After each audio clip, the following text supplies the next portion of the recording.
Mic check. Yee.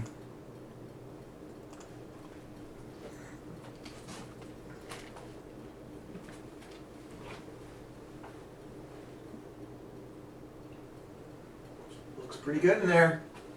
Looks pretty good in there, handsome.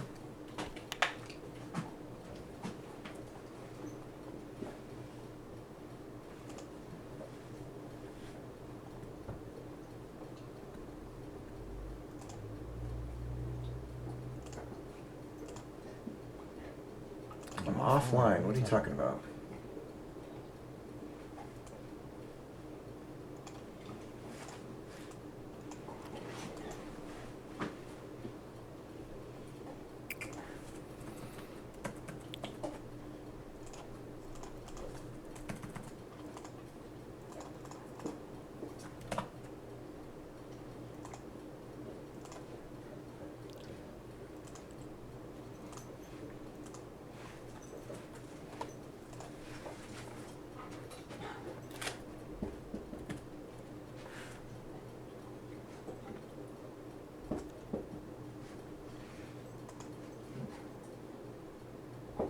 Shoot.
Johnny Waffles, how's it going? Yesterday we just got hot reloading of images going for the Avatar stuff. So I I can can show you that really quick here. Let's Pretend like we're some sort of artist. Let's pretend like we're an artist. And we grab... Thank you, sweetie. My My lovely wife has brought me my laptop. I need it because I forgot to commit some code last night. But we'll grab a head that we've designed. So drag that that in there. So there's our head. And I'm an artist, and I'm like, well, I don't like the way the head looks for the rest of the body or whatever. So I edit it in my program of choice. So we're going to open it up here in Krita. Alright, there's the head. And then we like draw some stuff, little fangs on our character here. And then we want to save those changes. And then they just they appear instantaneously.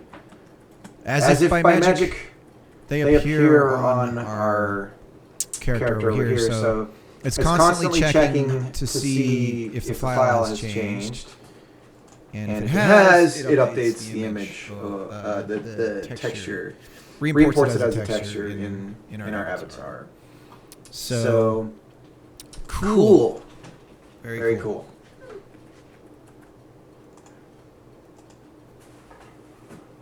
Mic is echoing. All right, let me see here.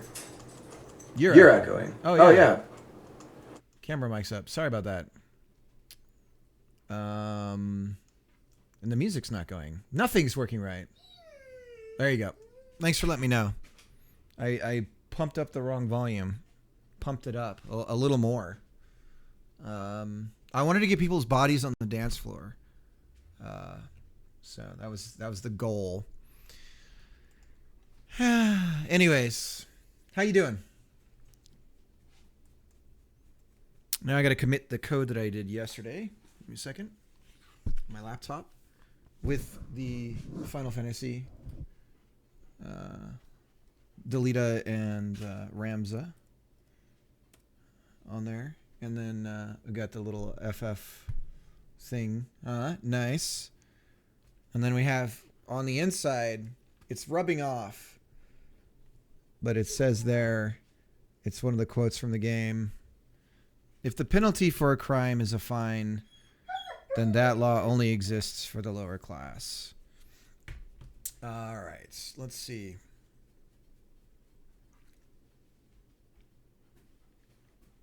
Let me just get this committed really quick.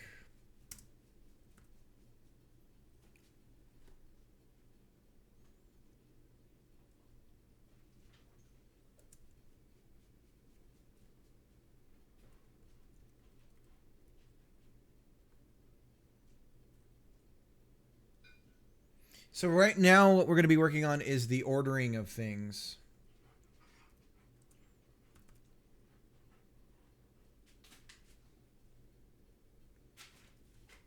Dude, what the hell's going on? Driving home. Nice. Drive safely. Is it a long drive in front of you or a short one?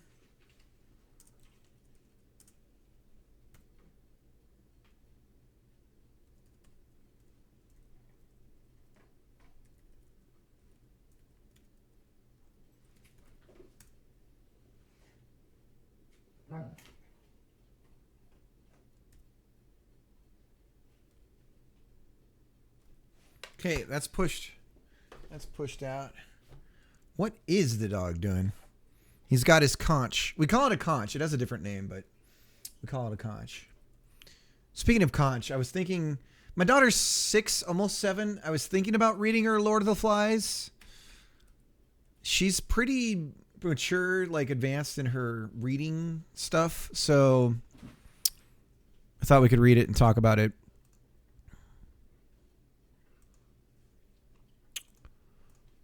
What do you guys think?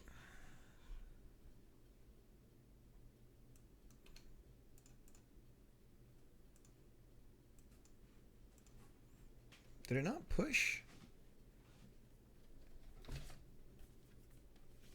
Hold on a second, guys.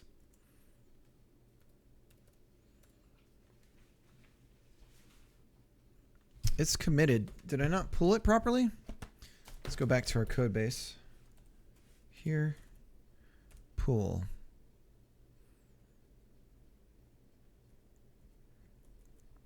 Discard. Discard. Discard. Pull. There we go.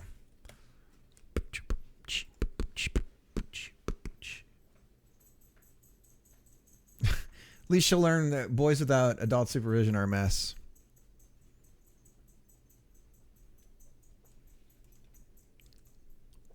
There we go. Johnny's having a totally different conversation than us. Favorite character? Oh, not Lord of the Rings, Lord of the Flies. He's pulling my leg. You SOB. You want something to chew on, buddy? Let's find something. I hid a bunch of things all around here, all your good things. The good things for you to get. Like a dish right here, and like a dish. Dish right here is good ones. Dishes are good ones to choose on. And Mama Mama's leaving out little treats for you, apparently, for you to chew up. I don't know why she left these here. Oh, God, dude. No. Come on. Come on. Come on. Let's go. Back in. Up. No. Down. Up. Calvin, stop. Over here. This is acceptable, okay? All right. Piggy was a bitch. He went out like a bitch. What? Couldn't take a boulder to the head? Wimp.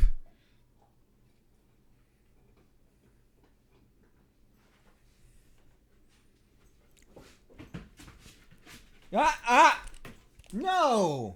Bad dog! Bad. Go back over there. Calvin, please let me work. Stop. Cal, sit. Okay? Down. Cal, down. Now you got plenty of things to chew on. Okay, but I am not one of them, and you do not jump on me. Alright? Come on. Calvin, please let me work. Cal, please let me work. Please.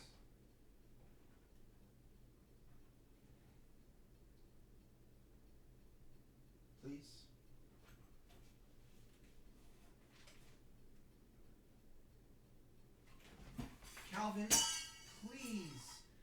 please stop. Stop. Don't make me put you in there. You don't want to go in there. Stop. Just stop.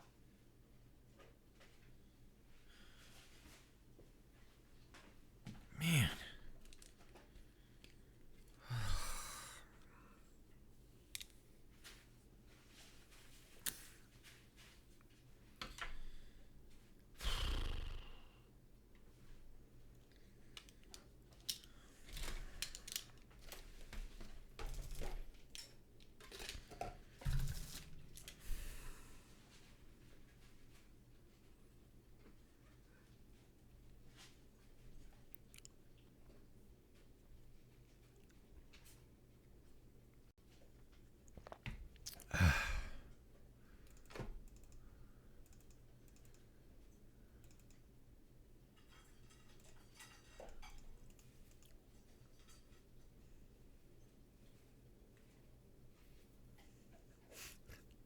What was Piggy's least favorite city? Oh, God. What was it?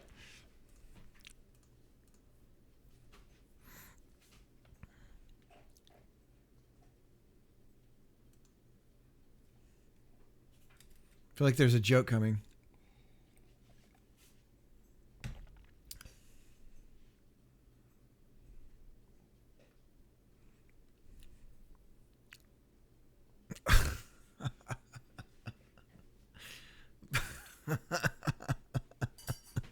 Boulder, Colorado.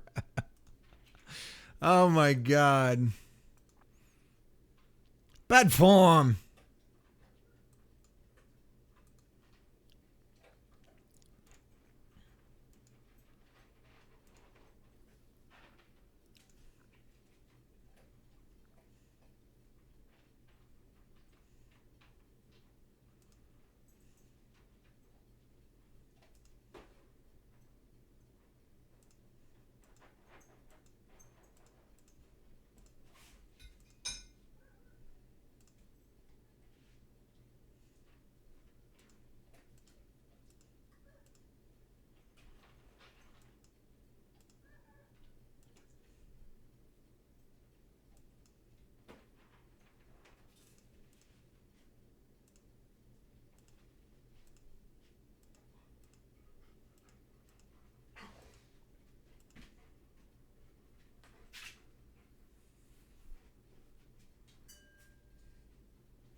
Little Rock.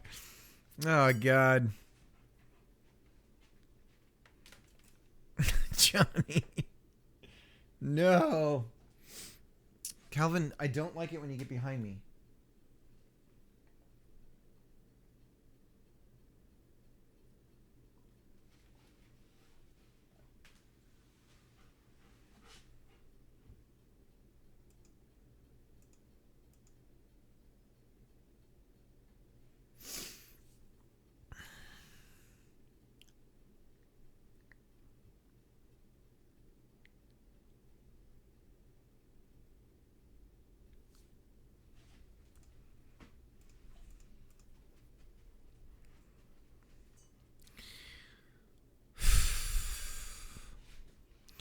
So I'm wondering in Godot. Stop. Stop. Stop. Calvin, stop. Stop it. Stop. No. No. Calvin, knock it off. No. Knock it off.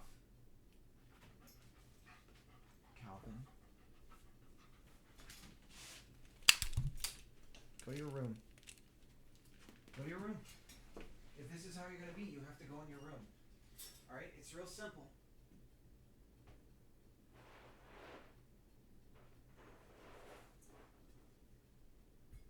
Go in your room. Go in your room. Go in.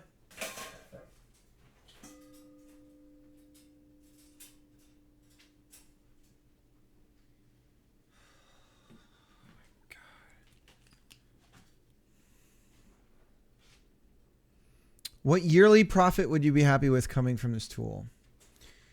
Well,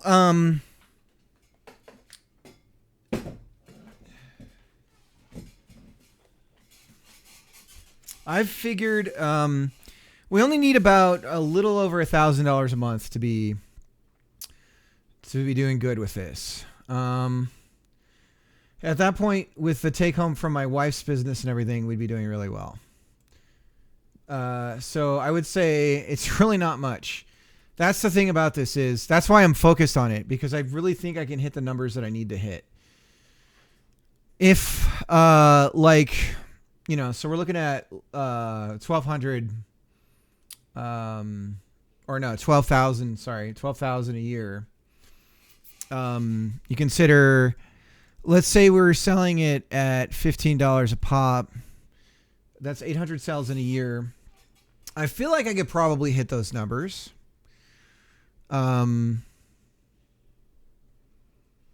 So if we did, 67 sales a month, we'd be okay. So, and I feel like I can do that with this. It might be slow at the beginning though. And this is one of the reasons why I'm focusing on the avatar side of it specifically. When this initially launches, it's going to be really simple. The streamer will basically only be able to say, here's where the avatars go. Here's what the avatars are. And here's what the commands that I want, like the animations and stuff that I want to be able to add to them and all that stuff. And then I'll start working on the, and it'll be early access as well. So it won't even be the official launch. I expect early access to maybe only do 10 sales a month. But I have no idea. It's a total unknown for me what it'll end up being. And I'm not going to promote it yet because I have nothing to promote. I need to get somewhere where I can be like, okay, this is something worth promoting. But right now we're just, we're in the minutia of getting it ready for release. What's the yearly? Yeah. 10K a year is what I was initially happy with for my AppNet. Yeah. So yeah, that's what I think I can do to start with.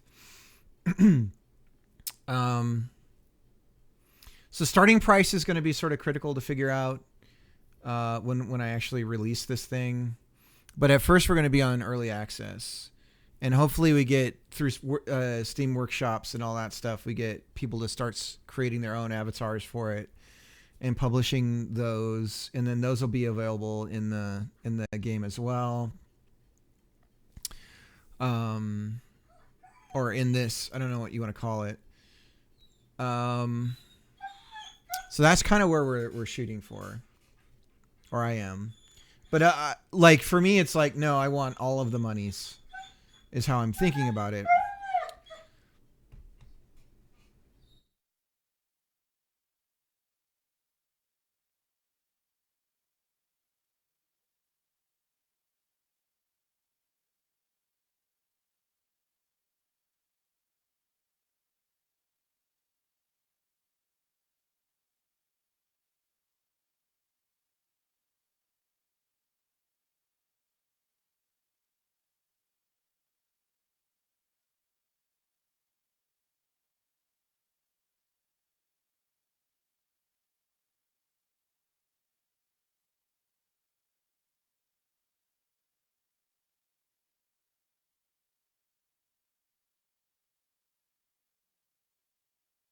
I'm gonna see if I can condition this out of him. Puppy, also hi. Malby, how's it going? Am I saying that right? I always second guess myself. Okay. So we're starting to work on the sprite import stuff. We have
what's a papusa?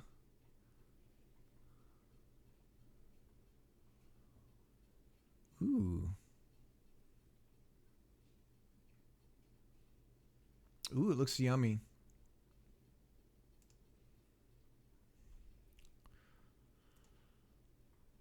All right. I hope everyone's doing good. I wish everyone well. So here's another thing I was thinking about doing. Let me show you this. I forgot you live in white people land. Where do you live? Oh, you mean Idaho? I lived in Central California my whole life. And I've never had papusa.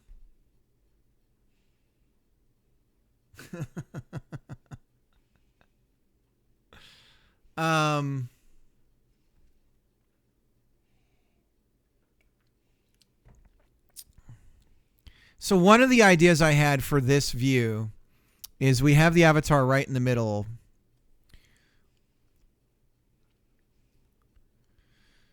And we have these little individual drop boxes. So these things here.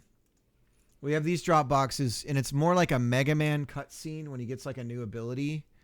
I think they did something like this in X. That's my relationship to what it's going to look like. But then you can drag the elements in this. But then I also had the idea, and this is something I kind of want to try and do. We'll see if we can.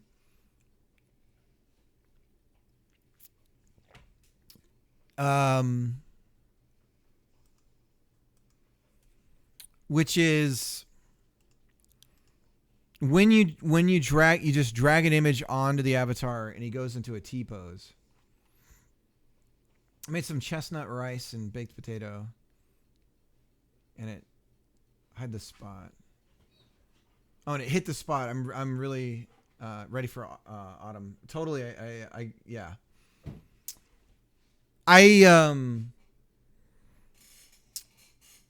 So, you know what I need to make is, what do they call them? Dutch babies, I think. It's always looking sideways. Technically, yes. I mean, it's, so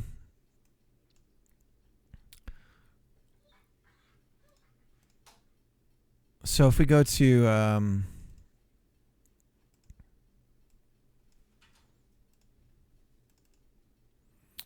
if we go here, we have I think we have our starting pose. Maybe. Reset. So this is like our starting pose. And we could create a T pose by just bringing the arms out like this. Right. That's close enough.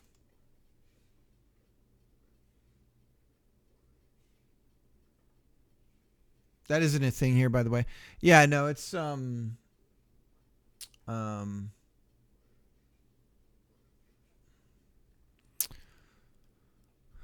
lot of what is it, Pennsylvania Dutch they refer to it.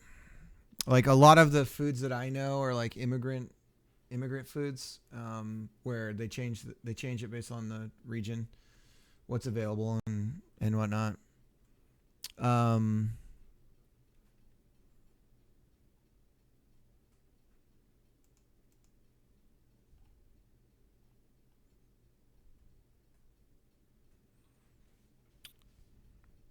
So let's create a T pose. So animation new T pose.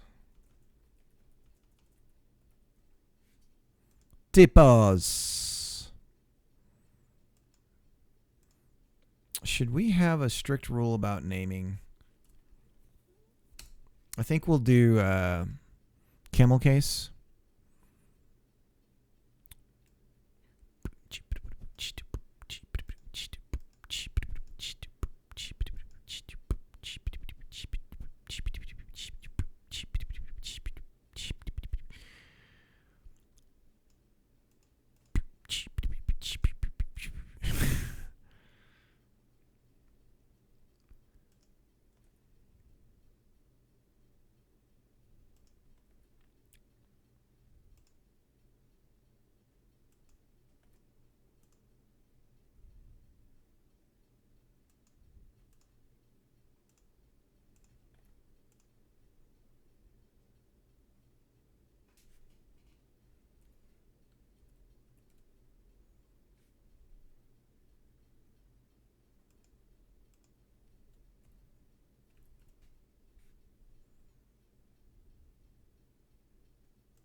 Okay.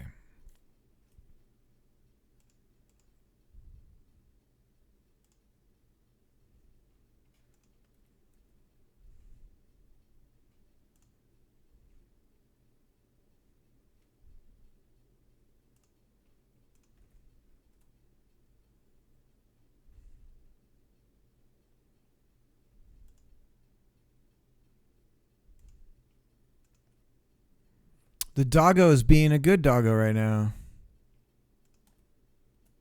I know what he really wants to do is go out to his girlfriend. Okay, so we've got everything to do our T-pose. So we're going to...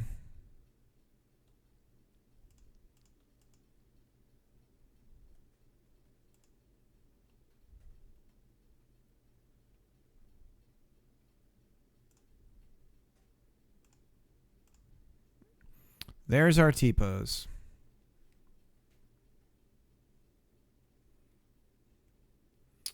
It's going good. Hey, Dev, how's it going?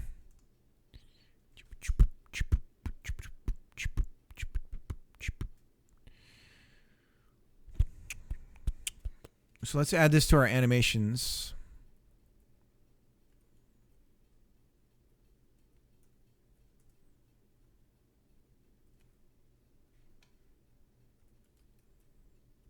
T-pose.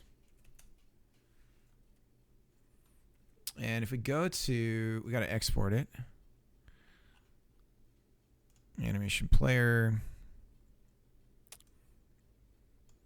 So we're going to key it with our sprite rotation.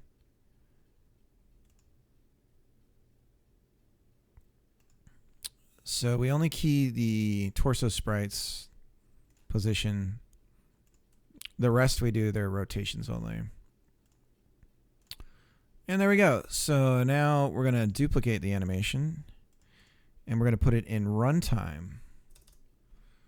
And now that's in the runtime animation. And it should be available in here.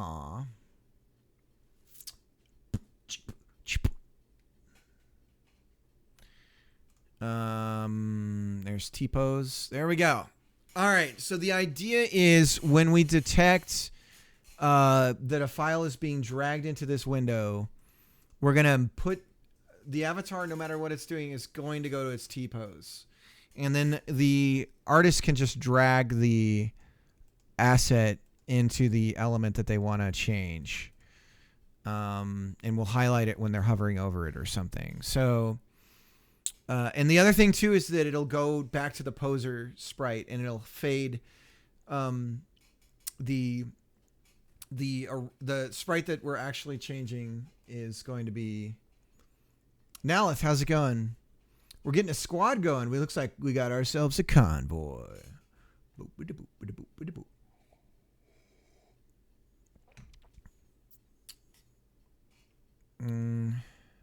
me open up transmission. I forgot to have that open. Time for a heist. Dude, it'd be fun to make like a top-down 4-player heist game. It's like an Ocean's 11 style game, maybe in the sort of the style of shoot, what's that shooter? But old school GTA, like the OG GTAs, with the top down camera.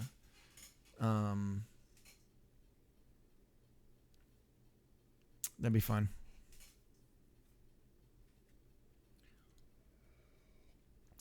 Like have a sniper on the roof.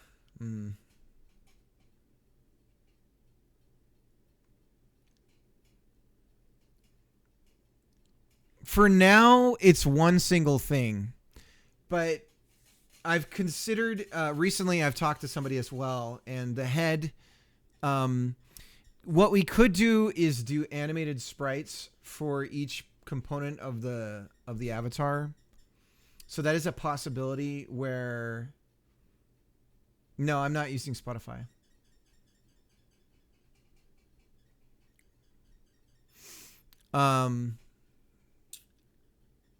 So we could do animated sprites for that. Otherwise, they are lifeless, dead faces. We don't have a system right now for doing like individual things for the head or anything like that. It's just a head. So we're in Scribblenauts territory right now for our approach to everything. But like it's somebody had pointed out yesterday, actually, that we might want hair that hangs over the behind the avatar and a beard that hangs in the front. And you're mentioning eyes and maybe like, I mean, there's some possibilities that we could do with that. If you think about a me, right? If the artist supplies, like these are, yeah, I think so too. If the artist supplied, like, we want an open mouth and a closed mouth and like eyes, angry, like normal, happy, and then like blinking. And if the artist supplied all of those things, we could theoretically integrate it into the system fairly easily.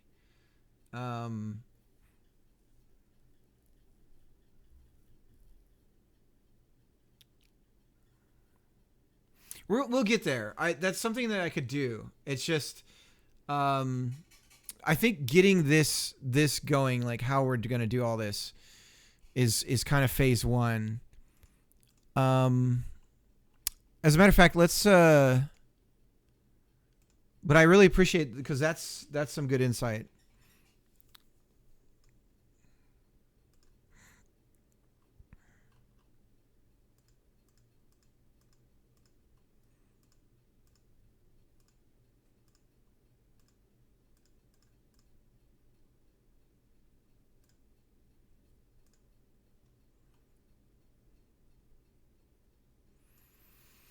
So we need to dynamically scale the sub viewport to. Let's take a look at the running scene. Actually, I don't know how we can do this with remote. We'll see here in a second. Let me open up this window here. We'll go to remote. There's the settings window.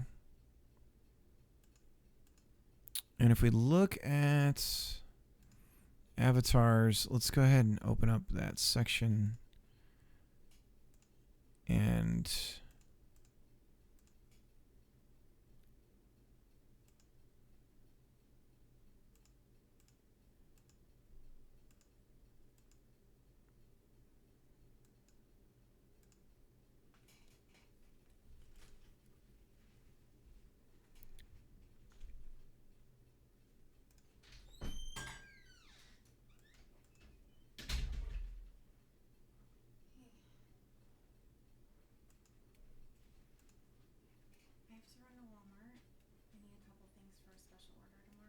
okay. Is that okay? If I just got him down like 10 minutes ago. I mean, there's no choice, so it has to be. Gemma wants to stay home and play in her room. With what? She wants to stay home and play in her room by herself. Okay. That's what she's doing. Okay. Do you have keys? Yeah. You left it on the countertop, so I grabbed it. Okay, it shouldn't take you very long. Okay.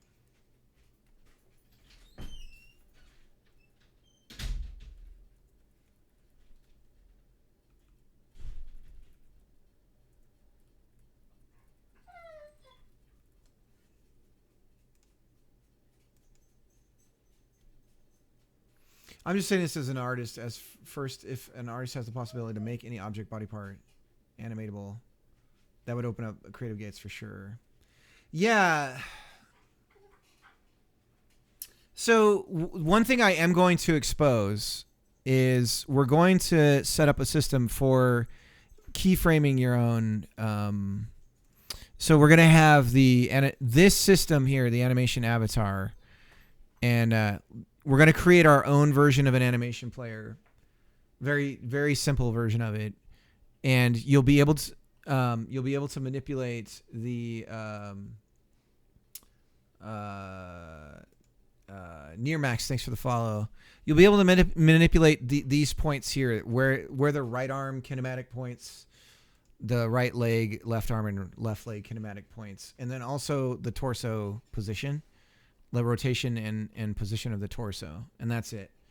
And with that, and some sort of like animation player timeline represented, imagine that being in the settings window in some place where you can actually just make your own animations. The streamer would be able to do that. And eventually, once we have the Lua framework, I started building a timeline UI and it was a pain. Yeah, I have a feeling it's going to suck. Because you're going to need to be able to allow zooming in and out. You're going to need to be able to allow scrubbing and all that stuff. And then I have to integrate it into the system of baking the animations and all that. So I have to get that automation and everything going. But exposing that to the streamer or to an artist, and imagine if the artist was able to create their own poses and animations for an avatar that they're sharing. Onion skinning. Let's do it. Shout out. Let me give a shout out to Obsidian. Obsidian, you streaming today? It's Wednesday, right?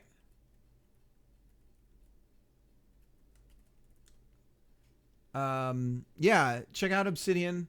Let everyone know when you're going to go stream so they can go and follow you. But Obsidian does Godot development as well, and definitely should check out Obsidian. And you were... Okay, you switched what you're working on in about an hour. What is it you're working on right now? I can't remember.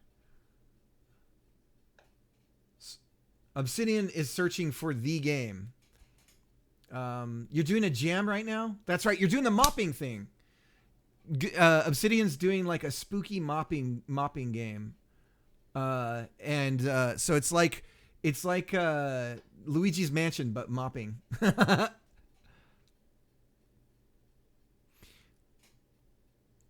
I'm sorry. I was just spiraling hope. What I'll say, I want you to stick around, Malby, because if you're getting ideas when you see this, that's where I go. Like, that's what I want. Because if it's causing ideas to happen, I feel like that's where you tug. No, pardon the phrasing. Spitballing. Spiraling hope. Spitballing became spiraling hope. I wish everyone would spiral hope a little bit more every now and then. Let me see what Codex has got here. I'll do a shout out to Codex as well. Codex has got like 18 channels on Twitch. Well, dude, no wonder. You did like this fancy ass timeline thing.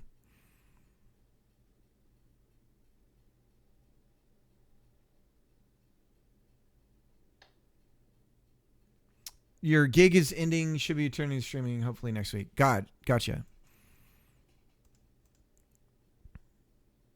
This looks pretty smooth, man.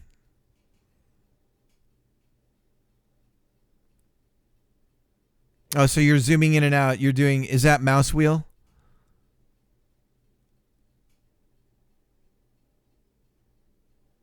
Nice. I like it, dude. It's beautiful.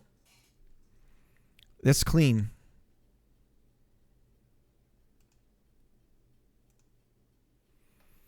So anyways, so imagine having something, what I want to do is probably separate some of this stuff that I'm building in here to be its own tool that an artist can download and use. That's why when you're starting to give me ideas, Malby, about things that interest me, especially if you're speaking from an artist perspective, because that's what the avatar side needs to be focused on the artist's creations. So one thing we're going to do is have it cycle through the animations automatically. Like there'll be a checkbox to be like cycle animations, and we've got hot reloading going. So as an artist, if you were to put your images in here for the character, you'd be able to in real time make a change to it, save that to its file, and then see the results on the screen here. And then I'm imagining some way of building out animations in a tool like this, basically. And how you package them, how they're put together, I don't quite know yet.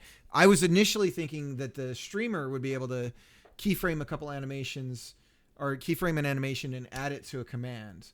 So they could have redeems, like they could have redeem animations. They could have, They could have subscription animations. So if somebody's an avatar's in there and they sub, something could happen. Or command animations. So animations that they create that are available through commands in the chat. And then you could lock it to sub-only commands and things like that.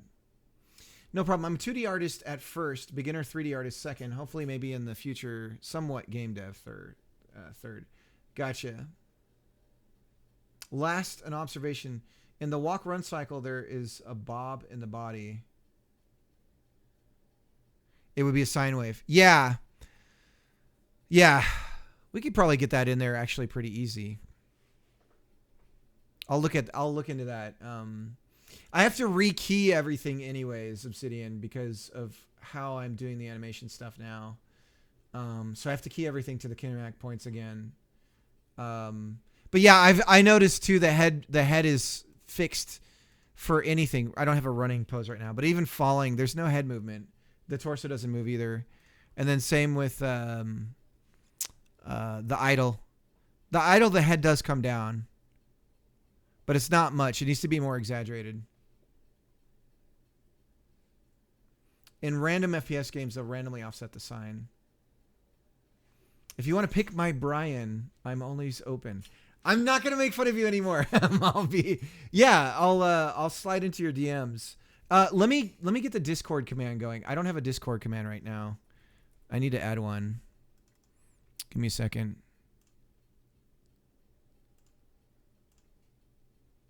There is a Discord. Does it not do anything? Does the link not work?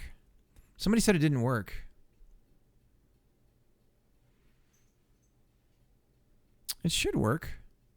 Does exclamation point Discord? Huh. Well, I have Nightbot muted. Let me check Twitch chat and see if it showed up.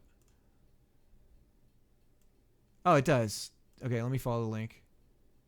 Yeah, it seems to work. Okay. I don't know what they were talking about saying it didn't work.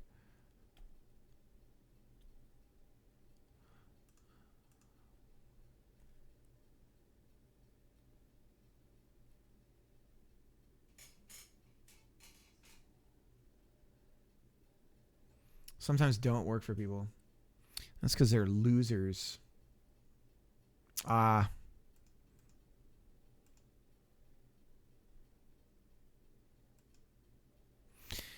Okay, so yeah, we're gonna work on the ordering stuff here. So let me hop into that.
Are you winning? I'm trying, Pooh. Yesterday we did get hot reloading going. Let me show you, Pooh. I think you missed this. So this is one of the side effects, one of the beautiful side effects of using C#. We have access to .NET, and .NET has some libraries and stuff that are useful, or the framework. There's things in the framework that are useful, and one of the things that it can do is hook into the. Sorry, it's being a pain in the ass here. Is it hooks into the Otis notifications and stuff like that. So we can basically tell it to watch a directory or a specific file and see if it's changed through C# pretty easily. So that's what we've done. So I'll go to the head again. I'm always using the head. So if we put the kitty cat head on our avatar,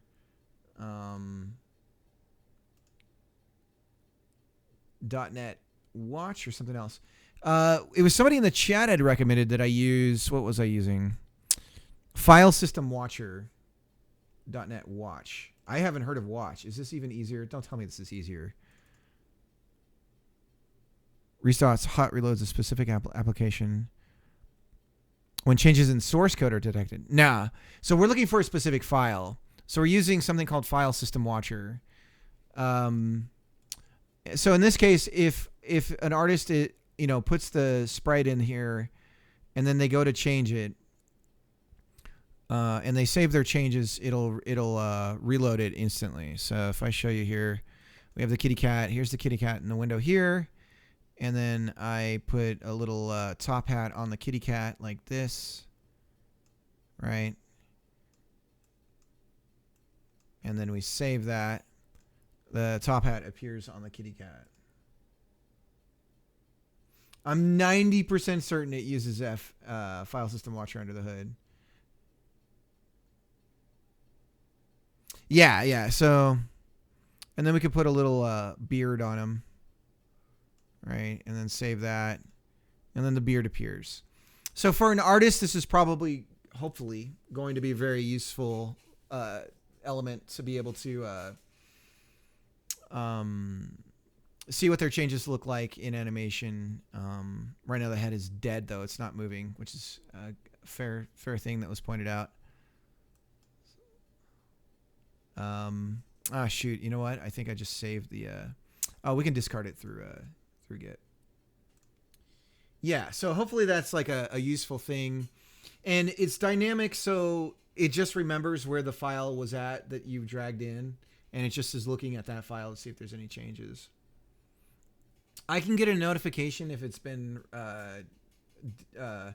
there's a few things I can find out.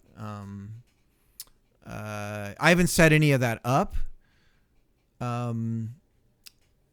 But we can know if it's been renamed. Let me show you the signals we can get. So we have changed, created. So, but because File System Watcher looks at a whole directory as well, it can. So you can see changed, created, deleted, or renamed. Rename is actually, that's pretty damn powerful right there.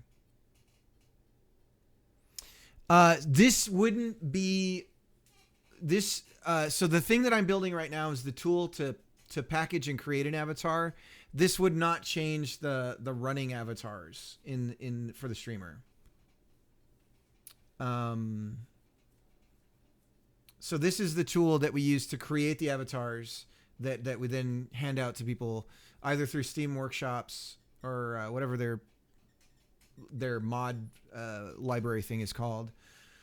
Or if somebody wants to sell avatars for this on itch or something like that, the tool, I'm building the tool right now to be able to sort of package them into a compressed file that contains like a JSON and the elements together for importing it into the whole thing. Yeah.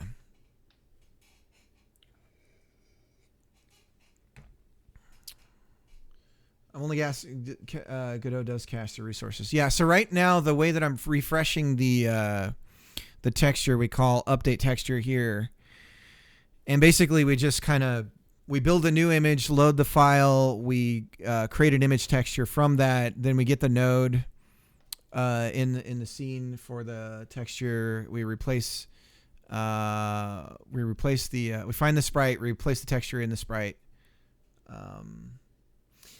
It does, yeah. PNG is what it's going to support.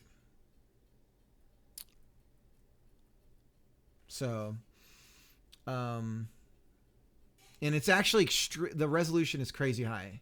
The resolution's actually very high. We're talking, it's very high. It might be overkill, but okay, so it's kind of hard to measure because I don't know how big you're going to make an arm or a leg or whatever. But what I'm supporting, how the system is working right now, is a texture size of 1024. Originally, it was going to be 4096. There's this weird. Okay, so everyone's like, I'm sure everyone's like, whoa. So when you, it's interesting when you throw it into a map, and then somebody scales the size of the avatar, like how big do they want the avatars to be on the screen or whatever. It's going to grab the size that it needs. I believe, and I think Codex actually answered this question for me, but I believe with a map, you stored the whole thing largest and all the way down to the smaller size. So what, but I want to start out large, and then, we can dynamically do things if we need to, but so far I haven't seen that yet. I believe that if we had 100 avatars and they were all totally unique, then we might need to start changing how we're doing things. Yeah, your system should use a JSON that defines. So this is actually going to, so the plan is to have this tool bake the JSON will have the origin points, because this tool will, the artist is sending us individual sprites, right? For the arms, the legs, and everything like that. This tool will build the atlas out of that. And yeah, like you're saying, Obsidian, put the origin points for the for each texture where it needs to be and everything. But that way the avatars, because right now our avatars, my system's not using a single atlas for avatars. But we should be able to do that. I'm still not 100% sure if this system will pack the avatar in an atlas, the sprites, or if the sprites, when the streamer imports them, it then takes the existing atlas and goes, okay, I'm going to add these to it, and packs those in as well. Not 100% sure exactly how we're going to go about that. Maybe both, actually.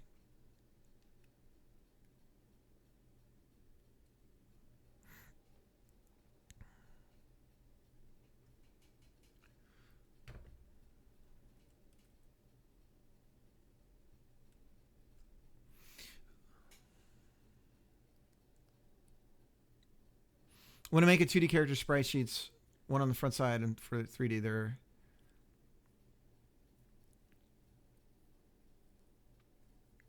Yeah, so mine's a bit smaller. Mine's roughly 3 times less. And then the release sprite should only include the unique images. Yeah.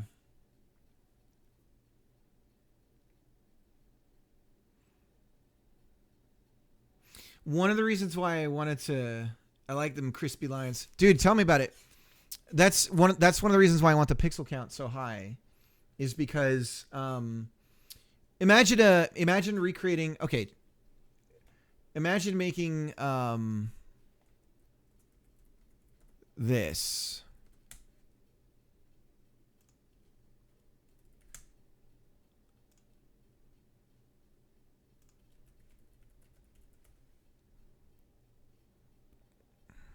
So imagine recreating this on the stream, right? So we have one avatar super big, and we would have to do a silhouette because we don't have the rear of an avatar. But you have like the outline of an avatar super big here towards one side. And then the other avatar, so, you know, it's like something like this. There we go.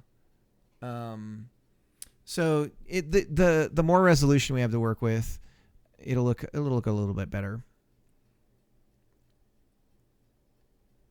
That's why I say mipmaps aren't the way to go unless they're manual. As a high-res image is called down, it'll intrinsically anti-alias as it's compressed. Scaled down. Yeah, I am using, so we're using, to get rid of that, because you can tell Godot how many MIPS to make. And then we're also using, let me see, mipmap. So for textures, is it here?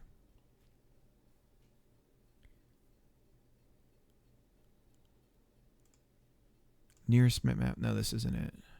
Yeah, we're using a linear mipmap.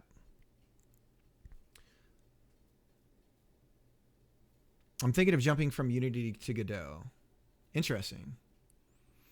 SVG size is resolution-ish.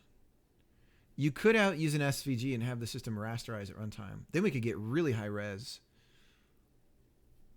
And I bet we could rasterize an SVG super simple in, if it's not available in Godot, I bet we could do it in C#.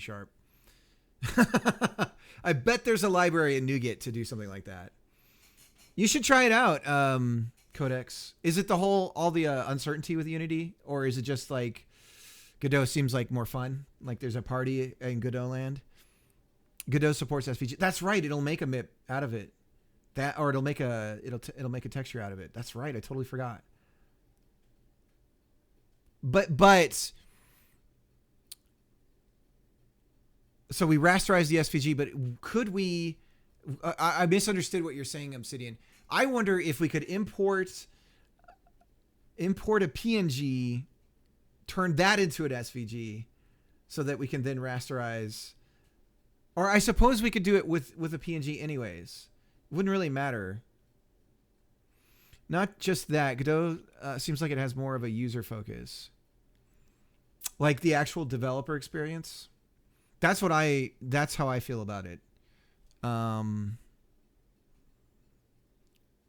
Like Unity has some cool shit, but overall they're a company that makes money. They have to build a lot of neat APIs and practically abandon them in the sake of saving money.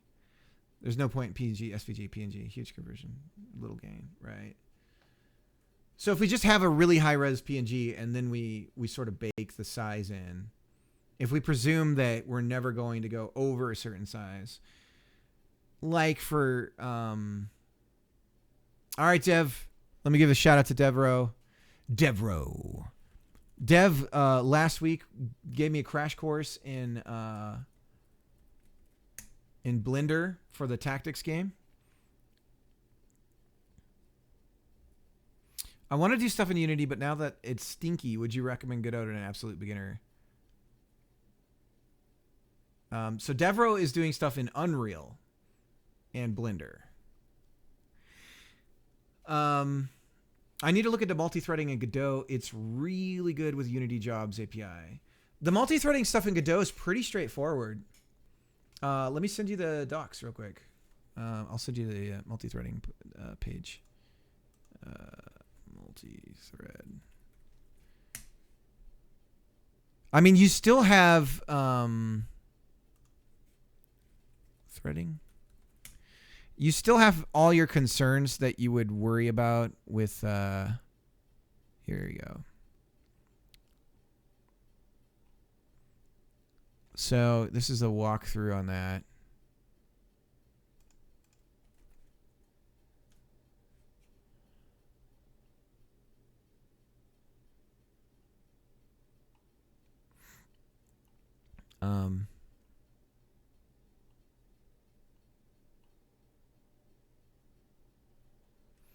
The Unity job stuff does some really smart handling of worker queues. So tasks can switch threads instead of bulking into a single thread with a queue and have idle tasks just waiting. And it's abstracted enough such that it works on every platform without any code changes. Interesting.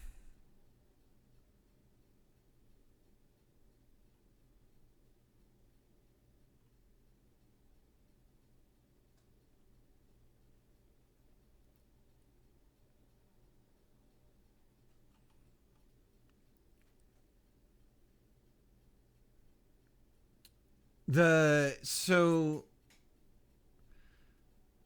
um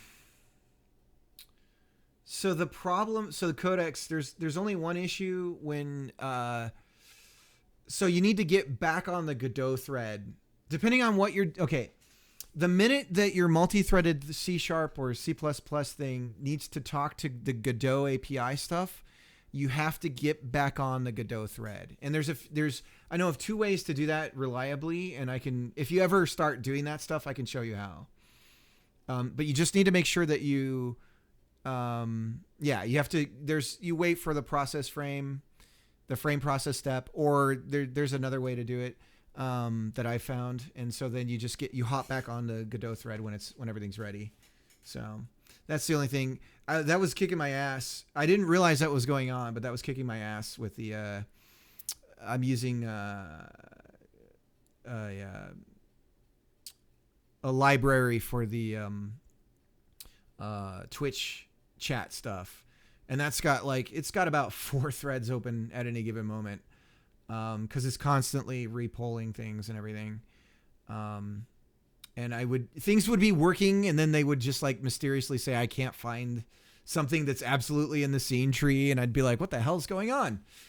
And I finally figured it out. Also, the burst compiler in Unity is stupid insane. The checkbox took my ISO surface extraction from 180 milliseconds to 12. You're not going to see anything like that in Godot. And that's the kind of stuff where you might start looking at different, if you're more dedicated tools in C# or C++, if you need something like that, depending on how you're coding everything.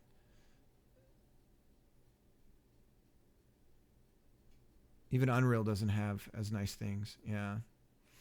But the thing is, Codex, I don't think that stuff, I think Unity doesn't understand what it needs to be.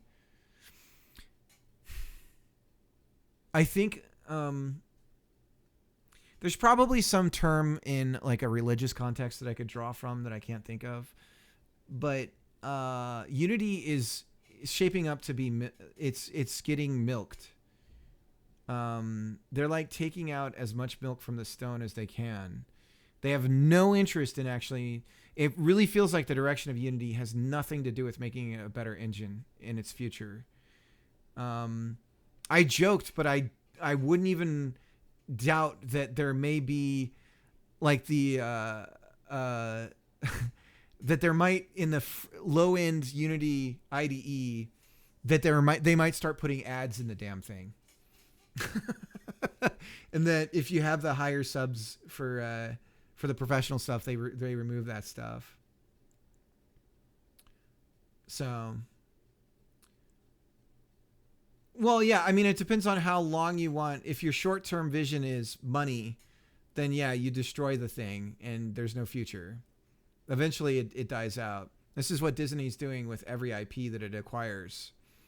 It just, let's just keep going with it. Keep going with it. And it just completely dissolves the IP and brands that they acquire. And you don't have to do it that way. But if you want immediate returns, then that's what you do. Unity is on life support. Yeah, sadly.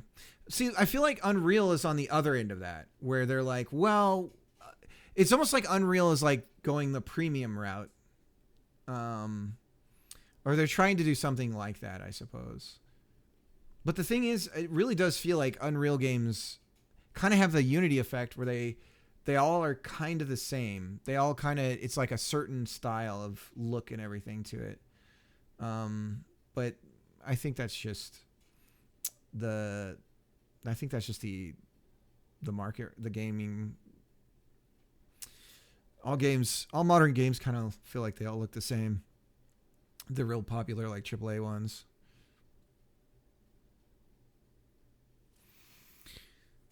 But I think, I predicted that the reason why the CEO was silent during all this is because he was already ousted. And it looks like I was probably right, although who knows. And hold on to your butts. I believe Peter Moore is on the board. And I would not be surprised to see Peter Moore step in as CEO if he doesn't have anything else going on. So if I was to make another prediction, that might be it. They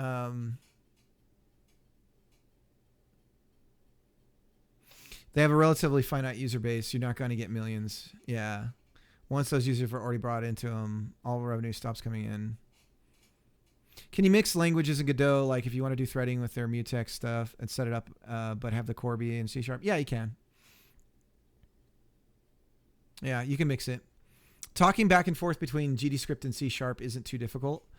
I would say it's easier to set up C# to talk to G. Sorry, it's easier to set up GDScript to talk to C# libraries or to talk to stuff in C# than it is the other way around. I wonder if you can do it in a thread. Well, let's see. Do they have a... So, I don't know. They have no... This is interesting because they have no C# examples in the multi-threading stuff here.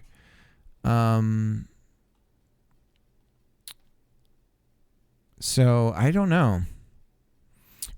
But, I mean, you can multi-thread in C#, no problem. That's what asyncs do, right? Read the top note. Threading classes they support. Yeah. So my guess is these things are available in C#, but you probably do want to use their ways.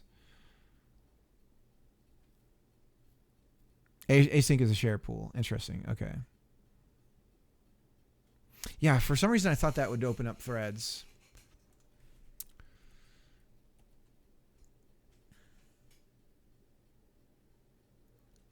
That's one thing I don't like about C# at all is the garbage collection stuff. I don't understand how you can catch leaks in a garbage collected language, frankly. I don't understand. It's just like, it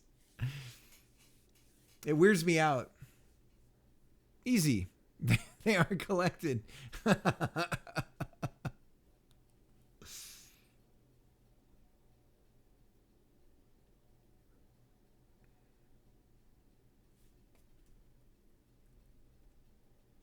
Profile and watches just keep growing.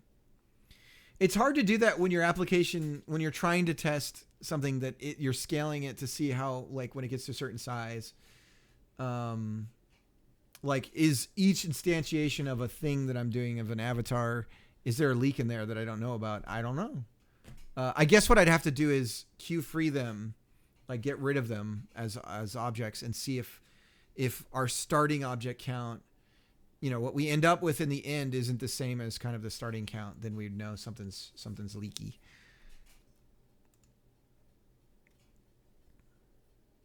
May take some strategy. Yeah.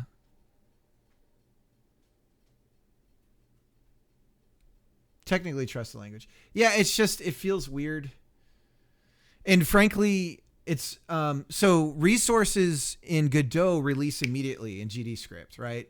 So when you're using anything that uses a resource in Godot in GDScript, when you're done with it, it's gone. And so your object count is way lower. But when you use resources in C#, they go to garbage collection to free. And so that's really interesting. Going to beg, if you pick my game for the character reading stuff, hit me up. Or if you got any stuff for a total beginner game dev, happy coding, good luck. All right, yeah. There's a few things I can send to you, Malby.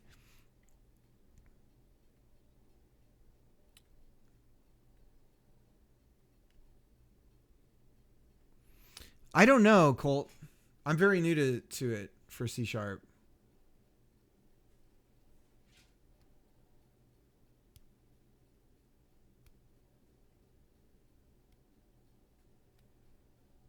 Right. Yeah, and the thing that Obsidian's talking about, I notice, is it seems like the C# version of my program is naturally just fatter. That's when it starts in like running memory.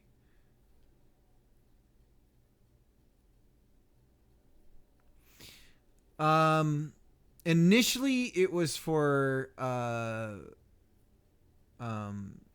type safety and specifically getting more compile time errors instead of runtime. Colt, even though you still can do runtime. The only time I run into runtime errors in C# typically is when I forget to allocate, when I forget to initialize something. That's generally the only time I'm seem to be hitting runtime errors in C#. But this way, especially when I do a refactor, I go to compile and it tells me everything that's wrong before the thing will run.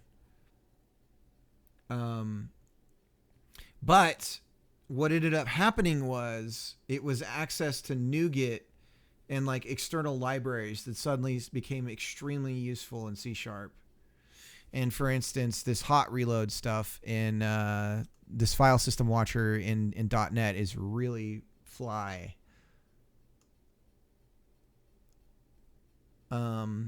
So it's those little things. And it's, you know, and there's no reason why I couldn't do both, really, I guess. But it is nice once you get to know C# and everything. It is nice to know, like, if you want to, if you're doing GDScript and you go, I want this thing that I can get from .NET, that it's there for you.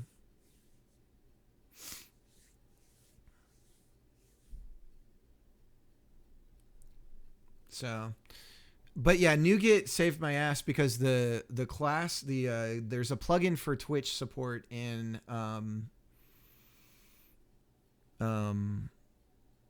Godot, but it's built around the idea that you know the shared secret and client ID. And in order to publish an application and give it out to a bunch of people and have it do all that, you've got to do the OAuth stuff. And the Twitch plugin for GDScript does not support that. So, ironically, in the end of all this, I would have probably stayed on 3. If I had realized that I wasn't going to use that plugin, I would have stayed on 3 with C#.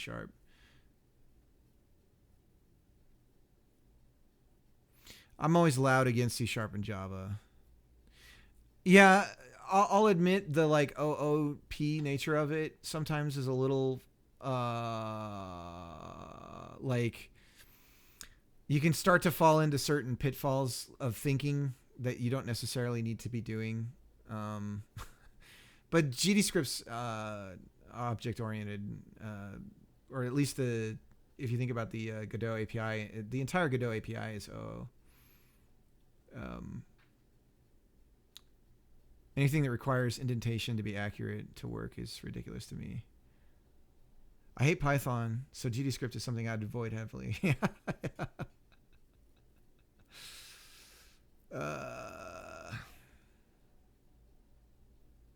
Yeah, GDScript's actually pretty damn fast if you realize what it's doing on the C# side, or the C++ side, because it's basically calling.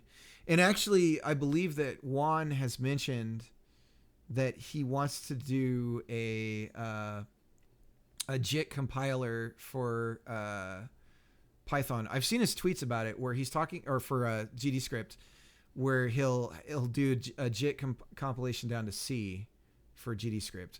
Because he's realizing that he was making a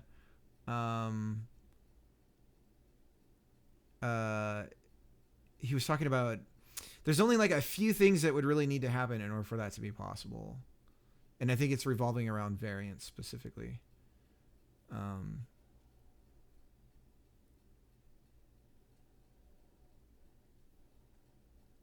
By that definition, wouldn't C# just be a modified C? Nah.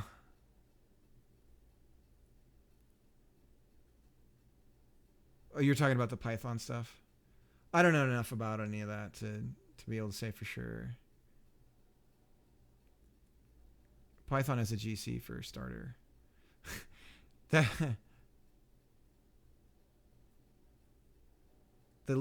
took the Python runtime and injected Golang functions.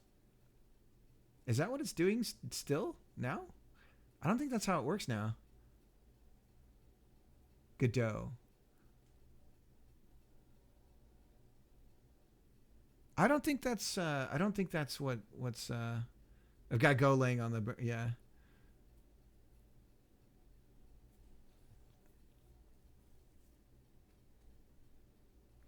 Yeah, that's the way I understand it from what Colt's saying, is that it's actually because if you look at the source code of Godot, I don't think there's anything like that going on for it.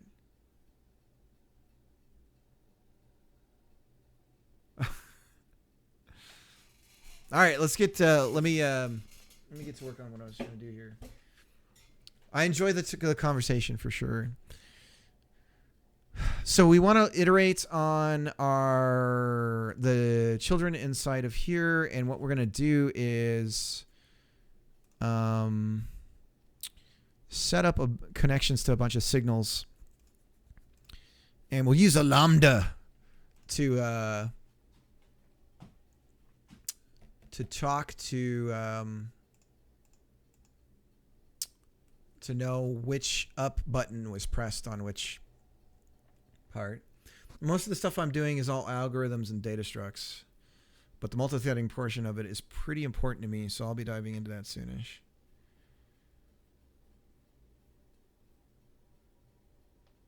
What kind of games are you making, Codex?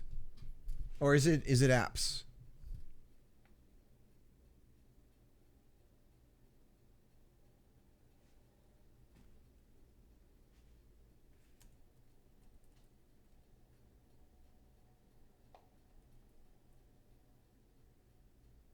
So we're going to look at Bhutan. Massive survival game. Nice. Are you talking FPS? Or not first person? Or are you doing like something like Don't Starve?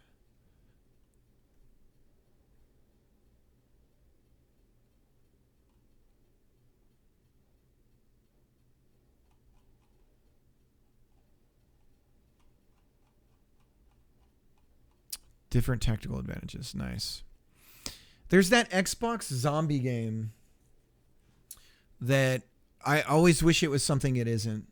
I love the idea of some sort of zombie, almost an RTS, where you're like building your base and then the mobs sort of come. But you also need to go out and like risk going out and getting things. So that's when you'd have the clicky micromanaging of a typical RTS, and then inside the base would be more of like your sim world kind of thing. I love the idea of taking like the RTS idea and almost from the gameplay standpoint do something asymmetrical. I haven't heard of Project Zomboid.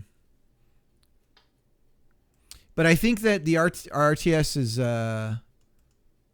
is ripe for maybe some. But I've seriously been out of the RTS games for a long time. No, I haven't. Oh, this looks cool. This is the kind of view I was imagining. Good God.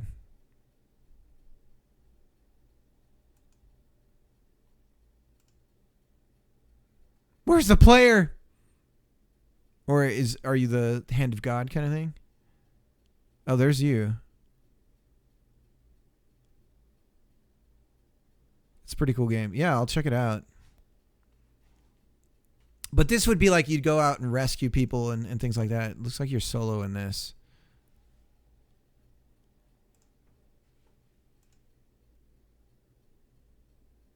Or are you? Yeah, this is kind of in the same realm. 100%. You can do multiplayer. Nice.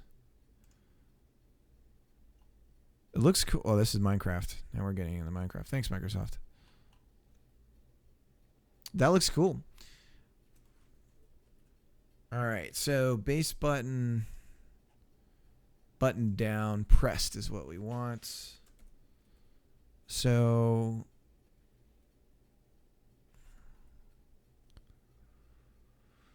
I'm wondering if we... I guess we'll just try it, see if it works.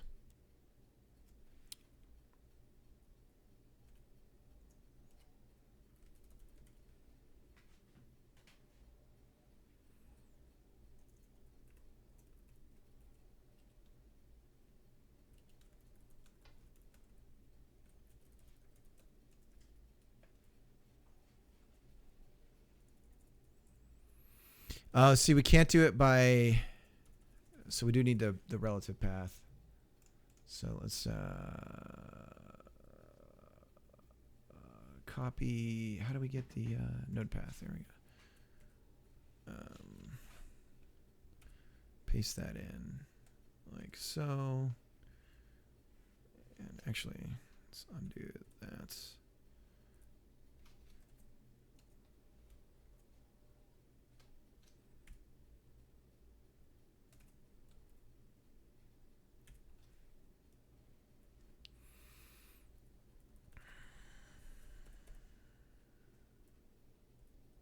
So if it's a child, it would look like this. And we probably should, to make things easier for us in the future, should probably throw this this here into a constant. All right, go have fun. Probably going to be a sucky stream today, but meh. Nah, dude. All streams are good streams. You got it. Pretty meta here today, watching cricket while I'm drawing a picture of cricket. Dude, you made me look so sexy.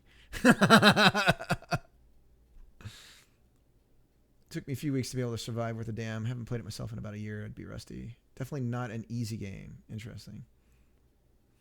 I feel like that's a lost thing about games now, is making... And there's sort of an accessibility argument that comes up with making games easier. And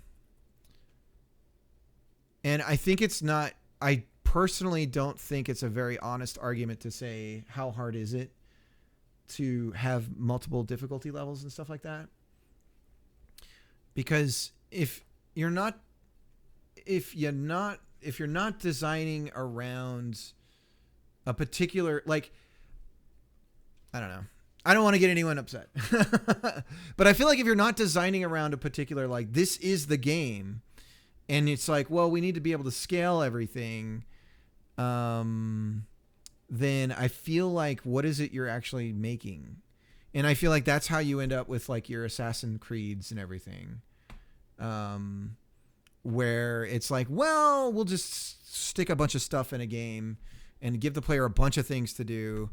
And then we can just have the sliding scale for the rarity of something, or like how hard a hit is. And I don't know.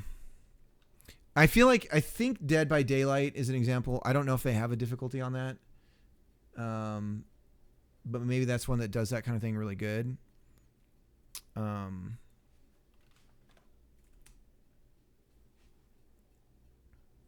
But it's hard. It's like, isn't Dark Souls kind of a modern version of hard?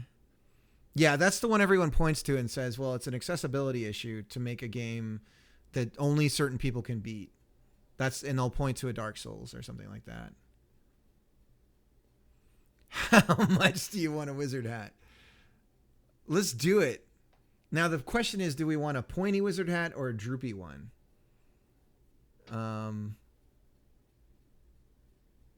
I feel like I should go with like a saggy Gandalf hat. But I'm not sure. What do you think? Pointy or droopy?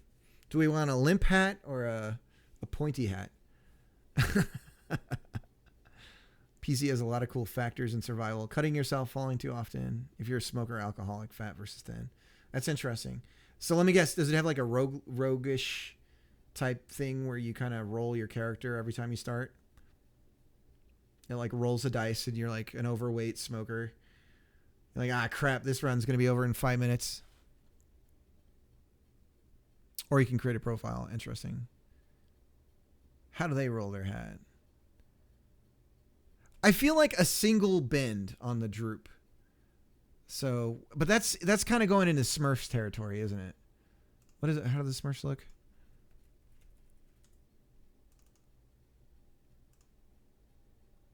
Oh God, no. No. It broke my heart. I did a search for Mr. Rogers. Yeah, but they have a single droop. And wizards hats have like 1-2 bins to it. Often when I have a droop, I notice.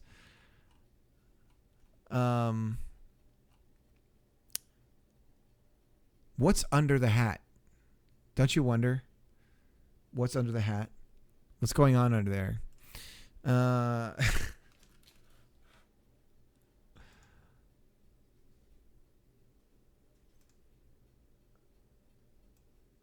Ooh, a reverse droop.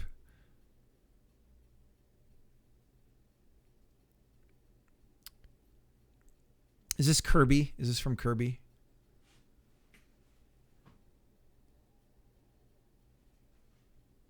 From the heat of the hat. You know she's got like bald lines around the brim. Like if she took that off, it would be like somebody took a trimmer and just like buzzed around the like,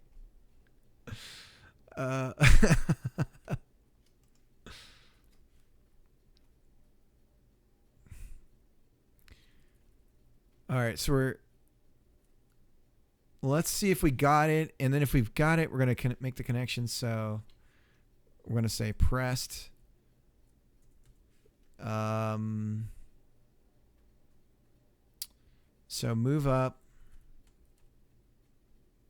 Let me give a shout out to Els.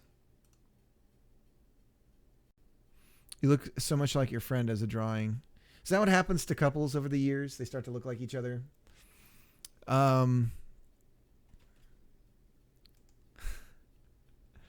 Perfect hat. Here we go. An ottoman. Perfect. I see nothing wrong with this. All right. So when we press,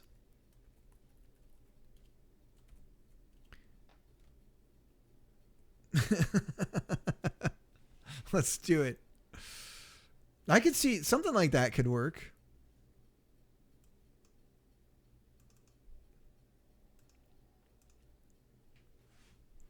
I gotta imagine what my character is going to be like. I'm excited. Let me give a shout out to Els. I shout out Els a lot. I haven't done that in the past couple of days though. Els is working on Whisper Stone. I've talked about it before. I think I talked about it yesterday actually. TRPG kind of simplifies onboarding of role-playing games and has a unique aspect to it that allows you to manage your character's gear and everything in a way that is impossible to F up. And you don't have to go open up a rule book and start rule lawyering everything because it's a puzzle piece that fits into your character, right? So you're literally like, you cannot do it any wrong way unless you're one of those jerks when you're working on a jigsaw puzzle that starts like gnawing on a piece so that it fits because you think that somehow the puzzle was cut wrong or something. So really cool mechanics for it, and we'll be streaming that soon. Soon is like maybe a month out. I don't know.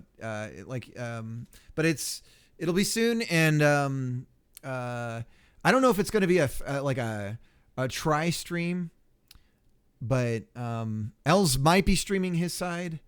I don't know. I'll be streaming. And then we've got Little Doctor, which why don't I shout out Little Doctor? I'm not the best at this. I'm an awful human being. Shame on me. Shame on the family. Little Doctor Games, right? That's what it is. And he'll be streaming his site as well. So we're just going to like play through it, and it's going to be a couple of sessions. It'll be at night, unfortunately, so a lot of my European brothers will be whisked away by the Dreamweaver Studios. Anyone make websites in Dreamweaver?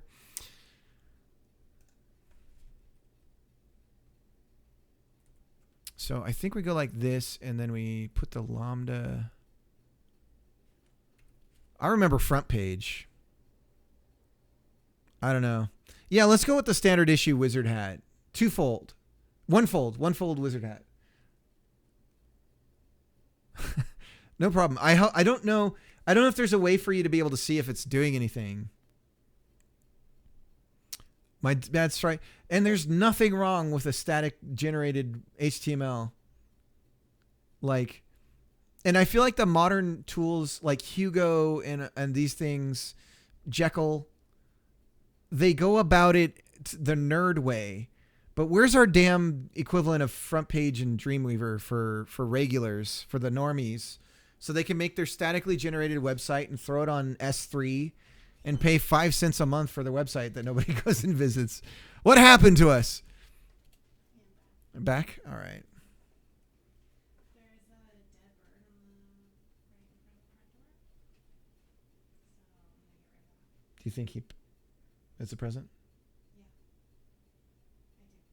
I do. Okay. It's real gross. Our dog is leaving dead birds as presents for our...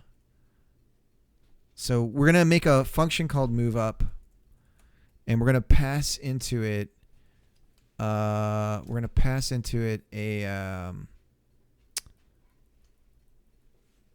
how does this work? We do an equals? Is it equals? No. We do it like this.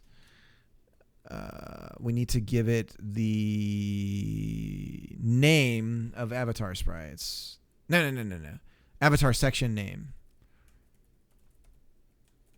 Name. And this will be name equals. We have to declare type, right? So string like that. And just name.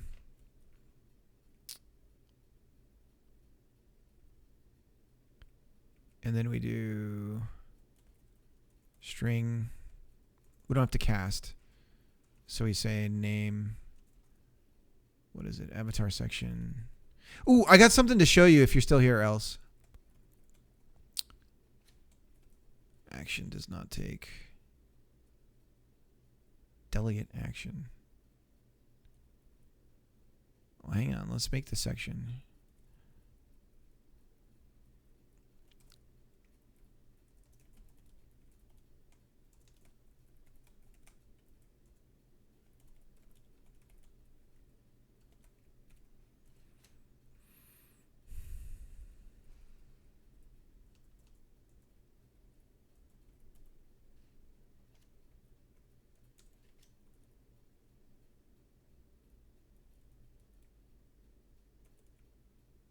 How do we do this? How do we pass? I just got this going. You're doing it here. Okay, so we just need to give it into the... Okay. So it's just going to be empty. There's going to be no... There we go. Figma. Oof. I keep hearing that.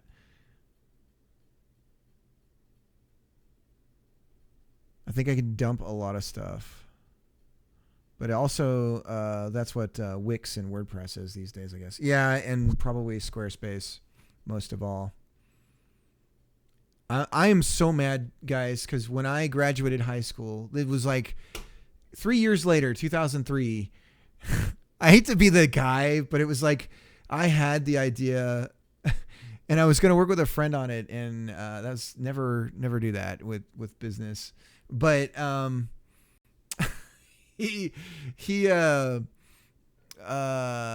anyways, it was basically going to be like, what if Front Page was the website, that kind of thing, which would be like your equivalent of Squarespace or something, where you take care of all the hosting and all that stuff, and you build the tools and stuff to do all that.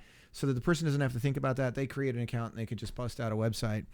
Basically, WordPress is like an example of that. And I think stuff like that kind of existed, like Joomla, Mambo at the time, I think. And then WordPress was around. But just the idea of like, it wasn't quite WordPress, but it would be more in the direction of what Squarespace is. Although honestly, there's some things about Squarespace that I have a real problem with, how they handle certain things. How can I gamble here? We don't have gambling here, Begorly. This is a stream for children. All right, so we have the name of the part, and I guess what we need to do is we need to, you know what? We should just reference the object. Why don't we just do that? Why am I making this hard on myself? Seriously. Let's preach it, brother. All right, I want to show Els really quick what's going on. They don't know that. Well, they don't know what that means. I used to listen to, we went on a long road trip from Salt Lake City back to our home. It's like a 4-hour drive or something. We did play a little bit of, we did play something like that recently.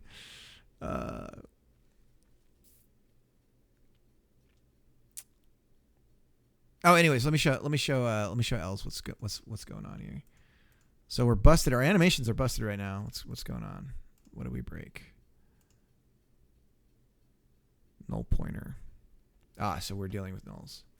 I was worried about that. So we are not getting the correct. Let's try it like this. If it's a child, I don't think we need a starting slash. Do it again. Okay, so I'm still breaking everything. Sorry. Settings 67. Still not finding it. We need to get child.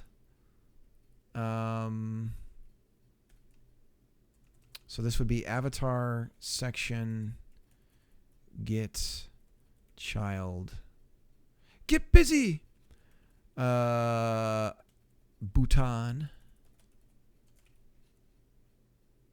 From string to int. Oh, it wants an integer.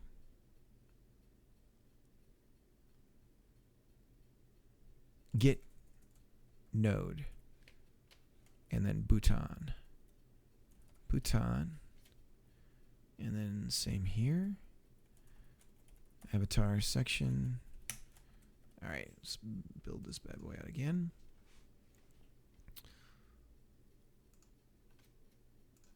Okay, we're not broken now. All right, so anyway, so we got a little preview here. We do need a head bob to the walking. I agree. You guys pointed that out. 100% correct. But this is what I wanted to show Els real quick. So if I were an artist and I was working on this, you may have seen this if you were lurking. But basically when we put in we drag in the this is for building out the avatar that we're like designing as an artist. And we do something, we bring the head in, and there's the head. And oh God, I did save the changes. So there's our head right now. Let me roll back the changes. This is another way to actually show it. I'm going to get rid of the changes that I made to this. And there it is. Now it's back to the way it was. So if I went into like a editor and we open this up in Photoshop, the image itself, and we're designing and we make some change to it, and then we save it. It'll refresh on the avatar immediately. So we got hot reloading going right now, basically, when we're building out the avatar. So we got that going yesterday. But let me save it back. So yeah, the artist will be able to. You're hot loading. I got a hot load. That's abort. Each bit of the avatar is a separate image. Yes, but when it's imported into, so this will be a separate tool as well, but it will be built into this system. But we'll have an artist tool that people can download for free, and they'll be able to roll through the animations and stuff like that, and change the draw order of the sprites and everything. But they'll be able to export a packaged avatar when it's imported into the streamer system, we're going to create a Atlas sprite or Atlas texture for it. And so it'll be a single texture at that point. But each bone is its own layer in, say, Photoshop. I was going to ask you too, do you know in Photoshop can you export the individual contents of like groups or folders or whatever you call it?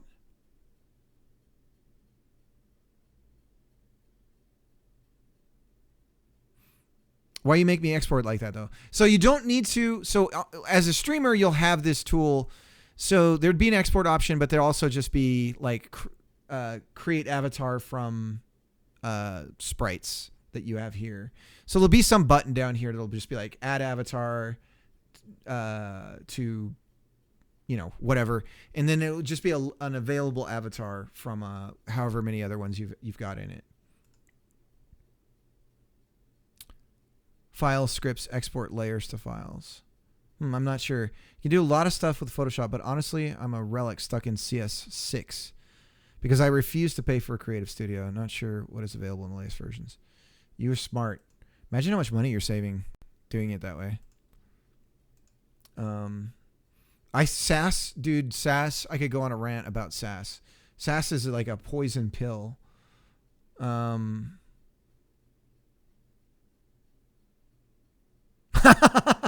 My kid opened up, I know it's got like AI in it now too as well.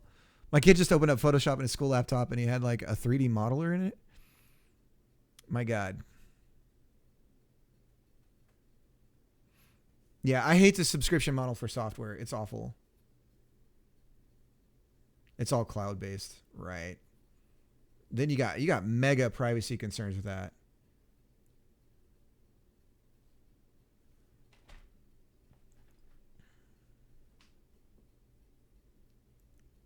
They made pirating really hard now as well.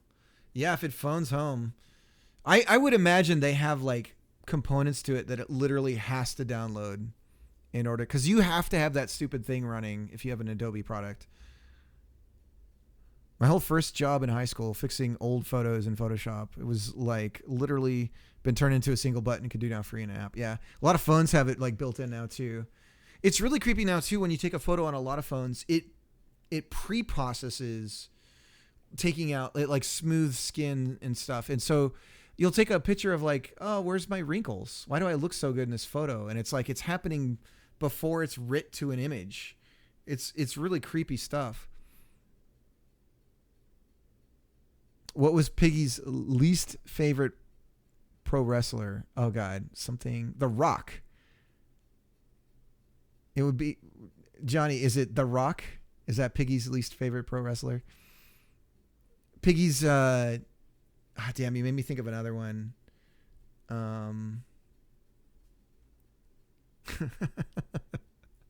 Worked for magazines like People, USA Today, Maxim, etc. in high school doing touch-ups.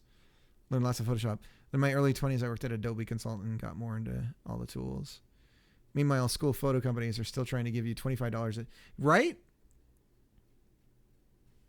It's like, nah, just give me the raw. Give me the raw file. Stone Cold Steve Austin. Nice.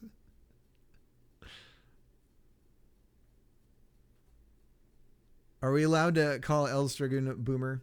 A boomer, now the definition of boomer is anyone who is older than you. That's just now what a boomer is, apparently.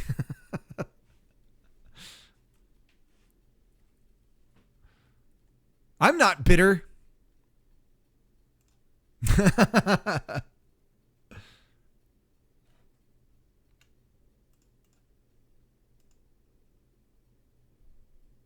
I explained the history. Redstone was in here, and I explained the history of what boomer actually means, and I kind of blew his mind. There's there's an actual historical reason. There's a boomer. There's a baby boom that happened right after 9/11, and I was like, boomers are post World War II. Everyone's coming home, popping out babies. Those babies grow up. They originally were called boomer babies. And then as they got older, they just abbreviated them to boomers. But essentially, it's post World War II, the baby boom that happened after that. And yeah, but he's like, what? Really? And it's like, oh my God. So you're saying it's just a term to say.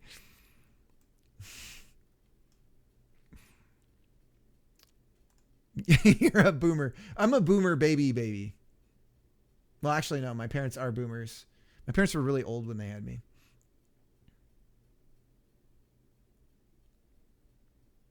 Demials. I guess my son would be one of those. It wasn't an insult until someone said "okay, boomer" as a way to write off how out of touch boomers and millennials are with each other. Yeah, it's funny because boomer was started by millennials, and now millennials get called boomer. So it's a bitter pill to swallow.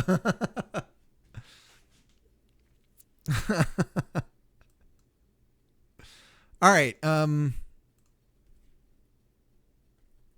me get back to what I was doing.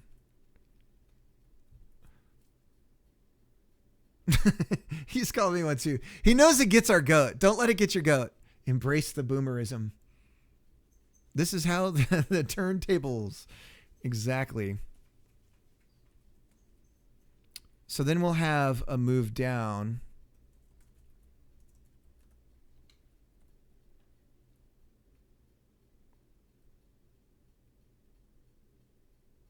I guess we could just have a move overall.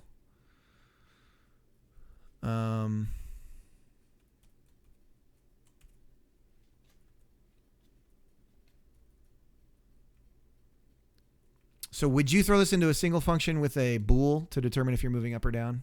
We could do that. Move sprites, and then we say bool direction, and then the sprite.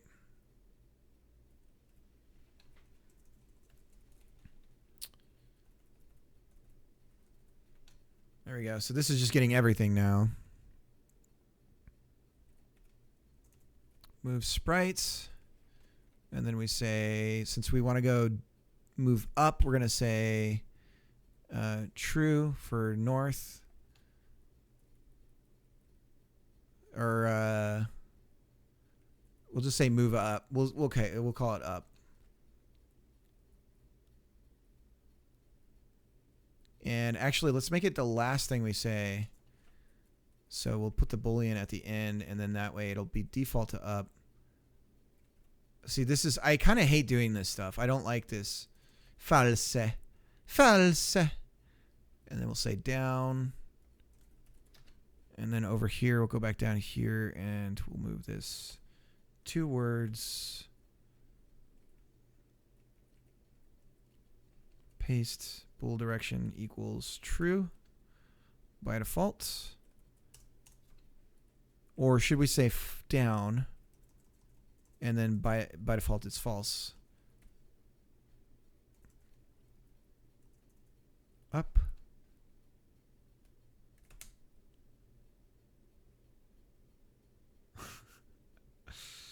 Do you want earrings and jewelry? No.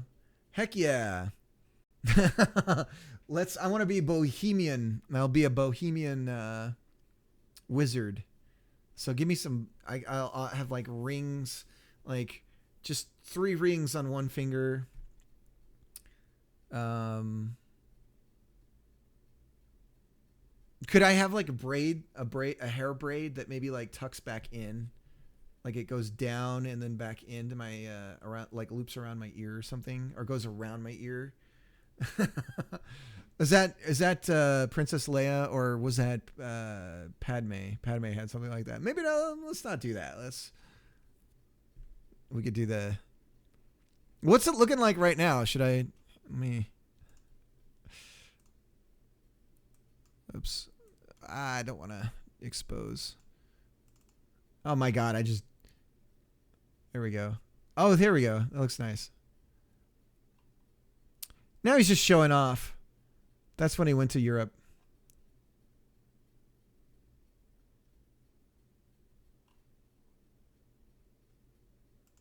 Sorry, I didn't mean to show that on the stream.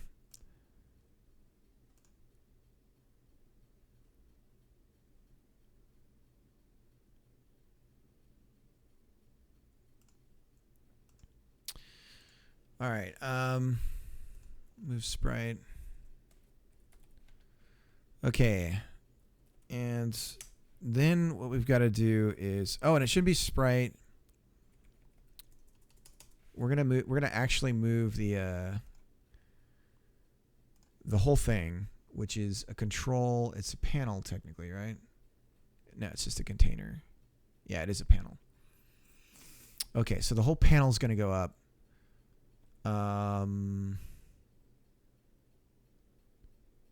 So let's say panel. Is it a panel or a panel container? It's a panel.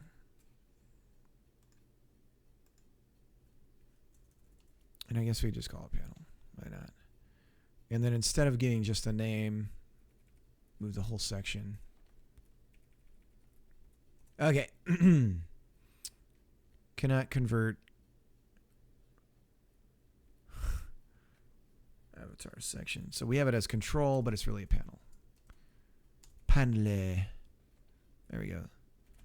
All right. There's that type safety. Bro, what? There we go. Save. So now we have the panel. And we need to move it up the scene tree. So how do we do that? Is that... If we're dealing with the seam tree, that's going to be node.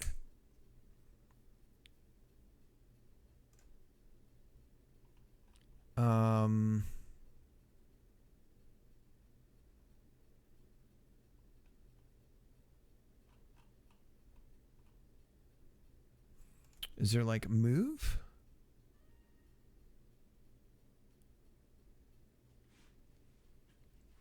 What's going on? What was the sound for? What did that mean? What's happening? Let me look. Ah, you cheered. Nice.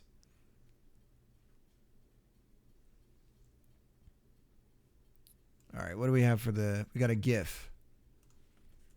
Got to redeem for the... Oh my God. Not like this. All right. We got a new editor background. No, I think yeah.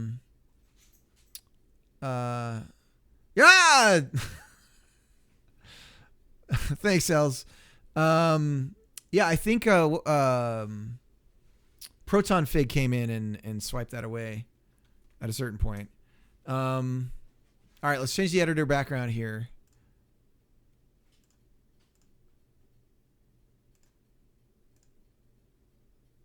And we got the new one.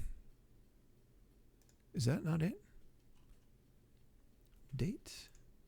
Save image as. Into pictures. There. Come on, Windows. Oh, Windows. No, just crashed. Just had an aneurysm.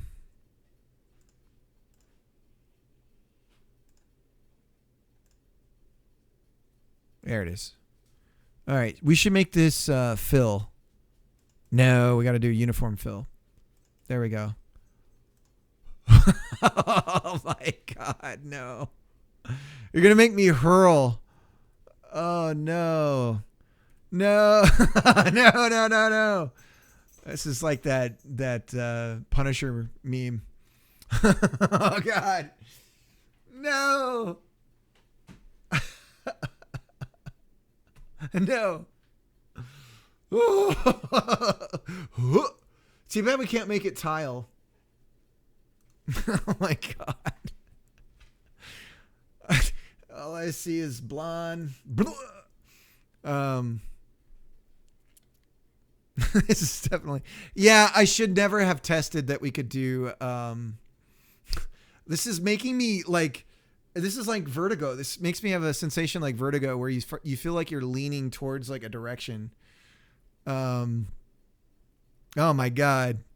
Oh my God. Oh my God.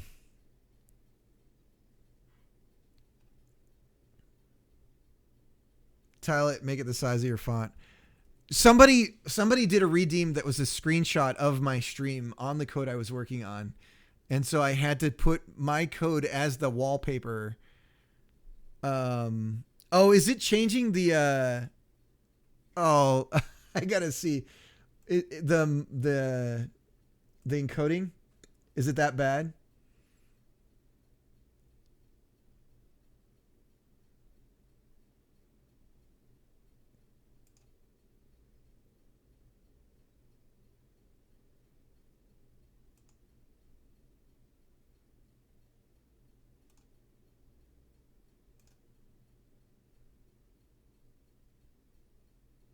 Oh yeah, it's messing it up hardcore. All right, let's make it smaller.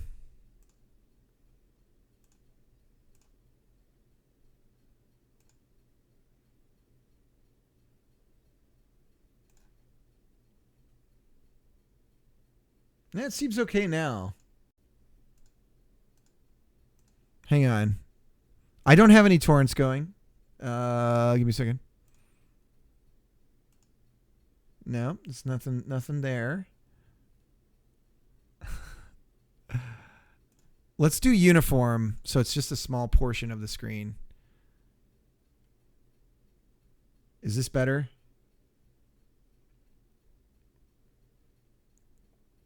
Wow, it's added a huge delay to my stream. How did that happen?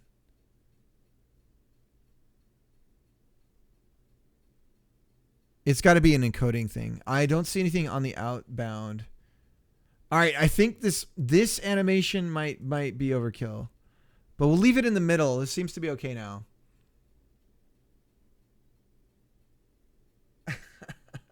We'll keep it in the middle, Pogorli. I love it. I love the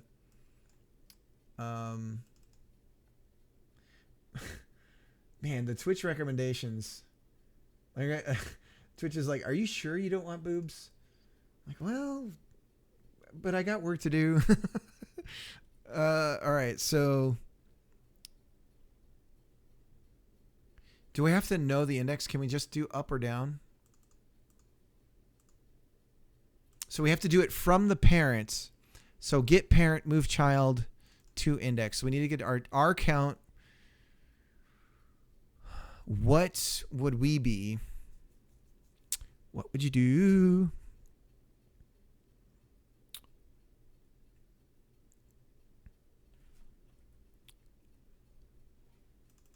Child. Add child, find child, get child, index. Get child count.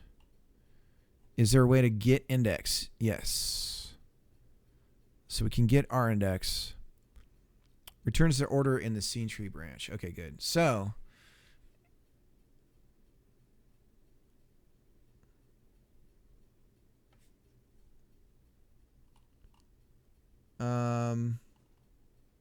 that'll always be a recommendation. Yeah. I think I missed some messages further back. I was watching an artist. Elle says I was watching an artist I really liked today, and I threw 100 bits and got #1 bit leader. He had like 64,000 followers. Yeah. I don't know that follower count is a good way to judge like the popularity of a particular streamer, because I think the viewer rotation, particularly for creatives and like for dev streamers, you probably are constantly rotating viewers. That's what I've experienced over time. I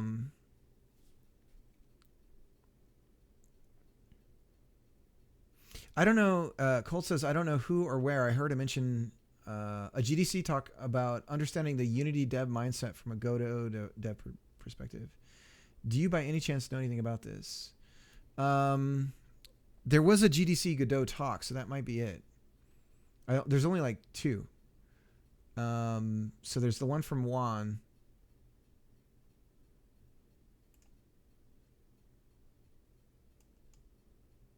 But it might be...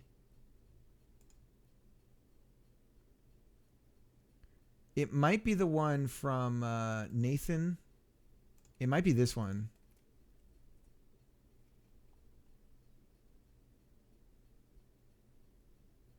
Isn't bits like an all-time thing? I don't know. Yeah, I think you're right, Els. It's like Yeah, I think that's right.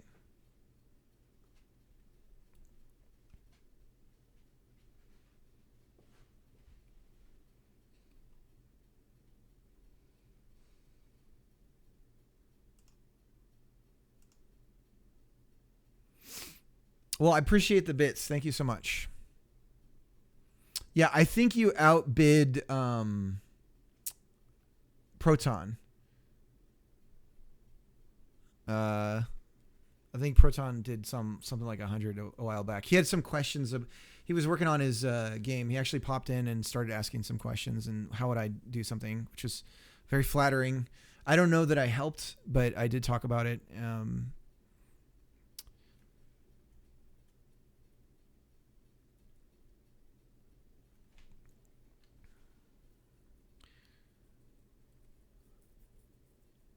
Okay, so if we have the panel, we can get our index. So panel get index. Okay, so we get the index, then we're going to use move.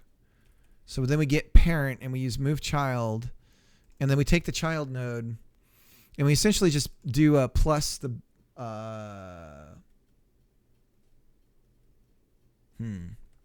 So maybe we could use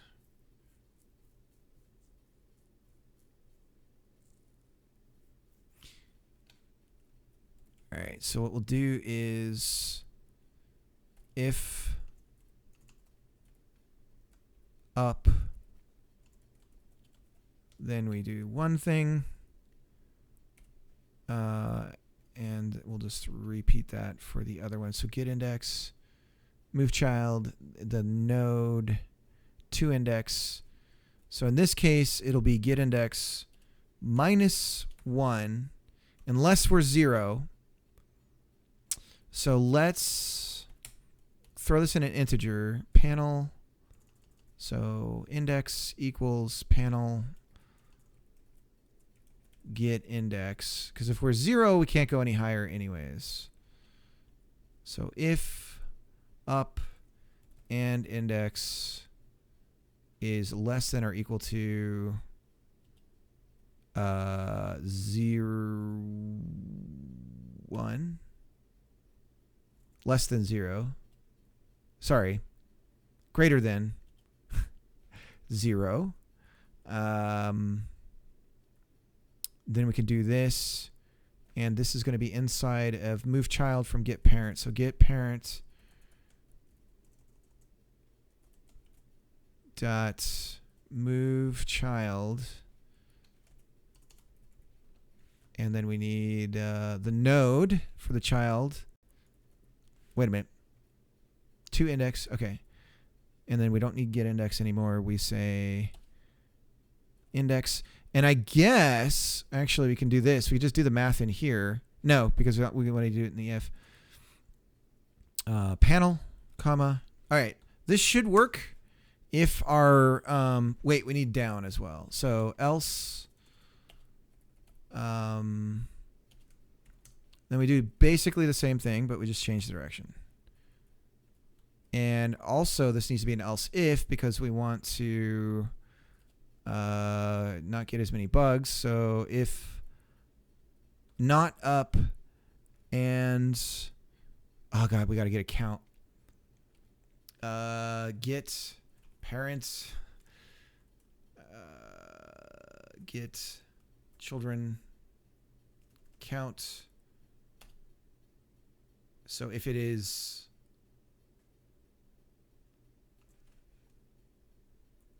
index is something to this, trying to remember. Okay. See, I have to do math a little bit, and then my brain just melts. Because I have like basically like an Apple II processor when it comes to doing this stuff, when it comes to math.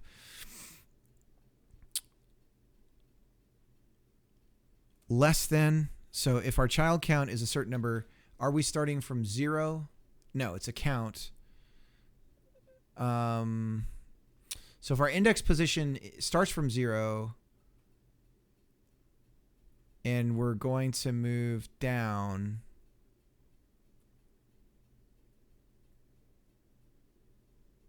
I think we'll be okay with this.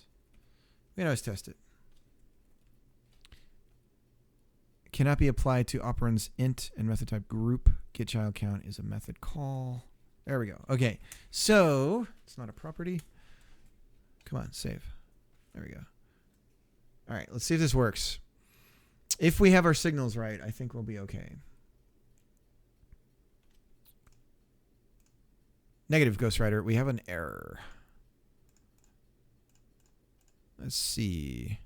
We crapped out on move sprite. That's a good sign. 104 right here. Move child. What did we do wrong? Child is not a child of this node. Okay. Child node. Move child. Oh, okay. So we want to get parent of child node. So panel, get parent, move child. Okay. And then same on here, panel, and then same on here. Okay. We could throw some of these out into their own variables to make this a little bit easier to read, but I'll keep these on one-liners. Hey! Okay, so let's see if we can cap it at the top. Good. And then we'll go down to the bottom. And we'll probably do some sort of graphical representation. Okay, so nothing in the debugger. So it looks like I got that right too. That's good. Okay, so we can move these things around. It'd be really nice if we could smoothly animate this. But maybe what we could do is just highlight the panel somehow when the move happens, so you see it. Like when we hover over here anywhere, the panel changes colors. So when you hit the button, you see. But then we'd have to keep track of. I don't know. Do you guys remember? There's a really old video. It's like early YouTube stuff. It's like a gamer. Like a E3 thing, and this girl's interviewing like, what new games are you looking for? And everyone's like, oh, the new Metal Gear or whatever. And then she's just chatting everyone up, and they're all, whatever. And then she starts talking to this one guy, and he's like, I don't know, and then everything he says, he's just constantly saying, I don't know. It's only the best game of all time, Diablo. I don't know. Let me see if I can find E3. I don't.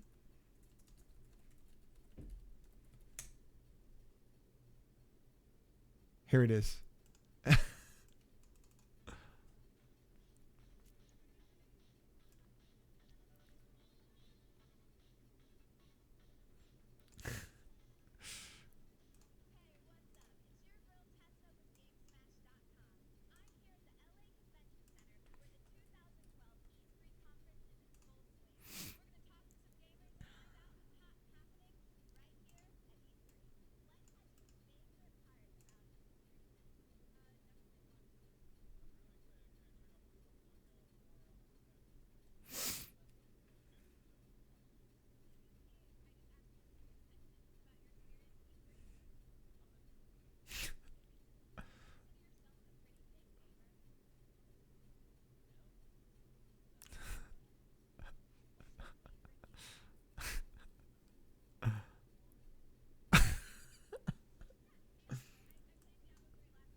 Yeah, I do. I know it's fake. He's actually got a movie that's coming out. I don't know. I just love it. I don't know. Now I can't start. I'm going to start saying it.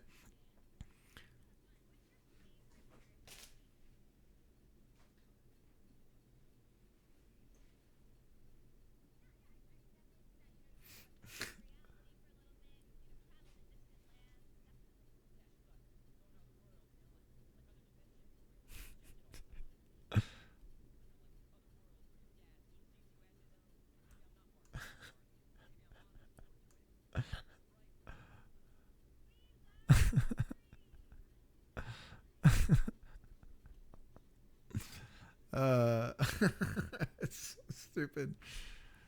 Oh man.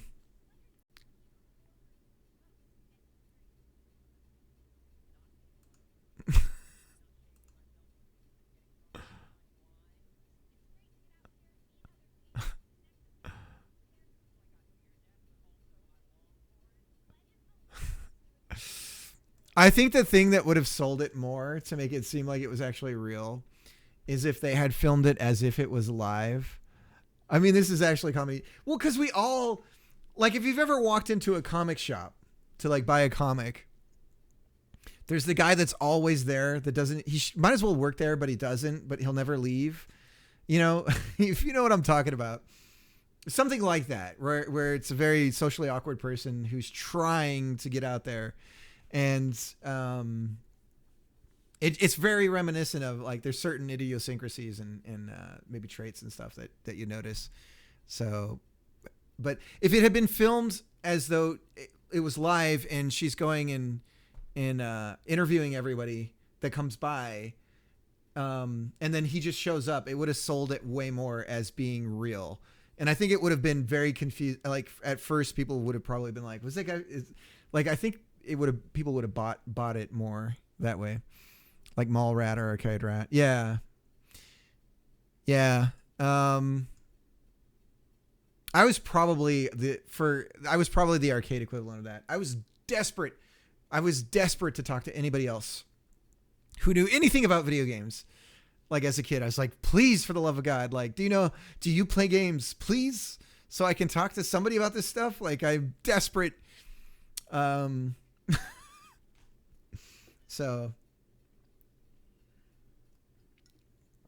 but we didn't have a lot of money. I remember when I'd walk home from middle school, we had a bowling alley near my house, and I would just look. When I was walking home, I'd just look on the ground, and inevitably I'd find a quarter, because quarters were more ubiquitous back then for payphones and things. So I just keep my eyes glued to the ground as I was walking and find a quarter, either going to school or from school. And then I book it over to the arcade and plug it into like Pac-Man or something. Whatever would get me the longest playtime. It was all the old cabinets, like Centipede or something like that. But I was also ridiculously good at Street Fighter 2. I almost got the crap beat out of me by some teenage guy who was there with his girlfriend, and he popped a quarter in, and then the versus thing came up, and I just tore him apart. And I didn't say anything the whole time because I could feel the anger growing in him. But he was with his girlfriend, and he was on a date. And so that's what kept him from pulverizing me. And I was so thankful that was the condition of what was happening, because otherwise I was going to get my ass beat in real life. It was going to be a real Street Fighter, and I was going to be the character that was his. And there's one other, I'm going to tell one other story of the arcade that I'll remember this day. And it actually made me look up some things in psychology, because I needed to figure out what the hell happened. But I remember this kid was playing Street Fighter, and he was Blanco, which is one of my least favorite ones to play as at the time. It was Street Fighter 2. And he was on Bison. And he's like, I can't beat him. Can you do it? And I'm like, I don't know. And I was still pretty young at the time. But I was like a teenager or whatever. I didn't say Blanco, did I? It's Blanca. I said Blanca. Don't you correct me. It's Blanca. Yeah. Well, hopefully that's what I said. Maybe I did say Blanco. Clip it. Let's look at the tapes. Greg, bring up the tapes. Anyways, so I took the controller over. He died once, and I came in. I am not lying when I say this. I would normally play Street Fighter 2, and I could never get to Bison on one quarter. Like, I'd always have to do, like, at least, if with fighting games, in the arcade with fighting games, if you died, you just start over, right? Because they want you to keep pumping that quarter in. But I found with fighting games, you typically just wanted to just let the timer run out and start over again, because you get longer playtime that way. So anyways, I never really got to fight against him at the arcade. And I think I was probably playing it on the SNES by this time. But the kid, you know, I take the joystick over and I perfect him twice. And I swear this happened. I don't know how I did it. It was the weirdest thing. It totally freaked me out. I don't understand what happened. And I started looking into, it's like, what the hell happened? Like, cause I wasn't playing it at all anymore. And maybe there's a setting for like difficulty or something on the cabinet, and maybe that's what was going on. Maybe there was like a dip switch that was switched. There's a place kind of like Chuck E. Cheese near us that had these 2 platformer games, but they were both religious based, and the owner was like, these games will always be free because they promote God. And just to play games, I'd go there to play those. Yeah, my cousins were they weren't allowed to play anything but like knockoff NES, like unofficial NES games that were all religious. So I remember playing a game called Joshua a bunch, which was actually a rip, I think, of another game. SF2 was my first PC game when I worked at the arcade. I loved me some MVC and Tekken. I'd start tournaments and do giveaways and ended up getting management role at 16 because I increased revenue 3 times in 2 months. Oh, wow. Yeah. Hey, Nick, how's it going? Yeah, I always feel like theaters, in movie theaters, there's a lot of opportunity to pivot to more party-centric stuff in theaters. Getting ready to sleep. I'm just working away. We just got some reordering going. I'm wondering if we could animate it. If Mariano is here, I would do a phone a friend for Mariano. But we're changing this. So now we need to actually apply this to the sprite order that's showing up on here. So now we've got to get that hooked in. Then we have to build the data structure for the JSON to apply this to some sort of export.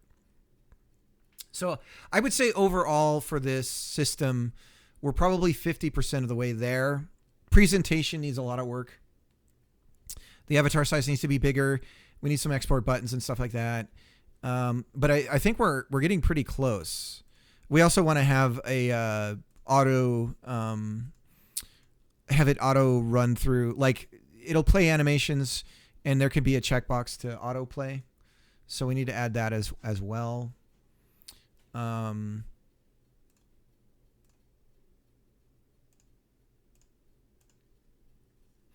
Yeah, our arcade was it's called Wilson's Lanes, and it was next to a church, and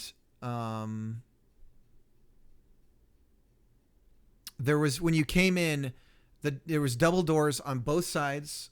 So when you came in, there was a long hall, actually a very wide long hall, and there was double doors on both ends, and they were tinted. They were tinted red, with like a marbly, like beveled, like artisan glass stain thing. So when you came in, and the door shut behind you, because it would always be at sunset, like school would be out, and the sun would be starting to set, and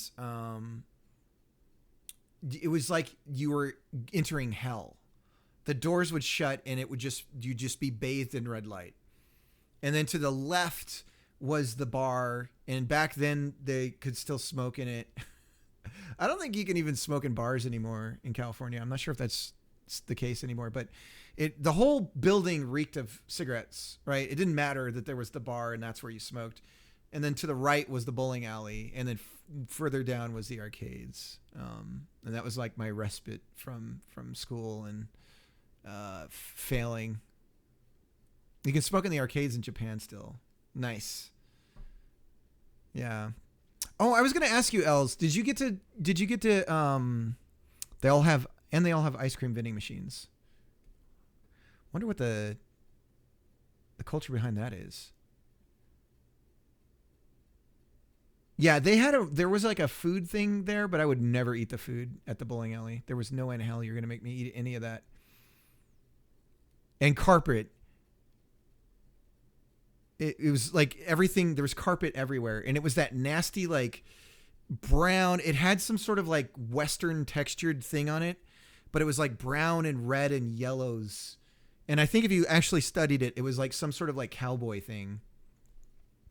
Japan has hella vending machines. Yeah. I was going to say, did you get to practice your Japanese? Did that work out well for you? Dude, I smelled a cigarette the other day and it was the most off-putting thing I've smelled in a long time. I never smoked because I liked the smell. And I just knew that that was probably not a good sign. So I never even tried because I was like, this is probably I'll probably never be able to quit.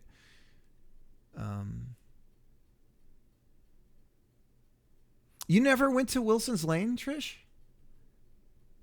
I actually met my wife there as well. Heck yeah.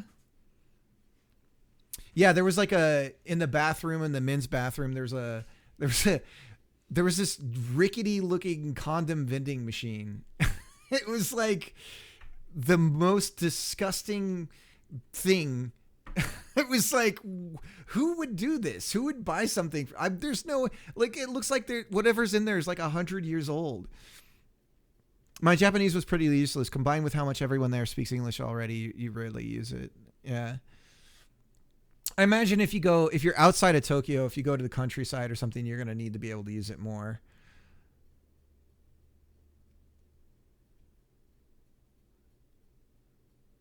Wasn't practical. Yeah, I've heard there's a good technique there's like in most languages, there's kind of the 1,000 words that you need to know to get started to be able to have some sort of conversation. If you can memorize those 1,000 words and start applying them in practical speak with somebody else, like that's how the quickest way to learn. Language development, language acquisition is an amazing thing if you consider child and what they are capable of doing. They basically learn completely through immersion how to speak a language, and it's really incredible to consider what's going on in their mind and how quickly they understand and acquire a language. It's fascinating. I wonder if like a good text to speech and then back again from some sort of AI might be a good way to build a tutor so that you don't feel as ashamed to practice speaking, because the AI isn't going to judge you, but you can at least start to have a conversation with it, and it could maybe be like, I don't understand what you're saying in a way that doesn't, like, break your heart. Neuroplasticity under 8 is insanely high. Yeah. Well, they're building the neurons. That's why I decided to homeschool my daughter at a young age. Because first of all, like, real schooling starts so late in a child's development. It should be much sooner.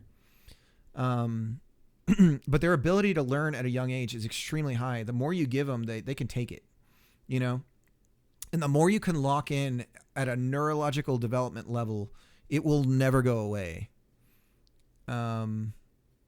So it's really important to try and like pack as much knowledge into a kid as you can. And not in a like droney, repeat these words again and again way, but just give them stuff and let them work on it.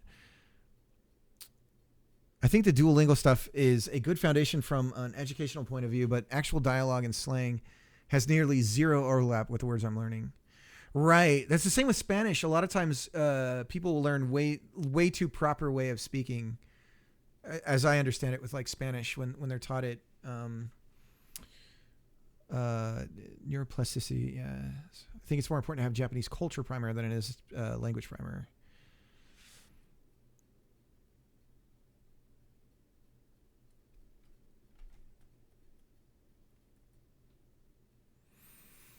Okay, so we're moving the panels. Now we need to associate this. This is going to be much harder. So we have our runtime. This is the scene that's showing the avatar right now. It's this one runtime avatar. Yeah, idioms and slang can drastically change a language in practice. Yeah, I imagine so. I mean, it pits you as an outsider Regardless of just that you're learning a new language, the minute that you're not in the times with the vernacular or whatever, in Japanese, the language, as I understand it, they tend to make up. They have a lot of like, they play with sounds a lot in their language, and they'll blend together two words with like the word's not phonetic, but there's a lot of like the language where in English we grab from other languages when we can't find a word that works. In Japanese, they'll just like, well, this is kind of the sound of a dog barking, and great, right? And they're like, here we go, or some, I don't know. I'm doing a bad example of trying to come up with something, but there's a lot of that going on. Words from the outside, but it's all said. But the thing is they'll say it in their phonetic lexicon. That's the thing that sucks about English. Like with English, bark is the sound of dogs barking. That's the thing with English, is that it's like, well, we took this word in before the 15th century, and so we pronounce it this way. But this word is spelled exactly the same way, but we started using it in the 1800s. So we say it this way, and this word came from Japanese, so we say the A's and the E's and the I's and the O's and the U's this way. And then it's just like, oh my God, it's awful. Yeah, that's what I'm talking about, Nick. Yeah, for sure.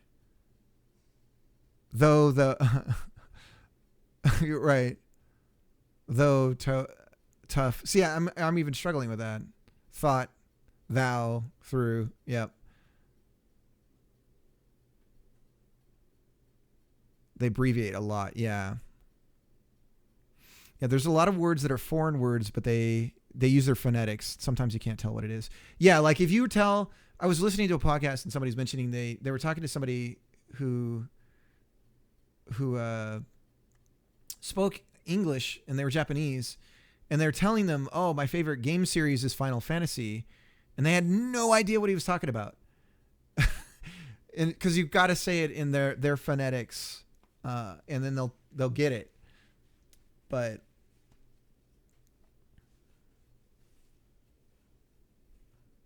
it's interesting.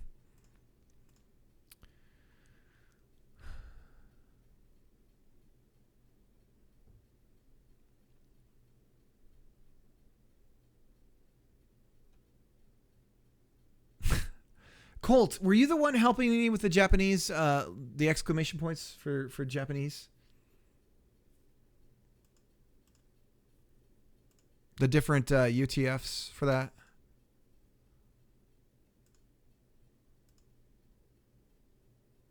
In your dreams, perhaps. Somebody helped me with that in chat. What drives me crazy is when someone pronounces something wrong and others around them are trying to overuse the word to correct the pronunciation, and that person just keeps saying it completely wrong. I talked to my daughter about incorrect pronunciation because I heard a good example. It means that the person's actually they read more than they say the words. Components. That wasn't why I fired him, but it helped.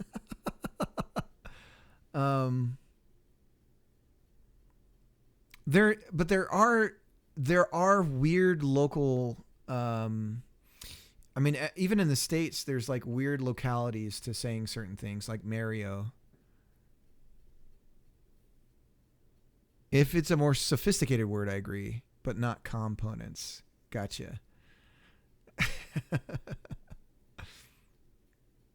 Wash your hands, exactly. Or bag. There's like 7 ways to say bags in North America.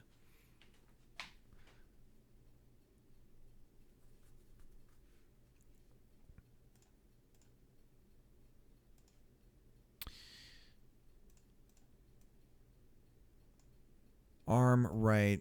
So if we move this in front of the head, it does not do what we expect. Let's mess around with this. Let's do a default sprite here.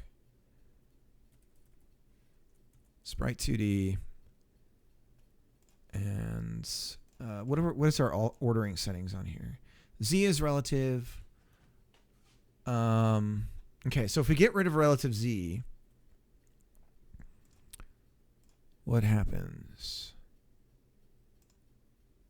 Arm right, upper, and we put it in front of the head. That's what we want. Okay, so the question is this a case in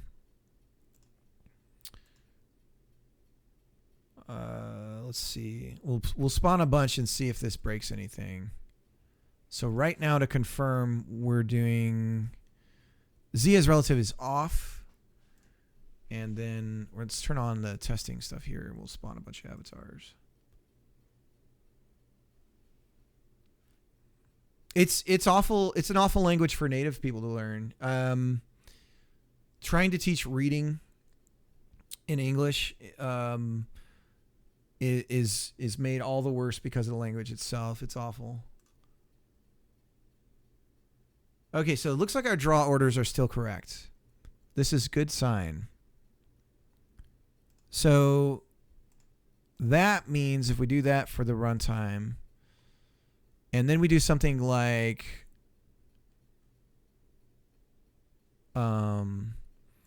leg right, and we want to put leg right in front of, let's put it behind the torso. Shoot. How are we going to handle torso stuff if we want to do... Like, what if somebody wants to make a skirt for the torso? In our draw...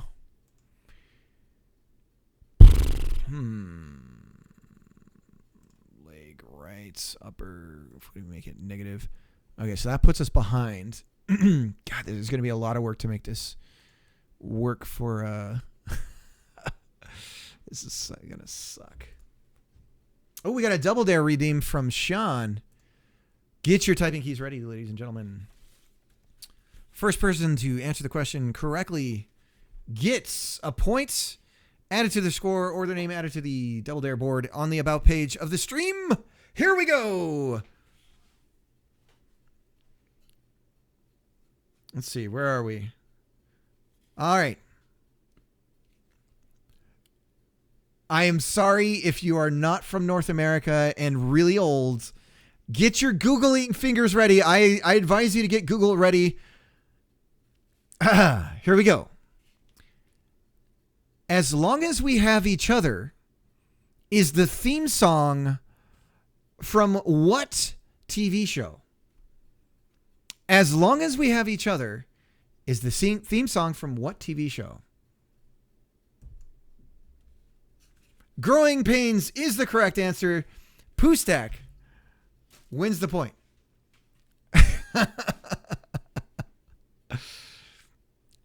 All right, let's give Pooh the point.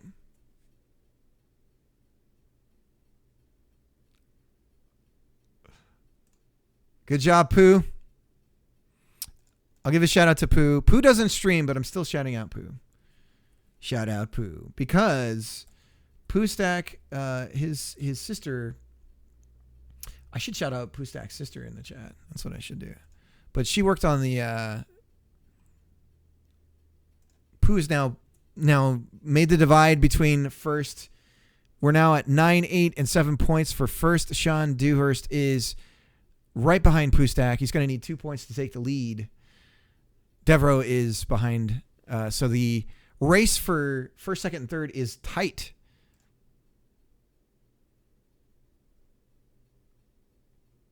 But she worked on the avatar, the test avatar that the one that we're going to use. It'll be packaged in as well. Let me spawn a bunch of avatars here and make sure the draw orders look good. They don't. So we can see this leg is drawing over that. So crappy.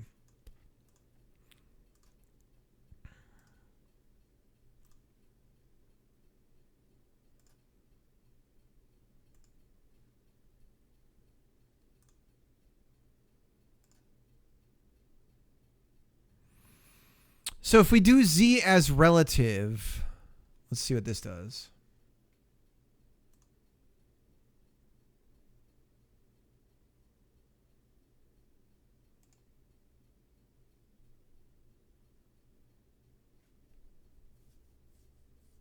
Someone get him a different book.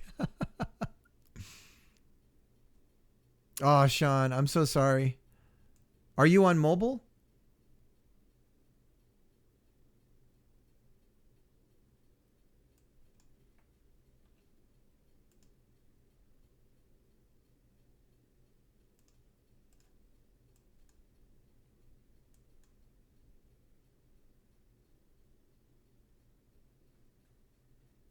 Damn it.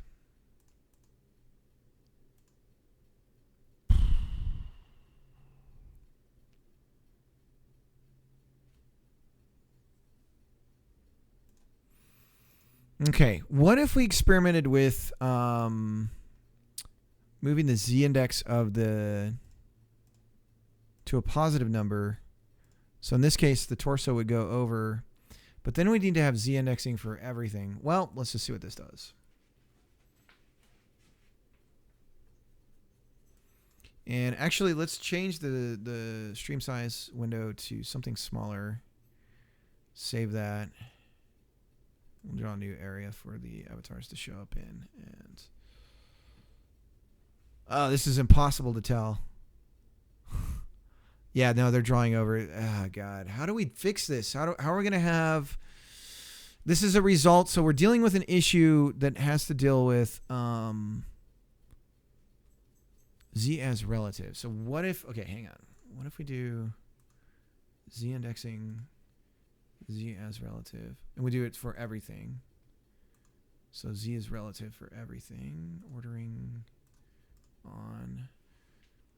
And then if we do that, then we could have this be behind. But it technically should be. This is what I hate about this crap.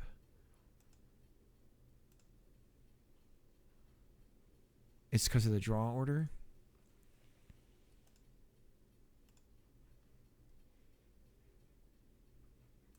Arm, leg right upper.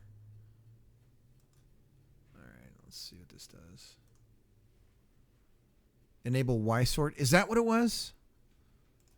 Oh, you might be right. Oh, you're right. Oh, God. You're right. Okay.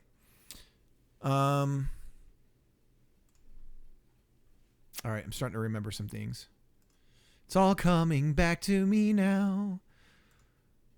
There were nights of endless pleasure. Makes more problems. Yeah. We had solved this before, but I forgot because I'm an idiot.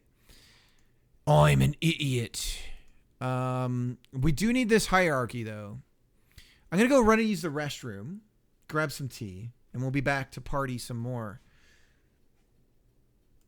Finally, a useful comment from me. Maybe we could do a Miss Pac-Man. Somebody do a Miss Pac-Man redeem.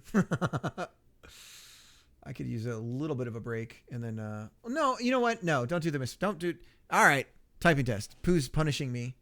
Because, all right. My neighbor is gone. All right. Let's go, Cal. You're my buddy. My shadow. All right, typing test and Miss Pac-Man. I'll be right back. Let me get this over here. Start. All right, looks good. Let's go, buddy.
All right, let's do the typing test, and then we'll do the Miss Pac-Man, and we'll be on our way.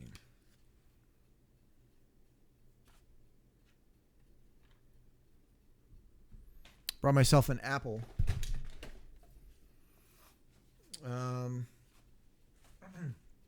The other thing that I need to... there's a lot of stuff on my desk right now because this is my take things away from Calvin stash. So it's automatically... it's becoming a wreck. Good God.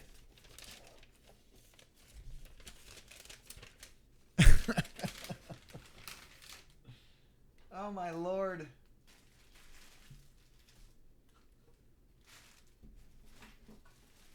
All right, there's the lapel. Lapel. Okay.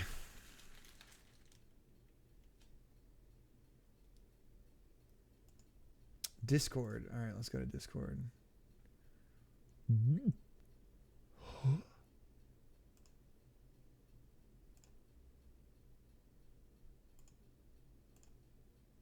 All right. Pictures. Seriously. that wallpaper, man.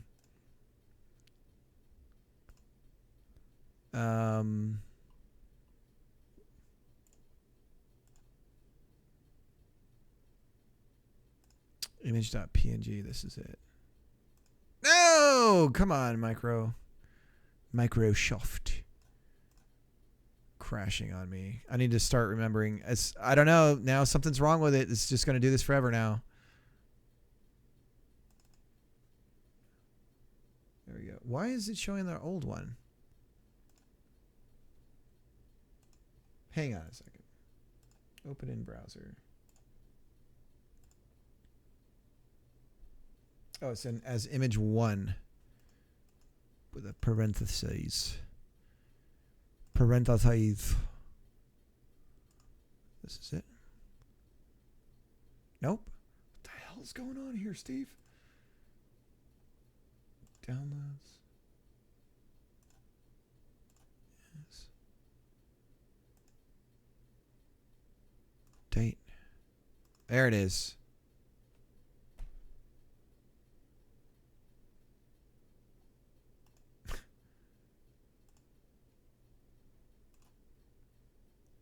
Let's see, pictures.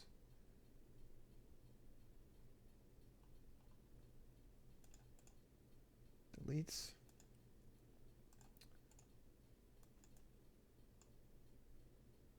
Copy and replace. Browse. Image. There we go. Man. You know, I ate my own dog. You inspire fear. Your presence paralyzes. If you manage to intimidate somebody, morale test before combat, you automatically win an initiative in a fight against them. Nice.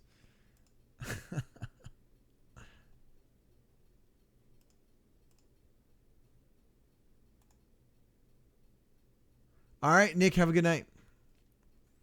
When the doggo comes back, I'll give him head pats. I forgot to give him head pats from that last redeem. I'm sorry about that. This is one of those days where I definitely don't feel as productive.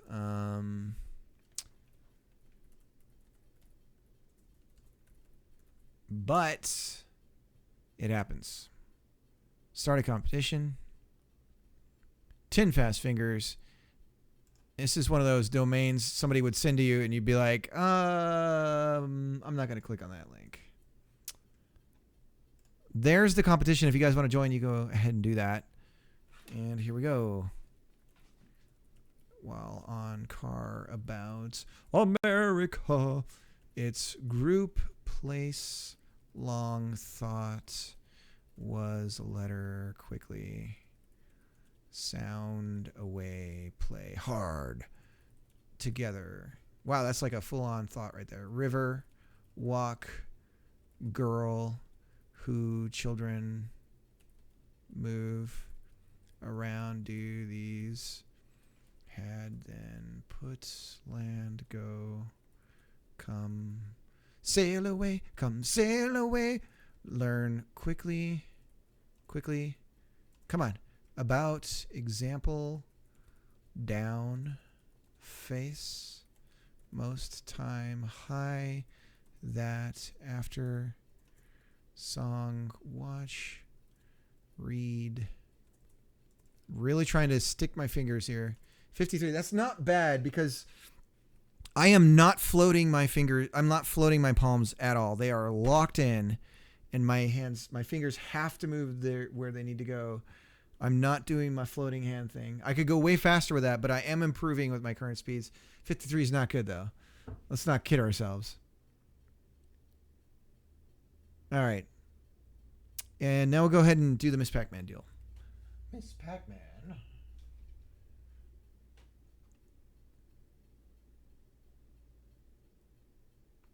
It's looking pretty good. Let's go ahead and turn on the lapel. The lapel receiver. And for the mic. Type Racer. Can we do that in real time against each other?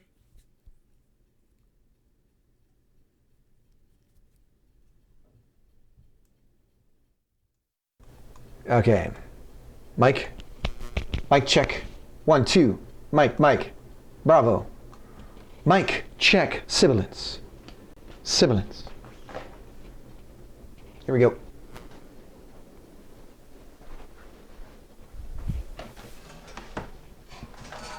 Oh, we need my phone so I can see chat. Dude, have you guys ever tried to like set up something to be double-sided printed? It's a freaking nightmare. Oh, my phone's over here.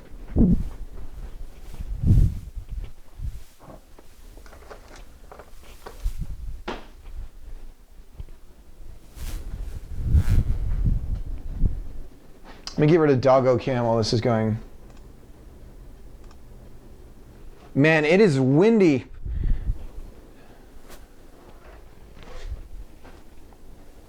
Go to channel. Watch the video, turn the volume down. All right, there's chat. I have to do it for my daughter's school stuff.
I'm still grandfathered into the free ink in 15. I know you were telling me about that.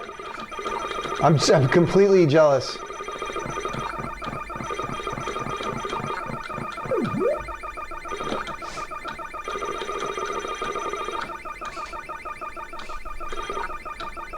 Somebody should write a movie about a company like HP going out and hiring like a kill squad because they're losing too much money on those deals. And so any of those grandfathered accounts, they have to assassinate.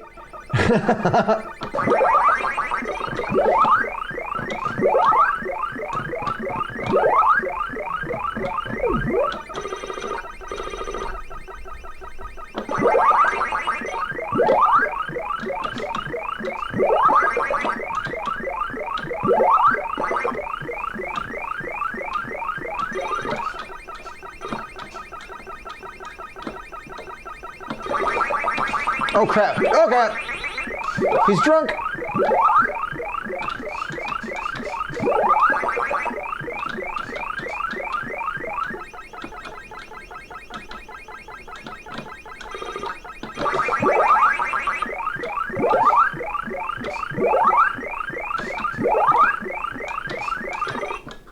Alright. Yeah, so you're the finally IRS caught up to 2001 and let you upload pages from certain documents. Hell yeah. Yeah, if you do trades yourself, it's awful.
Woo! 3 perfect boards in a row! Golly!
All right, not bad.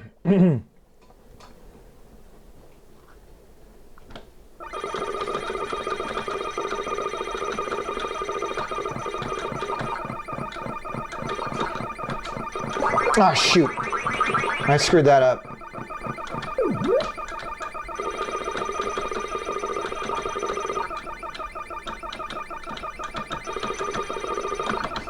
Woo!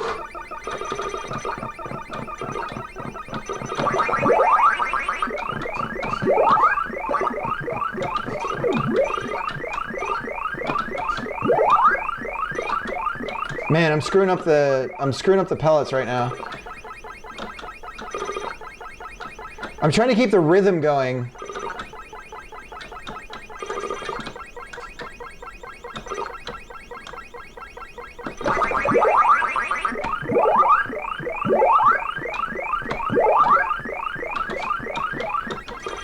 Not bad.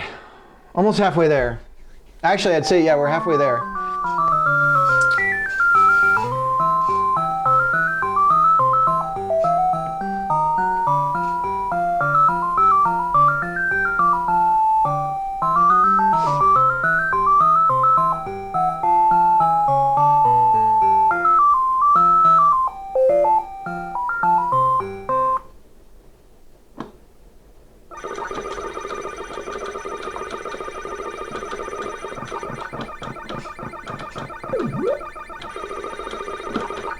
Ah, dang it.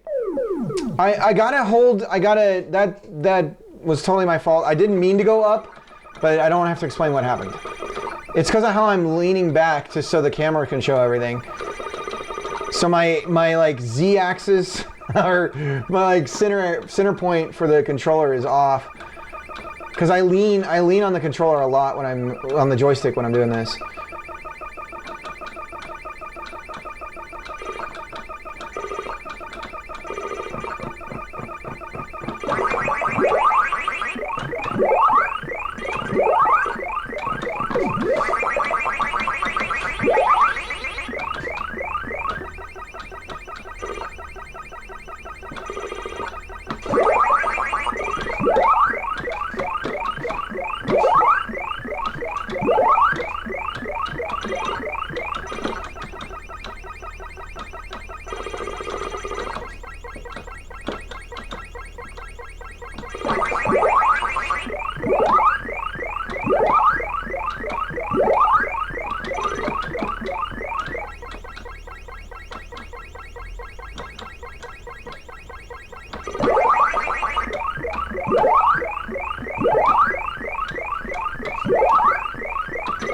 All right, we're doing pretty good.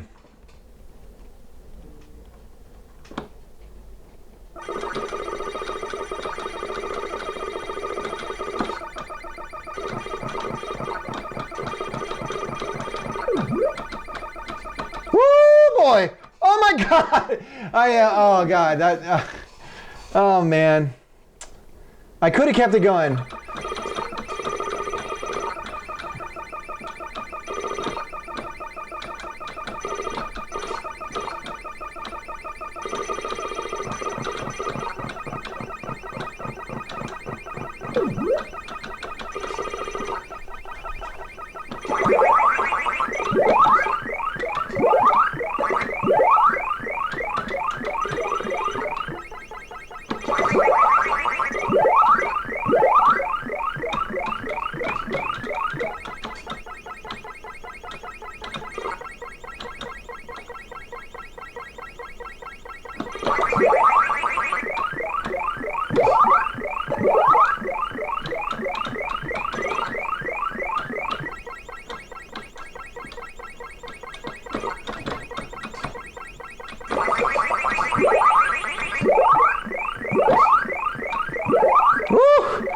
All right. Definitely going to break the high score if I don't screw it up.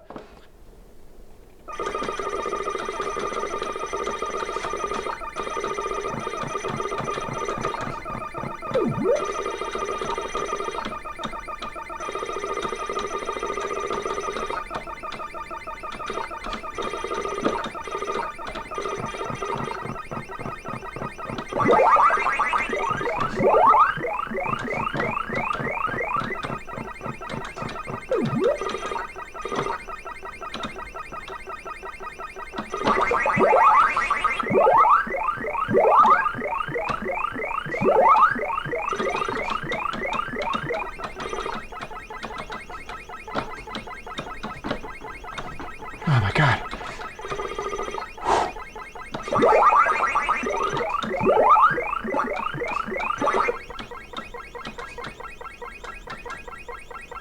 Woo!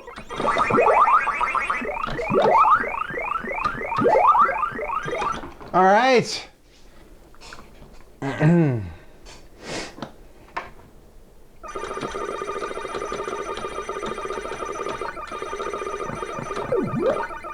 Hell yeah, give me that banana. Put it in my mouth. Whoa. All right, go around here.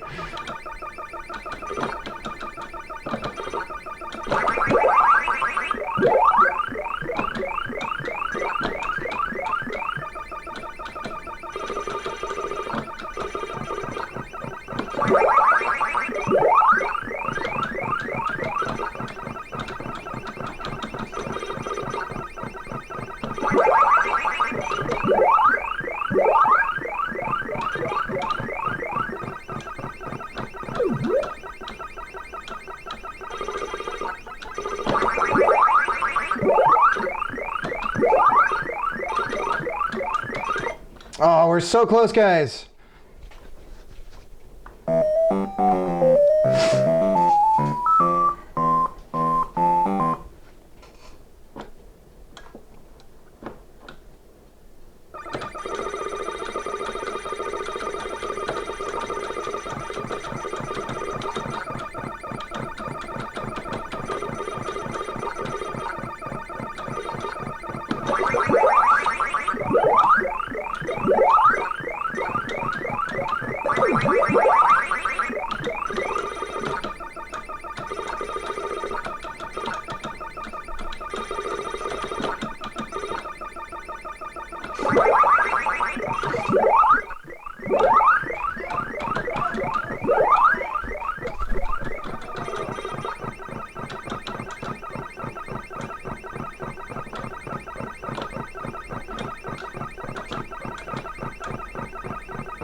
Oh crap, they got me.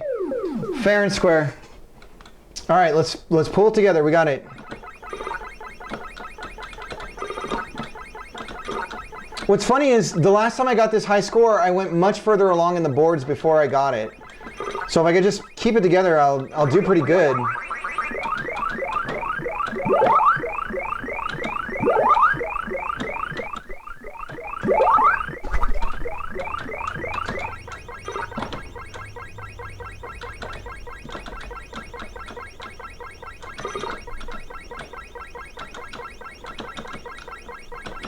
Okay.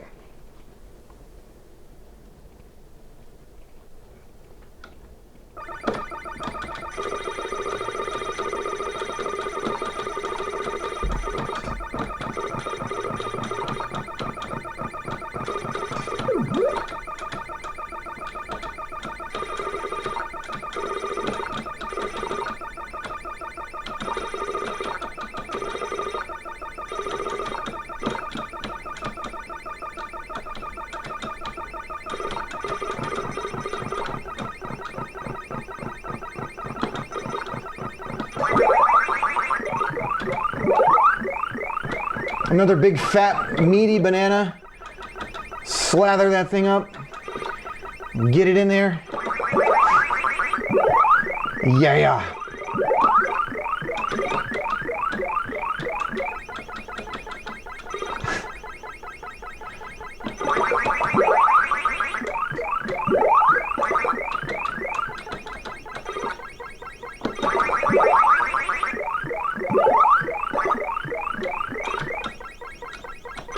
All right, new high score, boys. New high score. Here we go. Can we get it to 200,000?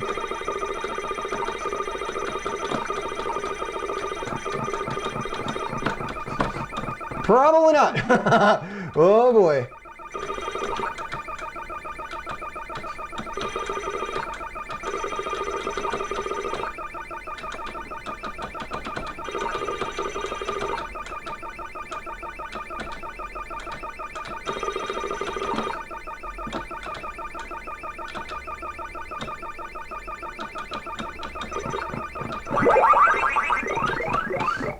Ah, greedy.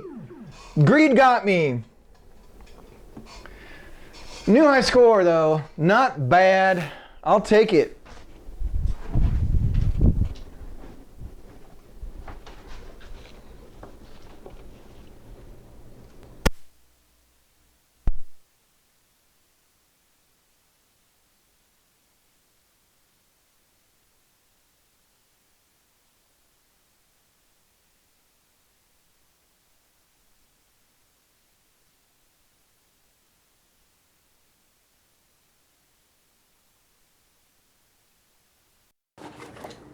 All right. Oops. Double mic.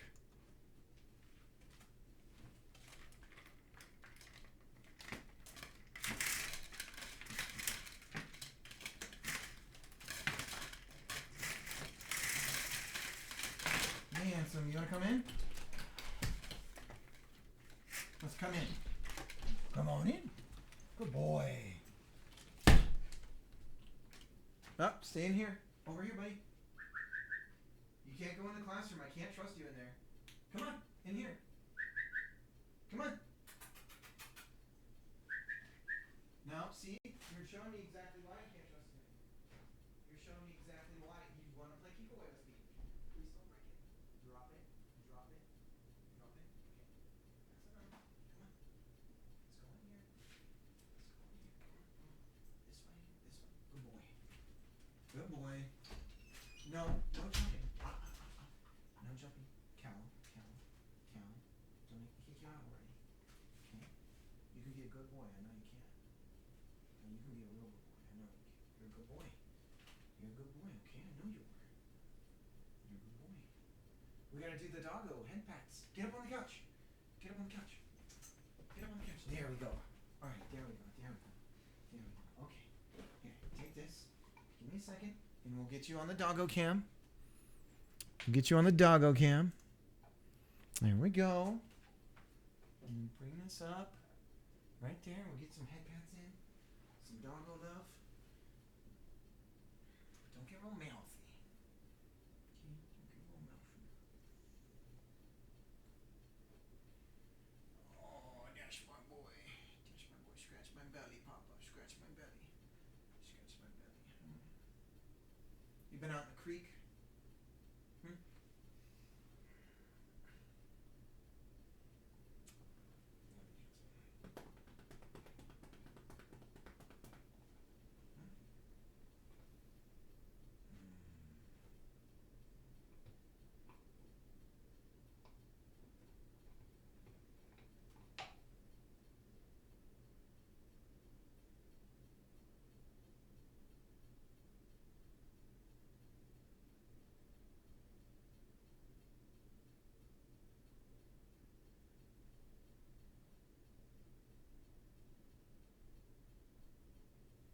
His ears are his magic spot.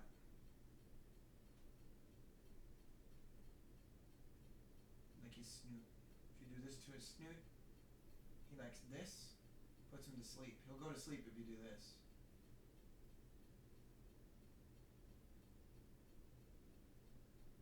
And his ears.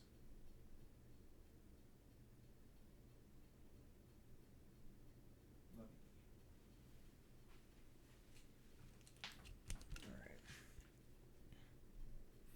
Ah, the background change. Did I do it? Didn't I do it?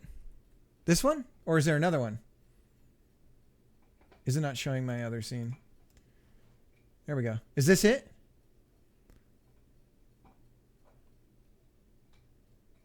And let's double check the update on the... Did anyone else do the typing test? Who did at 65?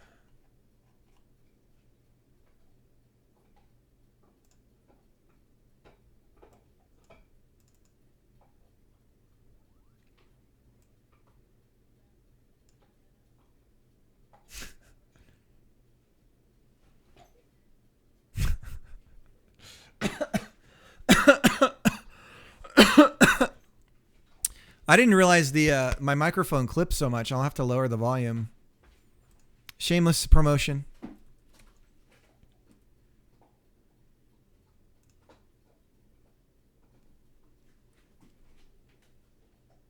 He's down in his pit of chewed up stuff.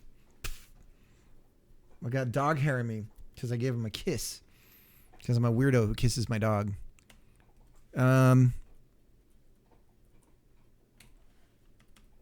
All right, so we've got the movement is happening. Now we should be Y sort is enabled. That means the head is now in the wrong position. if we turn off Y sorting on the head, that puts everything where we want it on everywhere else.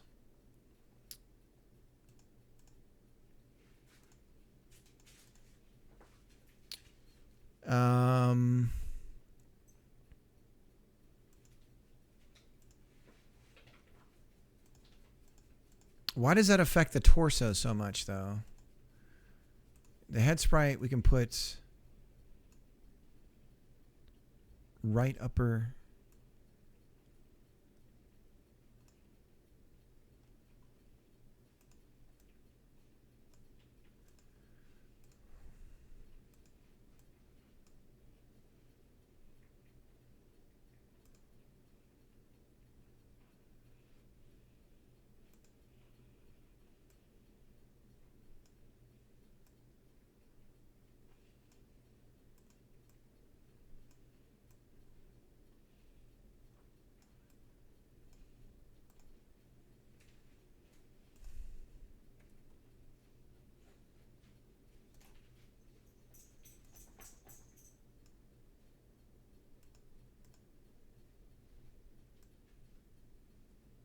Whoops.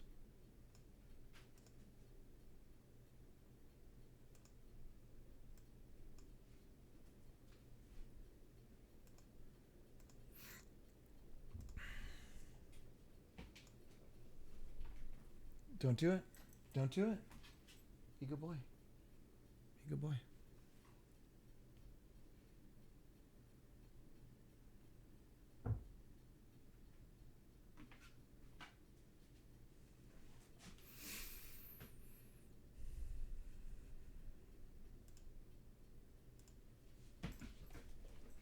Don't do it.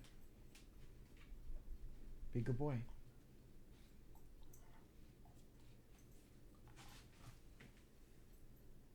You want to go out, right? You want to go outside? Is that what you're asking? You want to go outside?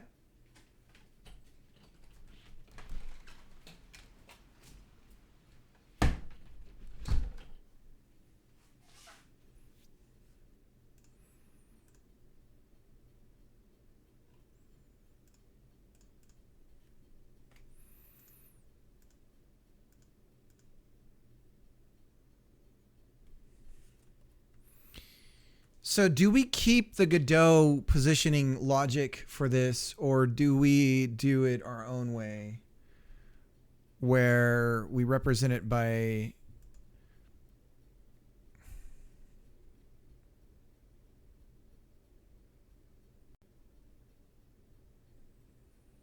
and we do have a problem with the torso sprite.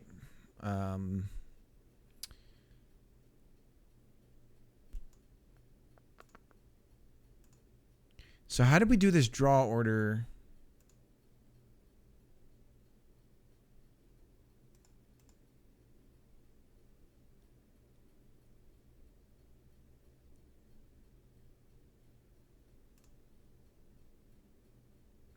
Show behind parent. That's what it was.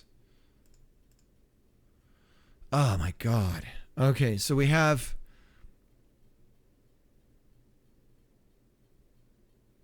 police.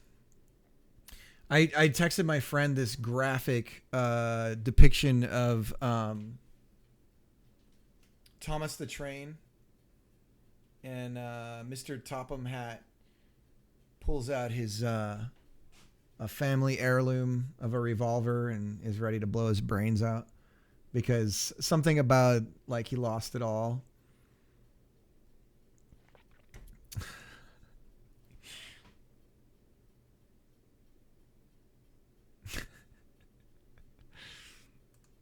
And it's like the dark and gritty version of Thomas the Train.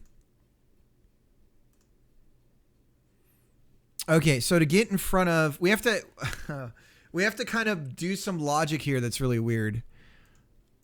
But show behind parent. So if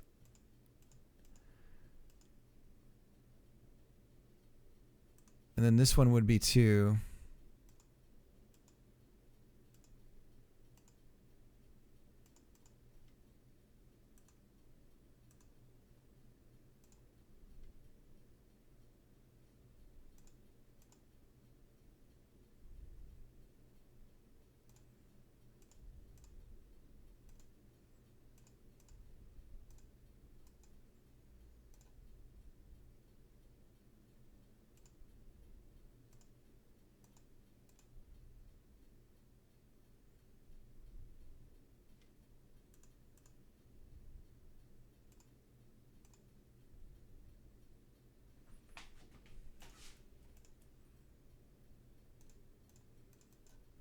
Okay, so everything has the right z-index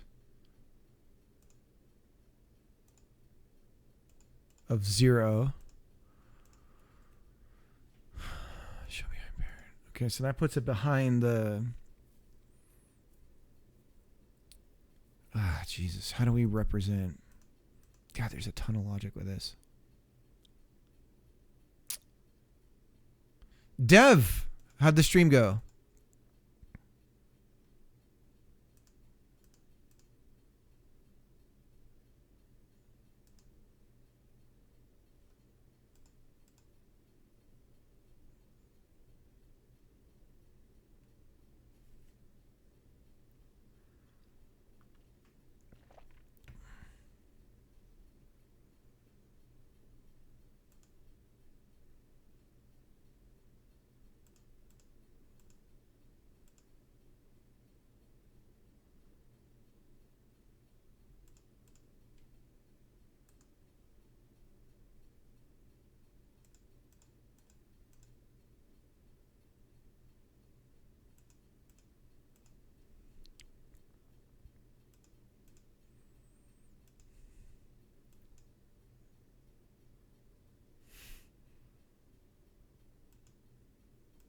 Nice. What's the current goal?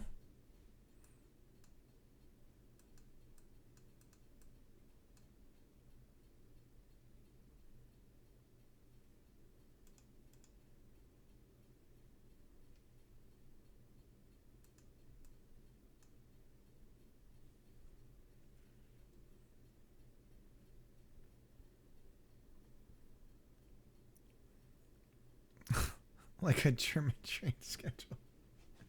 Oh my God. Wasn't that what they said about Russia when it fell apart? And at least the trains were on time. Or was that, it was that, oh God. I'm pretty sure that's what they said in communist Russia, right? That was Mussolini. That's right. That was Italy.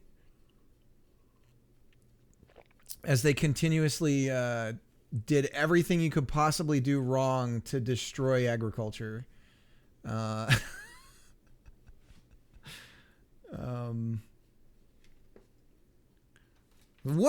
is... I don't understand. It must be greed. It's like, no, stop. Just stop interfering. Like, stop trying to fix it. A visual novel framework so you can just make a data table and it will run your adventure with branching dialogues and all. Nice.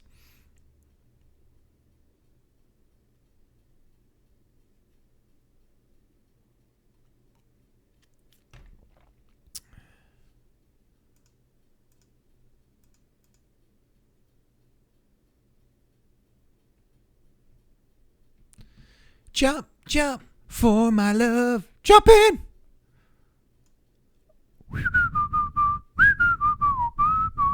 Jump, jump for my love.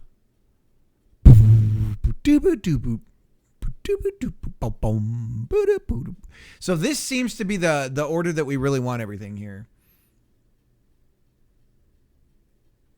I'm going to whip up some waifus in paint.net to prepare for when you release. Heck yeah.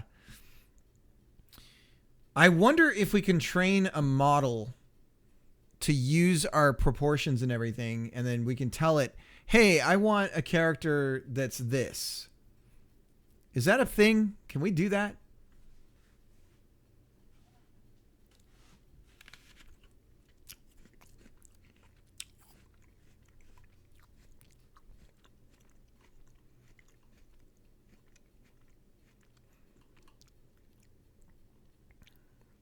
Are you saying that I need to develop boob physics, Sean? Is that what I'm hearing?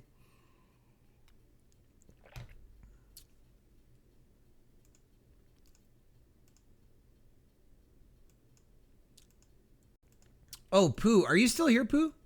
I'm wondering if we can get... How much time is wasted? It shows up as a redeem for some reason. Oh, for the visual novel.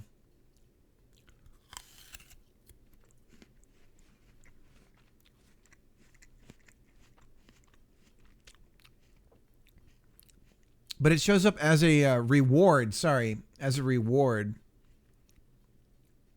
How do we change that?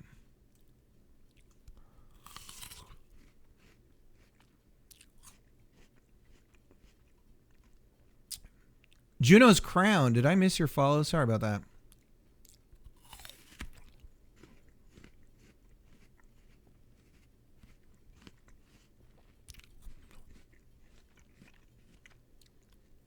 We got to do it with polygons and warp the the texture.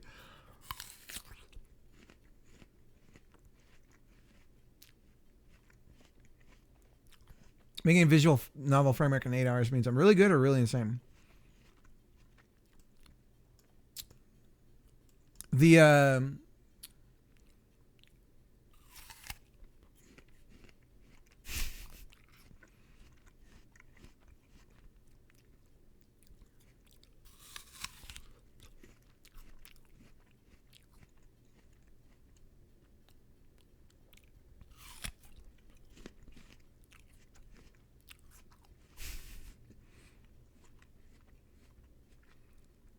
all right, let's write a complex boob physics engine just for this. And then we can apply it to other appendages, if you know what I mean.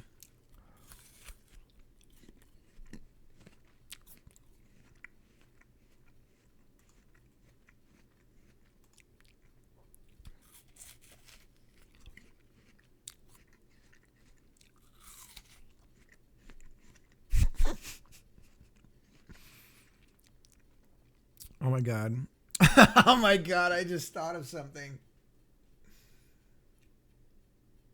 I don't want to say it because I'm going to out myself.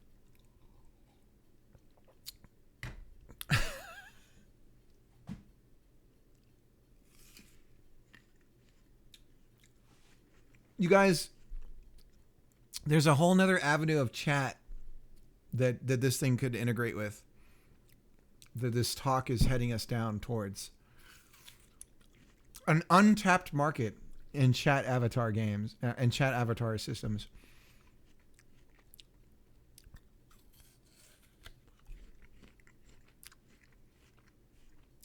It is the New York City of chat. It is, if you can make it there, you can make it anywhere. I'm just saying.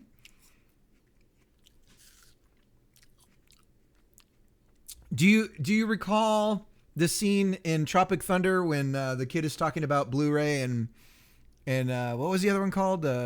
Something red. What was it?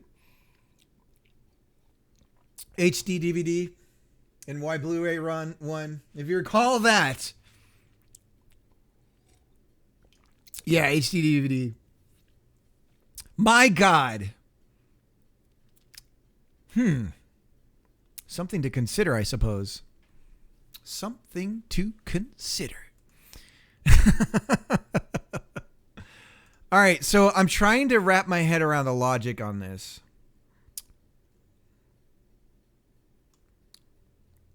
Like, how do we do this?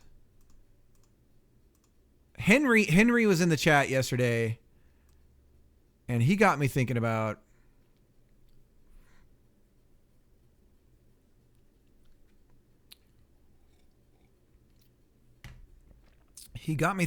this.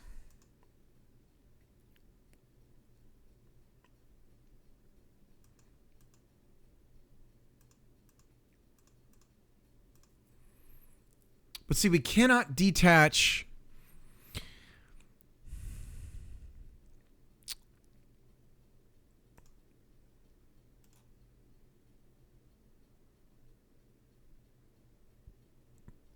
so Z relative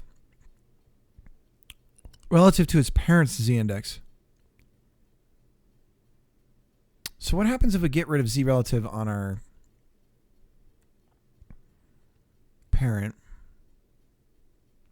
altogether? Then we spawn a bunch of avatars. So the parent is, we get rid of the Z relative, and then we go through and we keep Z relative.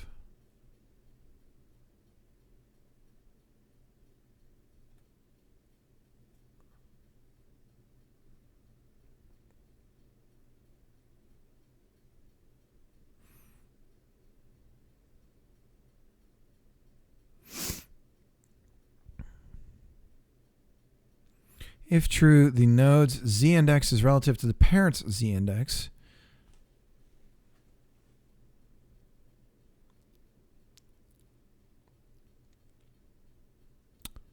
Could we dynamically apply the Z index to the Y axis?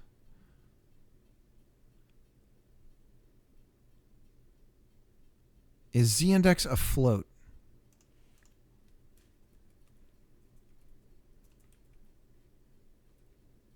It is not a float.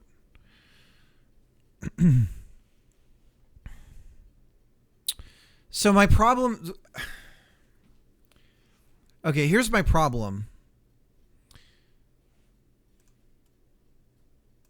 What the hell is this? Let's get rid of this. My problem...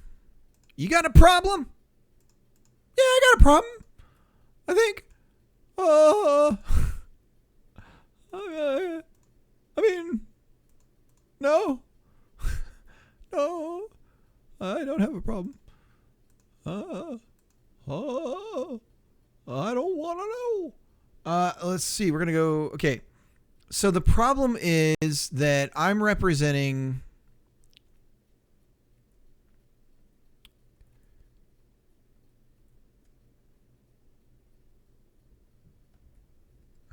lemon grab is right there.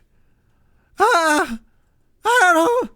I think we could get there. I think we could get to lemon grab. We could squeeze the lemon. We're getting there. That other day I couldn't hit it, but we're kind of close. Come on in, handsome. Come on in. It's windy and scary. Get in. Oh my gosh. It's him. The tea helps. Timid Brick, clean your room. I can't clean my room right now. I'm knee deep in this horse manure of a problem. Yeah, give me a second.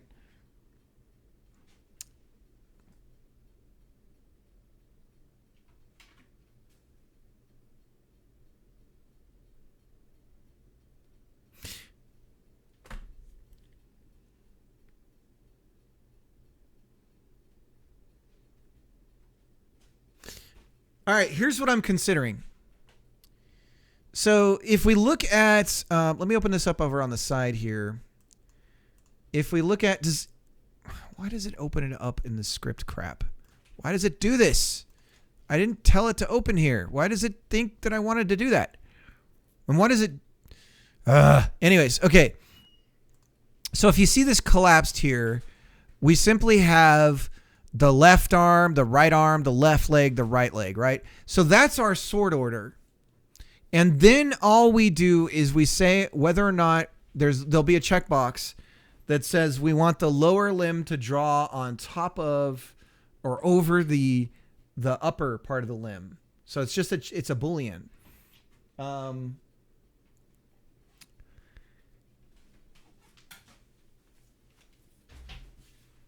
get it. And so our we're essentially dragging these around.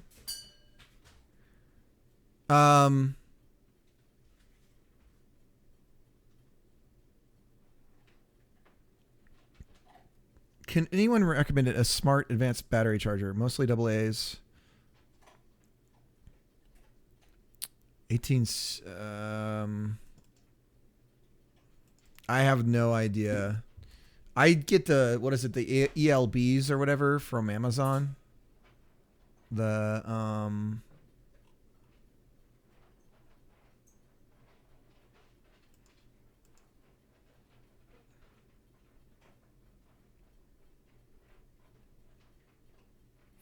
I didn't even know there was a advanced battery chargers. What the hell's that mean? The hell kind of commie talk is that? All right. Let me. I don't know what's a battery. LCD displays, conditioning functions. I see. God dang, smart ass trying to make me feel dumb. They'll do smart trickle charging in storage modes, etc. I gotcha. I'll trickle charge you. Oh, hold on now. I don't mean anything. How the hell did you get Calvin to do the crate? He'll just go in there. I mean, when I created my other dogs, we would just say, go to your room. And they'd be like, it was like a sleeper agent. And they'd be like, oh, I should go to my room right now. So after a while, you just, every time you put them in there, you say, go to your room. And then they're just like, you know what? You're right. That's a good idea.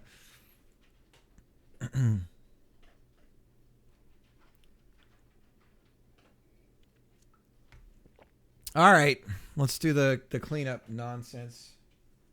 A god dang cleanup.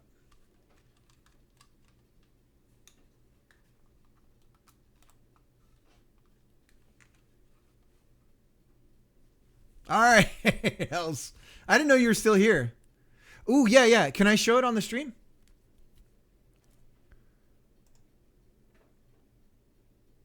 All right. So I think we're going to be able to get the ordering going. Let's see. Let me go to Discord here, guys. And this chat. And it looks like, oh, these are cool. Are you going to be able to, are you going to use that Discord thing you were talking about? Can you tell which one is me? Hang on. It's got to show up. Open in browser. Let's do it in the browser. There we go. They'll animate and talk.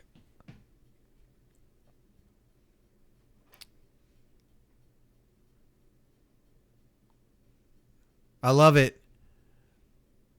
These are great. Oh my gosh. It's beautiful. It's going to look great. It's going to be awesome. I love it. It's going to be hard for me not to talk on purpose to make my little dude move around and stuff.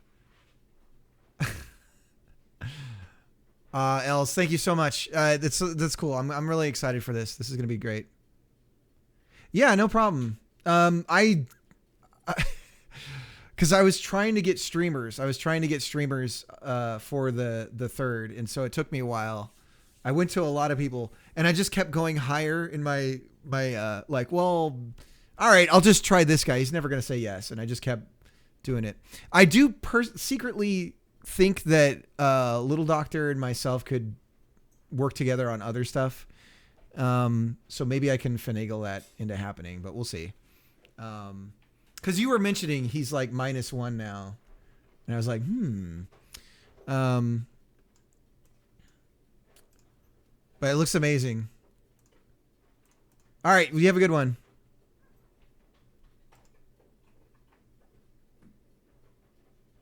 A dev partner that just doesn't like to stream. Okay. That makes sense. I'll edge him out. He'll have an accident. I'm kidding. Yeah. I like the idea that you could mirror ours. So when you're talking, if there was a way to have OBS switch scenes so that it flips ours around so that you have like a silhouette of us looking at you as the DM.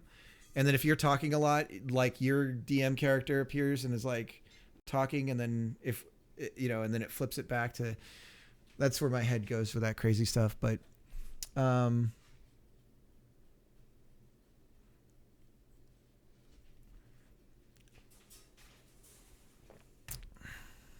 I don't know. Could you do that with the potato thing that you're using? Potato mic or potato, whatever it's called. Anyways, you have a good one. Let's do the cleanup. We're getting all these redeems. I need to turn them off on certain days like this. All right, here we go. Still, the mic seems a little hot.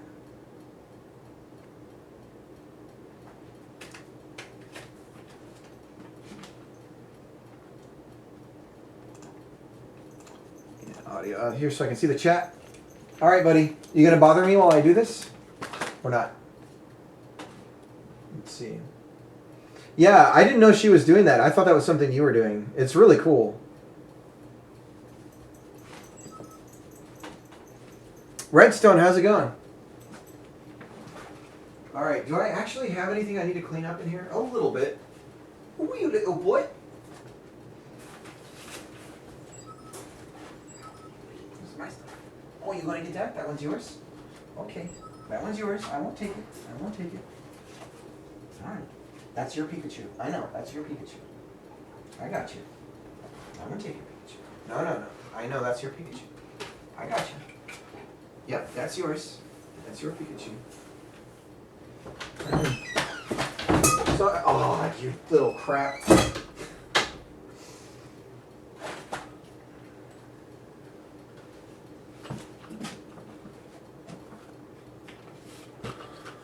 Okay, now I really have to go to help with dinner. All right, Codex, see it. I'm doing good.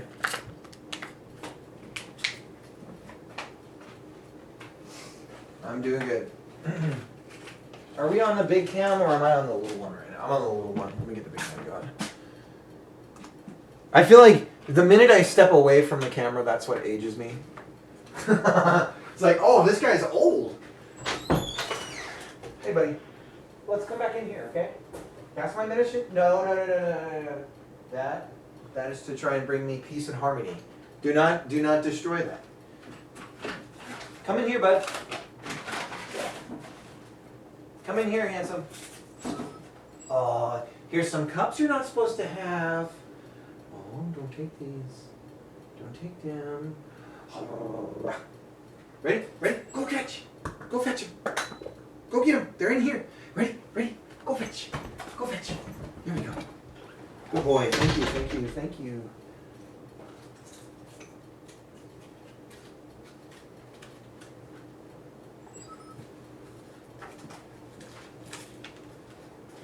The problem with cleaning right now is the more that I clean, the less there is, and the more he starts to target the things I don't want him to target, as far as chewing up things is concerned.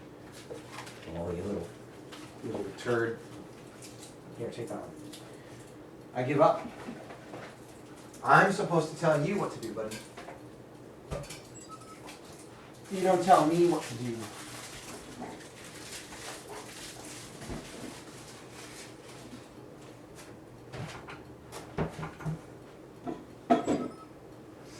All right.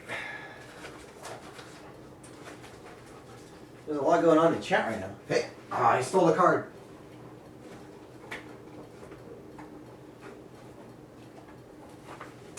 Oh. Let's see.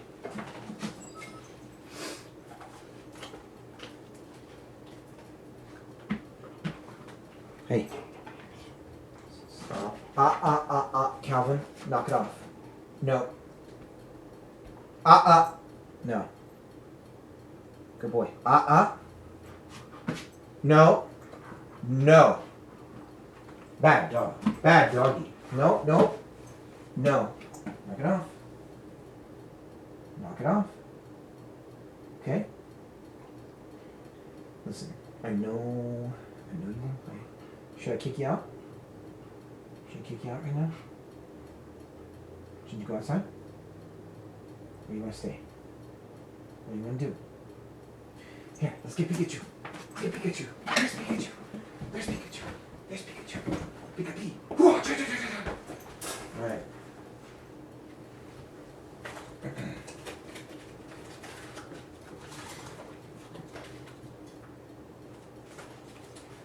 Nope.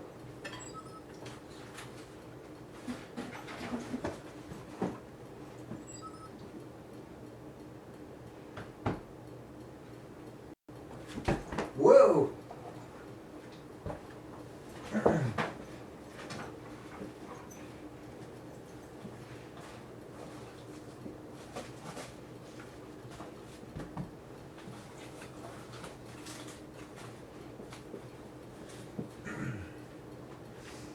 I think I set a timer.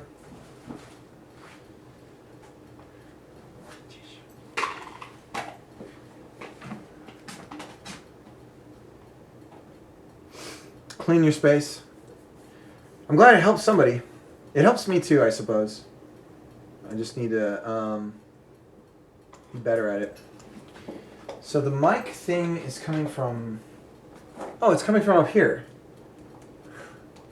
It's not even using my mic right now. Alright. That's good. That's right, because I do not have two ingress for the capture of cameras. I'm using a HDMI switcher for that. I always forget.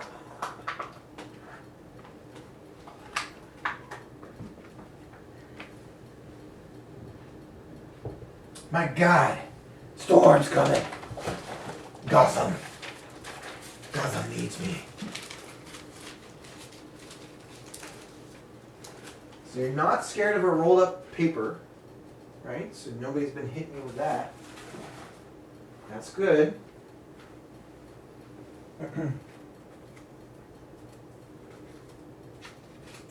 Also doesn't seem like you're too worried about, I don't know, anything. You get spooked. You do get spooked though. You get spooked pretty easy. So you are skittish and scared about things. You do realize you're the biggest dog on the block though, right? You're the biggest boy there ever was. The biggest boy there ever was. Yes, you are. You're the biggest boy there ever was. Oh. Alright, we gotta get that vacuum back in here.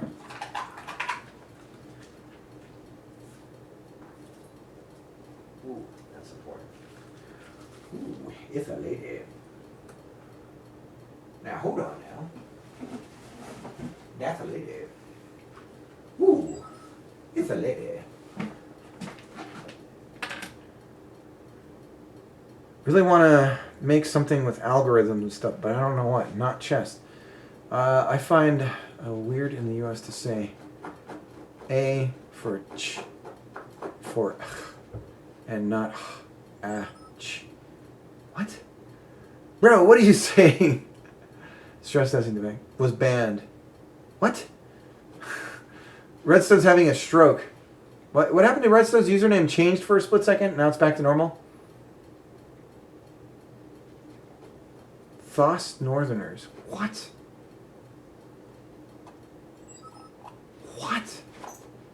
H. H. You mean like H? You mean letter names?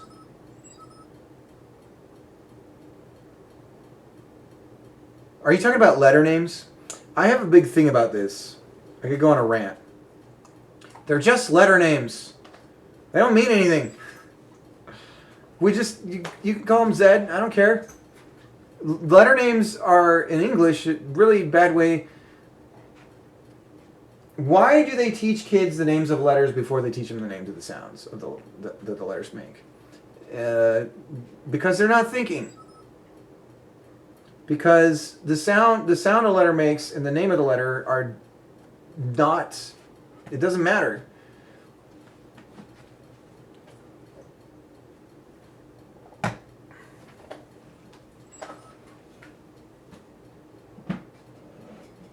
Going all Montessori, hell yeah. Introduce children to letters by their phonetic sounds. Use lowercase because that's the highest percentage that they'll see those letters in words. Don't bother with uppercase on anything. All right, buddy. Go to your room. If you're going to do this, you got to go to your room. Or I got to kick you out. What is it going to be? You want to go out? You got to ask in a better way, okay? You can't mouth me to go out. Do you want to go out? Rest, Rappa. All right, go on. Okay. Rabbi. All right.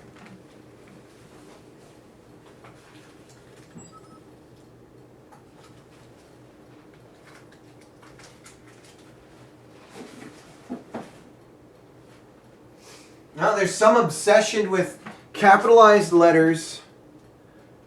Don't even get me started on fonts. For every school that's lower lower level, lower elementary should have a dedicated font that they use for all print materials. Full stop. Just to eliminate any sort of divergence from that could potentially hinder that kind of thing. Although our minds are very capable of dealing with different font faces and stuff like that. Keep with a damn standard font. Please, just pick one.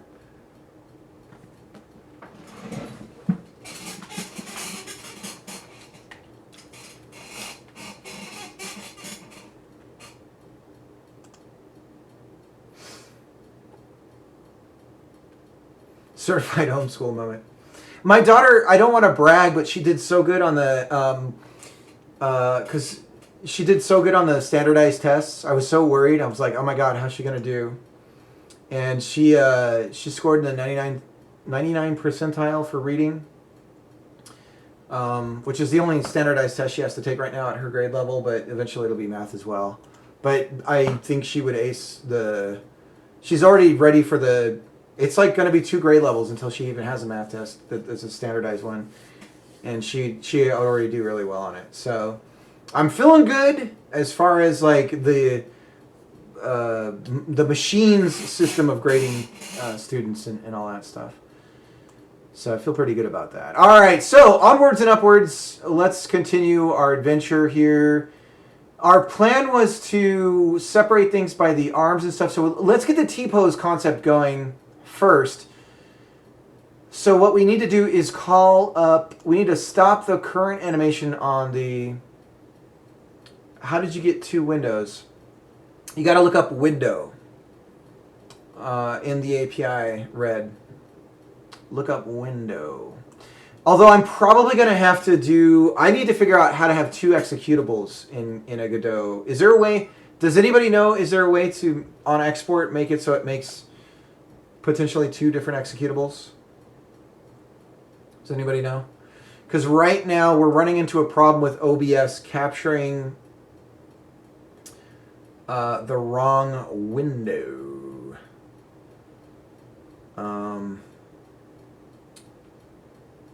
So we'll see.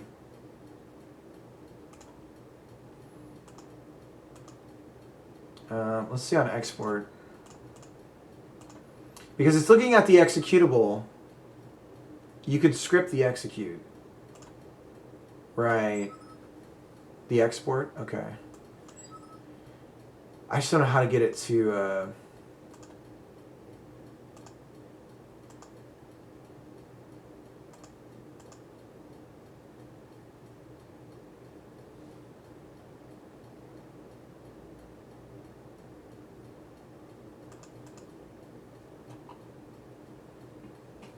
Custom template. So the problem. Oh, no problem. So let me describe what we want. So I think the way that this system is going to work is when you first boot it up, instead of showing this window, it can show automatically, but this is a window. We're going to have some sort of stats window open at all times. That's like the settings for this. And the reason why we have to do this is because if you minimize this window, it will stop rendering. The window in the world of Godot, this window literally disappears. It does not exist anymore. There is nothing to draw to once you minimize it. And I've tried a bunch of things in Godot to try to keep it going, but the only way to do it is to unminimize it, right? And that creates a problem. Because then we're managing. There's a lot we have to manage with that because when we go to minimize, the user expects a minimize to happen, right? And I found a way to, when you hit minimize, I basically hide the window down in like the bottom left corner. Oh, thanks for reminding me. I'm on a crappy mic.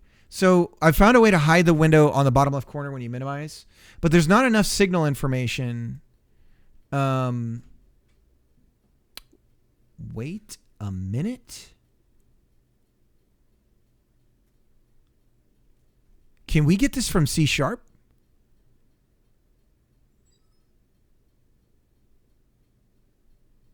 I wonder if there's something in C#.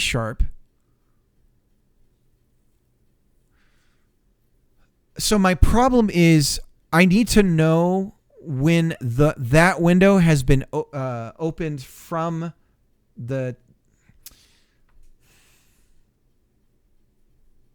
God, this sucks. Anyways, I think the way that I'm going to fix it is this is going to be the primary window, and this will be essentially like a pop-up. And if you're not the primary window, you can run something called hide. I am doing Godot 4, yeah. So, like, for instance, if we were to look at, go to our settings panel and basically tell the window to hide. So if we do get window, hide, we're in control of show, but is it going to show up in a render? You're doing multiple windows in 4? Yeah.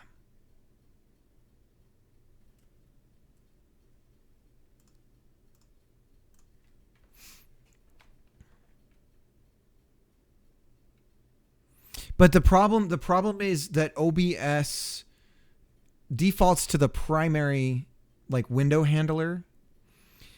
And I because of the rendering thing, because of the draw updates not happening when you minimize the window, I need to so that hid the one. Hang on a second, guys. I think I may have figured this out.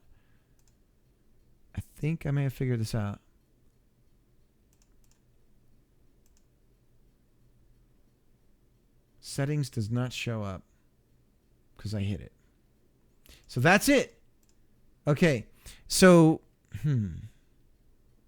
So anyways, I want the settings window to be the primary window because then when we minimize the other window, we can hide it someplace else.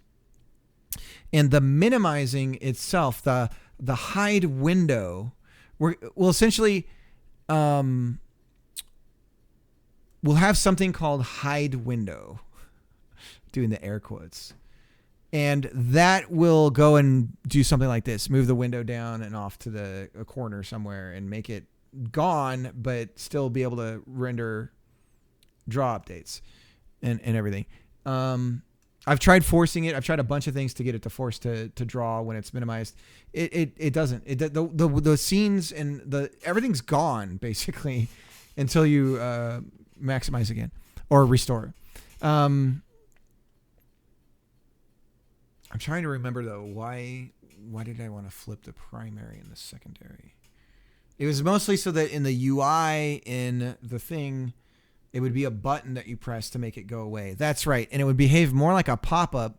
So we would get rid of this close and minus buttons. We get rid of those altogether. And then you'd have to use the setting windows to say hide. And then it would actually put it off screen, but still be rendering. And that's how we would hide it. But then you'd still be able to capture it from OBS. But what I'm finding is the secondary window, because it's from the same executable, OBS gets really confused. And it defaults back to the primary no matter what. So it's like the only way I can think to really do it is to have two executables. Shit, that's not going to work either. I mean, it will, but it won't. It should be able to. It would be like we were using like CLI stuff to one of them. We'd have to be able to send signals or something. Would we use a WebSocket? How do you talk to another executable? I don't even know how to do that. I don't know how to do that.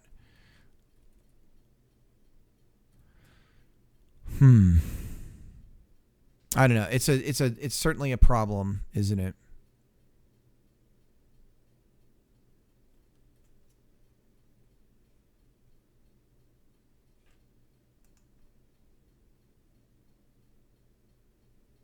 Okay. So when we drag and drop, we can detect that here. we want to tell the avatar, the last airbender, to... We put it under avatar preview, which is this avatar preview. So there's avatar preview. So that's what we want to tell it to play. Files changed. Update texture.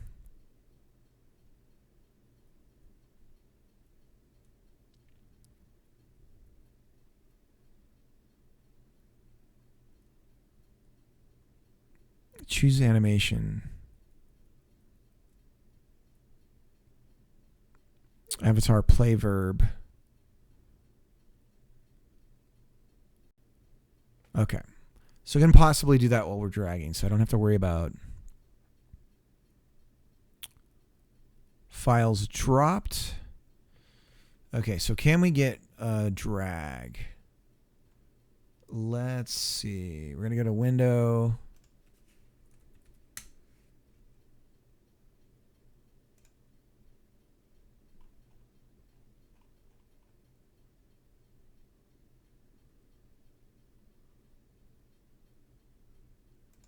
So we know when it's dropped. Emitted when the files are dragged from the OS manager and dropped in the window. Focus entered.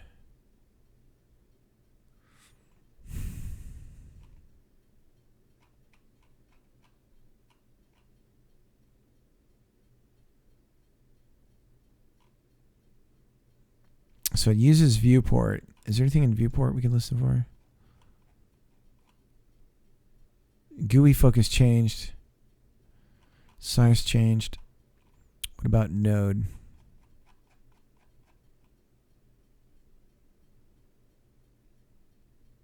No.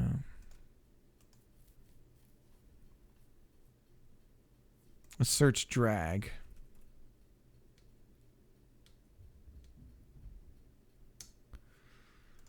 So we only know when it's dropped.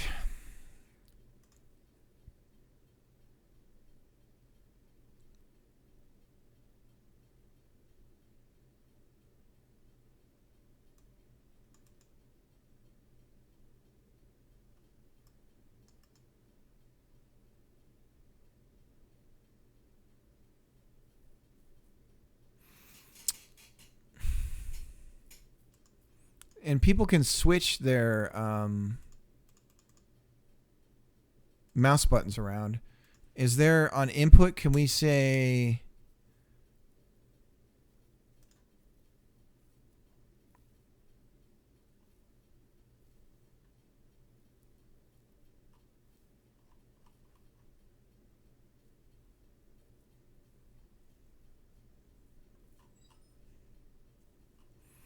button index, but some people can switch their buttons around on the OS level. So it's like, is there a name for left click?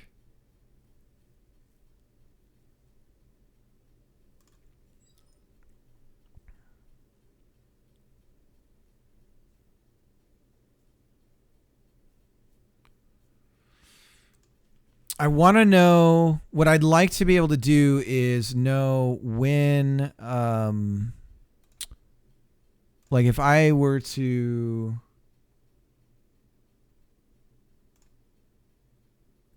have this open, oh crap, let me get rid of the hide.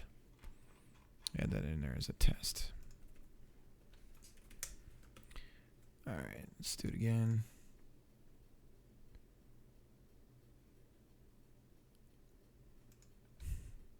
You know, I'm wondering if through OBS's WebSocket, can we render to the WebSocket? I haven't looked at the API. Because that would be bonkers. Assets, okay. I don't know. Like, I don't know what traffic flows over the WebSocket. Like what...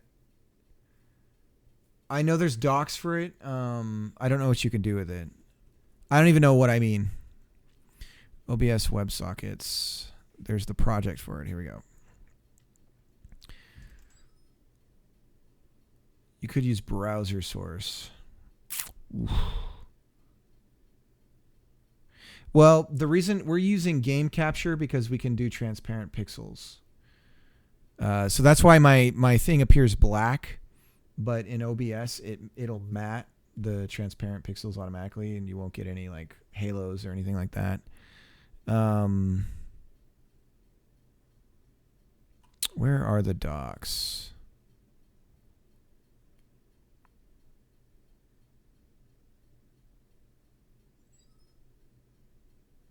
So some people have released some libraries. But where's the actual docs for the WebSocket?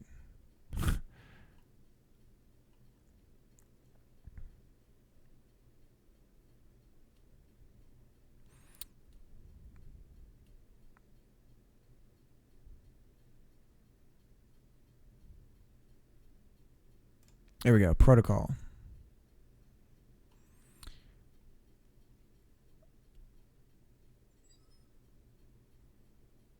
Right, but they define, you define, like when you send this, you get this back, right? They get to decide what happens. So that's, I'm trying to find that stuff. Because one thing I do want to do is dynamically set the resolution, or at least notify the streamer, hey, your stream window size is smaller than their base canvas for OBS. Do you want us to adjust to your base canvas size, right? We should be able to connect to OBS's WebSocket and then find that out automatically.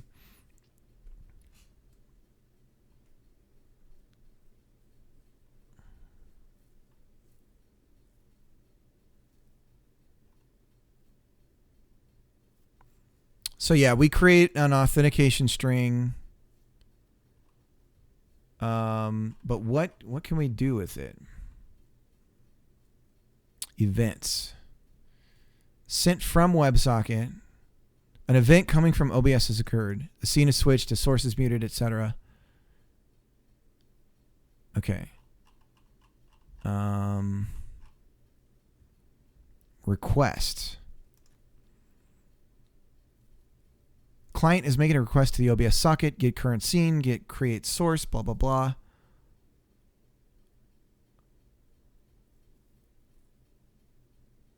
So this is what it looks like when you do it.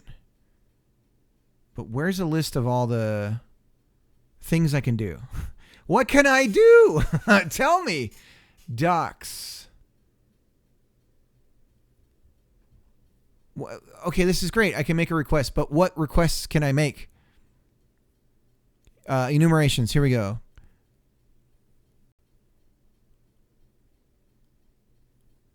So what enumerations does request use? Request data, optional.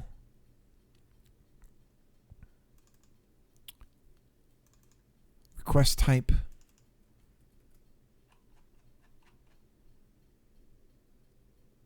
Requests. Status.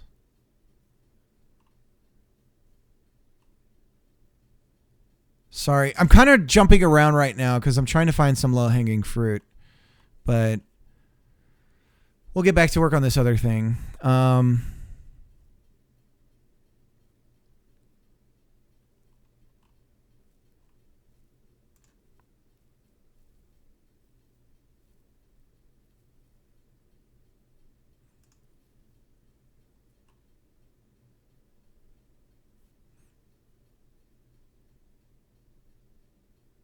So they send back a request. All right, so request data. Give us some more about request data. Missing request data. Thanks, Pooh. It's been a pretty distracting day, admittedly. Object containing appropriate request data. But, I mean, we're making gains every day, which is good.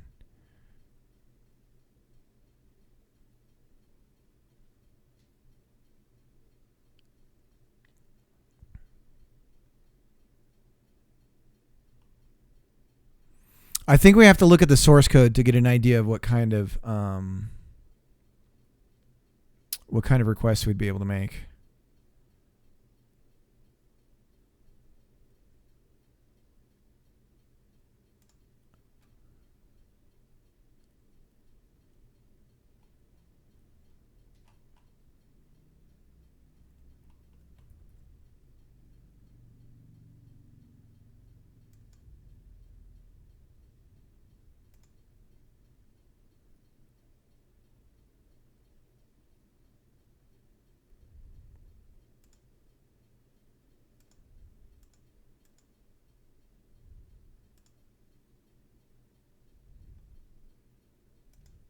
So these are just request handler. Here we go. Types.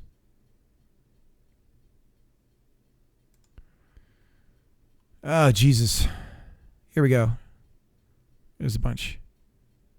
So can we get... Yeah, we got get video settings. Can we get canvas? There's just get video settings, but would that give us the canvas information? Output. Video goes to scaled resolution, base canvas resolution. Get video settings. So we'd have to look that one up. Line 68. Let's get video settings.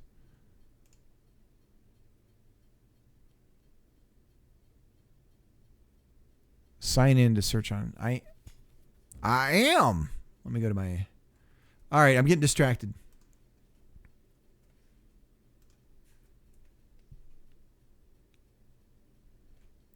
Here we go. Get video settings. Quest handler.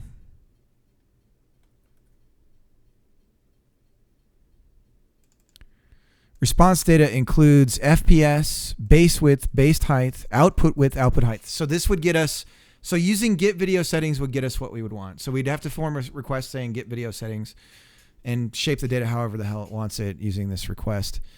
And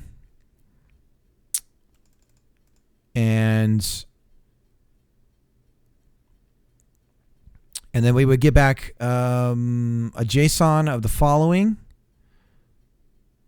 And we could use that. So it should be possible to do what I was talking about. That's good to know. It would also be possible in theory to allow the streamer to say, when this command is executed, switch my scene to this, like let me switch to this scene automatically. But there's a lot of checks and balances we'd have to do if we were going to do stuff like that. So that's like a future kind of thing. For now, back to this problem here. We can't detect when we're dragging files in. We can only detect when they're dropped. Pagorli's suggesting that it doesn't matter left or right, but I need to know the action that the mouse button is performing. I need to know if there is a drag occurring. So let me look at C#. Let me look at .NET. Detect files dragging. Mariano, we're kind of getting there, man. We just got the hot reloading of images for the avatar working. So now an artist can we can replace the head of the character. Whoops. And then we can edit it in our image editor, and you're going to get into referencing Windows COM files and shit. I sure hope not. I'm hoping .NET will save me from that hell. And then if we change the image like this and we save it, it'll update. So the artists will be able to, when they're developing the avatar, they'll be able to see those happen in real time. Let me change it back. So that's cool. What I want to know, Mariano, this is my phone a friend for Mariano. Actually, I was mentioning you because I was like, I hope he's here soon because I need to talk to him about this. So I need to know, here's what I want to have happen. When a file is being dragged in, not dropped, but when files are being dragged in, I want to know when that's occurring so that I can change the, what I'd like to do is change the avatar to a T-pose and remove the, show a T-pose version of the poser avatar, and then you can drag the image to the different parts of it, and it would replace that would be what you're replacing. So we can get rid of the names and all that stuff altogether because we have to group some things together. Let me see. I think I have some code for this. Pagorli, that would be awesome. But as far as I can tell from a signal standpoint, there's no signal that says files are being dragged over this window right now. Just that there's a signal that says a file has been dropped into the window. So maybe I'm looking in the wrong spot. Maybe there's something in control. Let's look in that.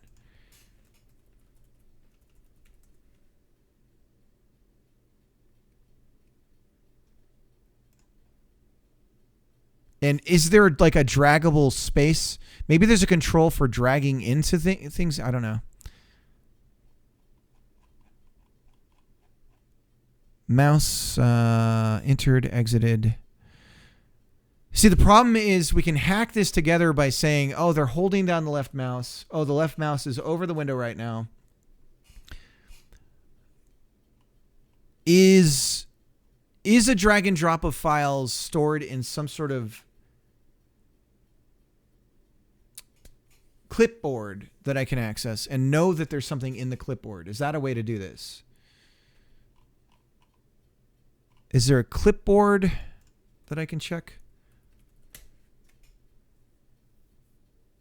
Maybe there's an OS setting, some sort of OS thing I can look at. Let's look at OS.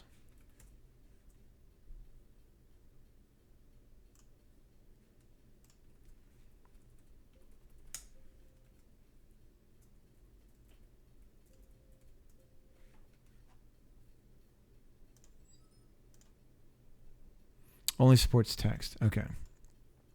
So yeah, I was thinking about looking into, but you can use .NET clipboard. See, this is what I was thinking. I have no idea where to even start in .NET for this. Is this what :user is for? For, you mean the resource stuff? For like, this is a little bit weirder than that.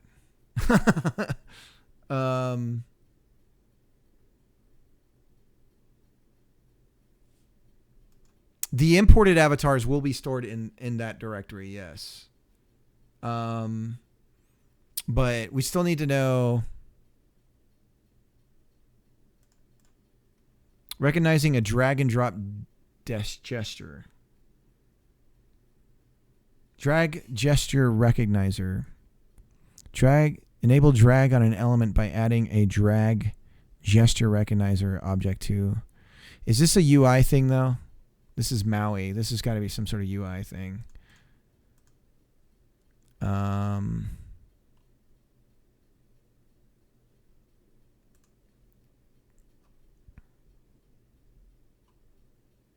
So .NET clipboard. Let's look that up.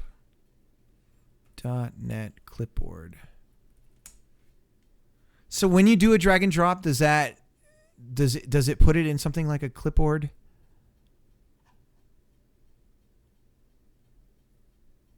Get file drop list. Returns a string collection that contains a list of dropped files available on the clipboard. Retrieves data in a specified format from the clipboard. Queries the clipboard for the presence of data in the file drop data format. So this looks like it would be it. So we could use this clipboard class. Are there signals? Nope, just a bunch of methods.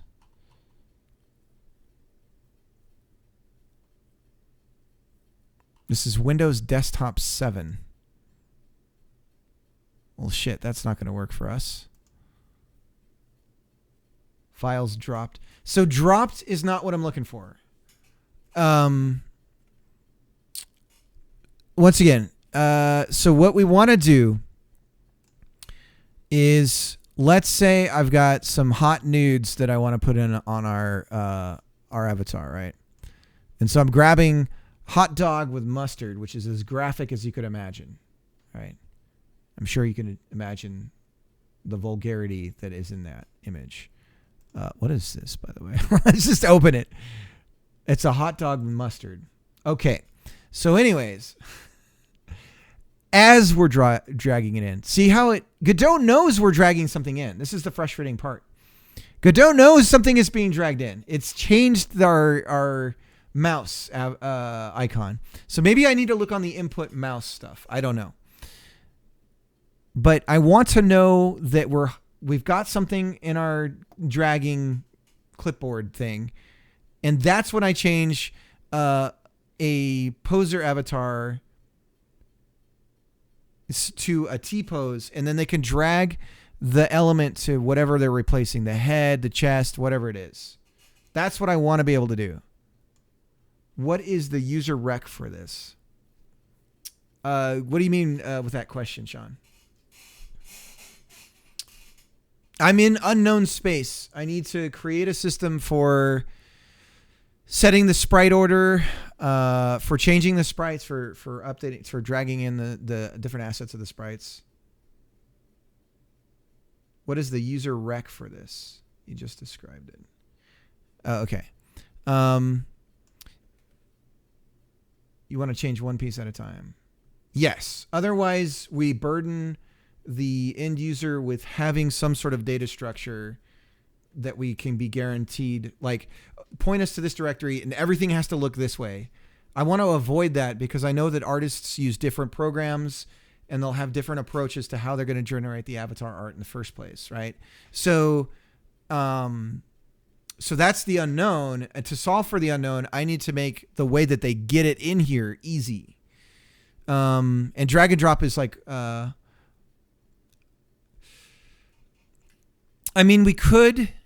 I feel like drag and drop is the easiest way to do it because the file picker dialog in Godot is not even a standard OS dialog. It's its own thing. So now we're throwing in a new UI that they aren't familiar with to try and navigate around in Windows. We could do it that way. I do feel like drag and drop is like the easiest way to do it. Godot file pickers. It's just really strange. I mean, the benefit of that is I can say I'll only show the PNGs or something, right? So we can specify only show a certain file type, which is helpful. I've never seen it. Oh, it's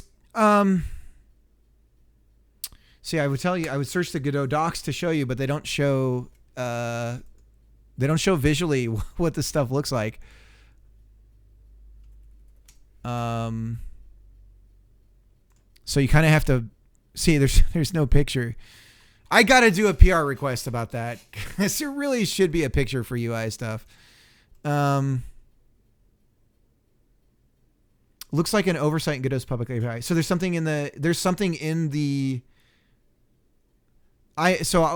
we're doing a PR request. So there's something in the engine layer that's handling it. I found something else in Godot, by the way, that has this same oversight. I should start opening PR requests. It's not exposed to GD script. Right. So the other thing that's not exposed is the animation baking. So I should probably start opening up PR requests because the bake animation in these, they have no API equivalents. As far as I can tell, I can't find any API equivalent of these, but the engine absolutely can do it.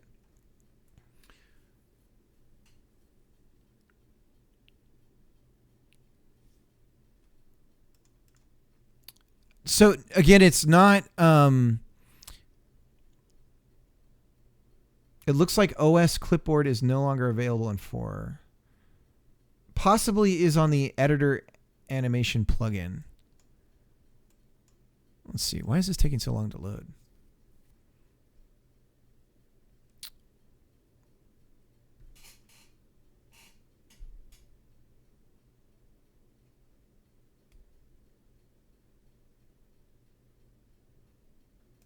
So this, Sean, this only lets us know when the files are dropped. I want to know when the files are being dragged over the window.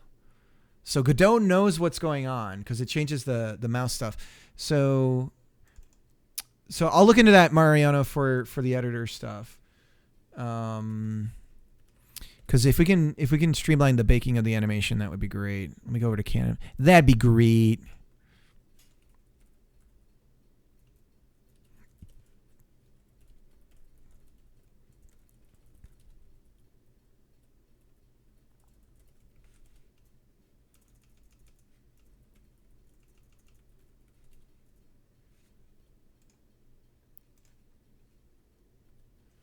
What, you want to preview the change?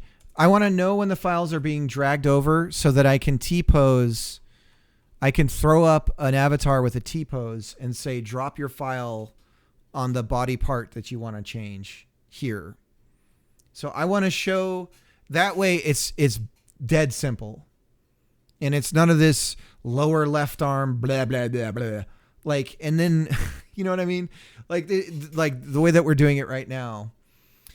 Because what I need to do is get rid of the sprite ordering is going to be a little bit different. The way we have to represent it is a little weird.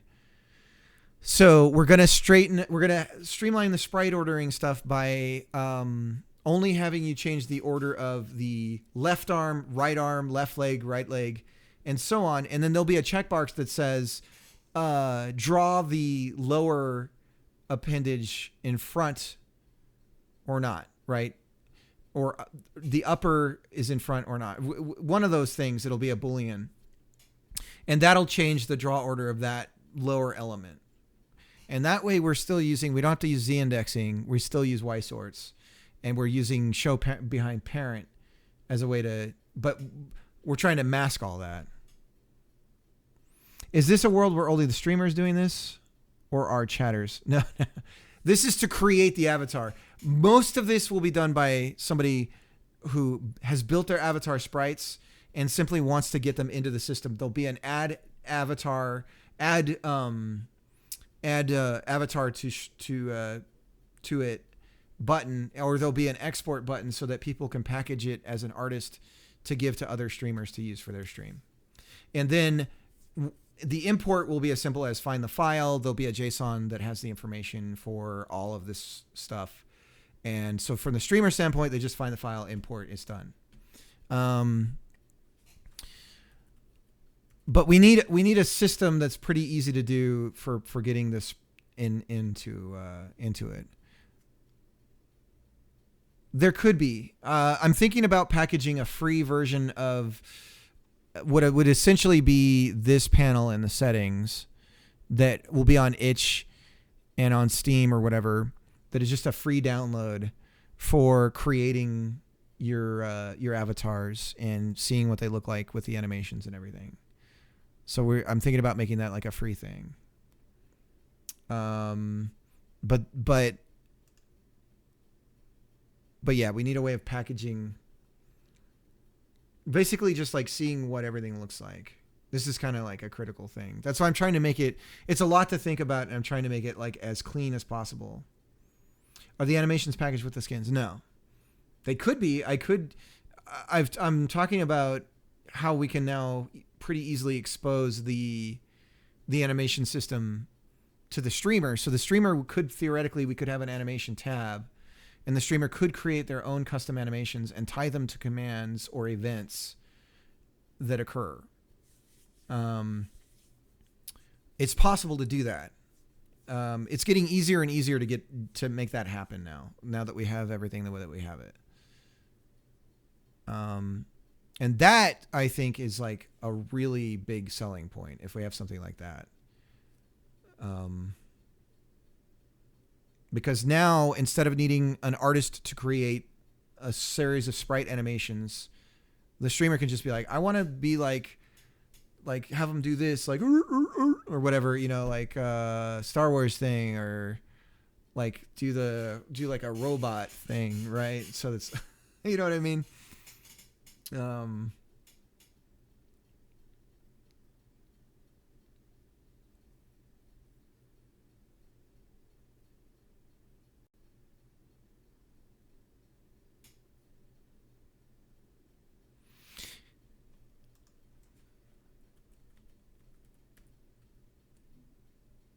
Class window signals. Yeah, no, I've looked here. Just the files dropped. Let's look at the mouse stuff because input mouse.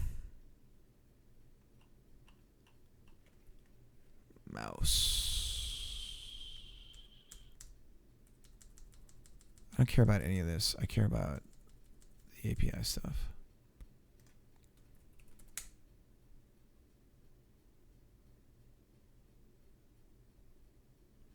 Streamers, artists, game programmers. Right. But so as far as the animation ideas are concerned, the animations could easily be something that's included in the Steam Workshop stuff. Right. So I think it's Steam Workshop or it's Steamworks. I can't remember. Yeah. So we should be able to set up a system of exposing the animations. You could like publish, let's say you make an animation, you could publish them to the Steam Workshop, and then we would have a library of animations that could be user generated that will just grow over time as people create them and publish them. Theoretically, we could package, people could sell and package and sell animations as well if they wanted to, if we support it in some sort of format. This is all totally possible. It requires us to be dedicated to specific things. If we ever change certain things about the avatars,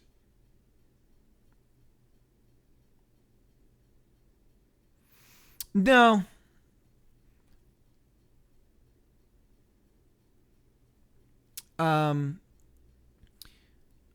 So for the games thing, it would be, I could see the way the games work is that the game maker will package a set of animation verbs and be like, here's some additional animations that I need for this game to run.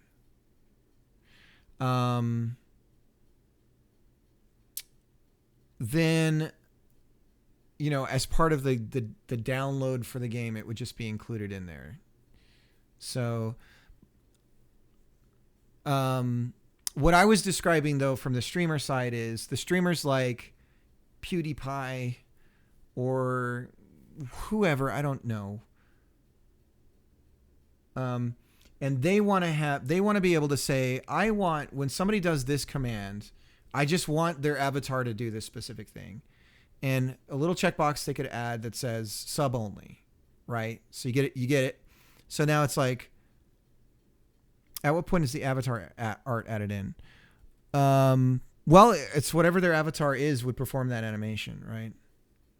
But this is what we're trying to build right now is the tool for adding in your avatar art if you're a streamer and you downloaded a third party like thing, or you're drawing your own stuff in your art program and then you want to bring it in. Where in the pipeline do people set art? Well, I mean, there would be the streamer could do it on their end through this as we're building this out. Or an artist would either have this application as well. There'd be an export button for exporting the avatar. Or they would have like a program that would be free to download to be able to build their own stuff and then be able to sell it. I feel like the more avatars they are, the better chance this thing has. They don't have to sell it either. That's just... But for instance, a streamer might approach an artist and say, I want 10 avatars in this style. Like, could you make them for me? And the artist is like, well, what are you using? And the guy goes and it's like, I'm using this. And then they do a search and it's like, okay, here's how I do it.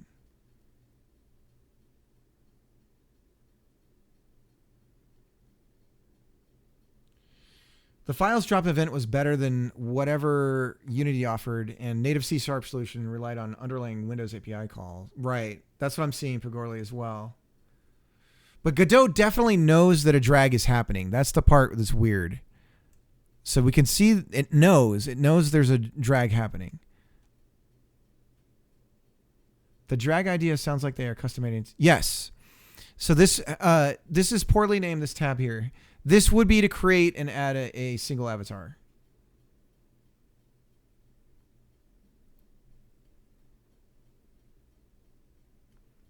Yeah, I don't care that it doesn't know what files. I just want to know that a drag event is happening in the window. That's what I need.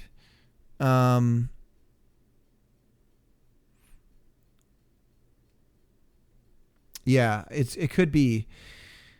Okay, I think a workaround for this. No, they wouldn't be clones of a single avatar. The animation, the avatar. So imagine your bunny avatar. Remember, you wanted to have a bunny one. So you would be able to be the bunny avatar. The streamer could either assign that to you.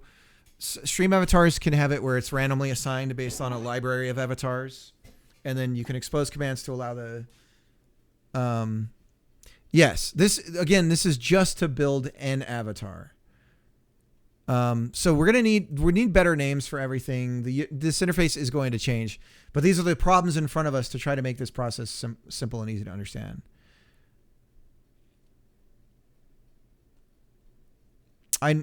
Function notification. What? Oh my God, that'll do it. So window.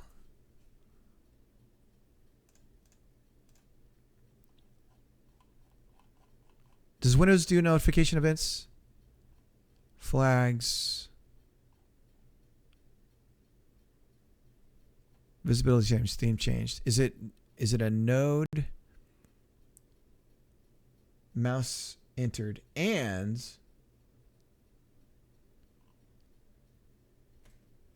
where do these come from? Does this come from node? I forget. I think it's node. No, it's viewport.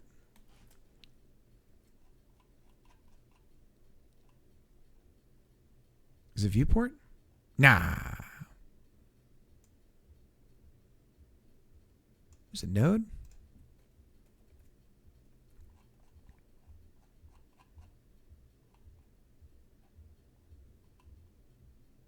Here we go.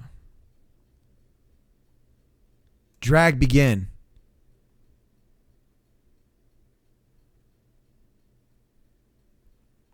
Notification received when the drag operation begins. All nodes will receive this notification, but not only the dragged one. Is this internal to the GUI stuff? Notification received when...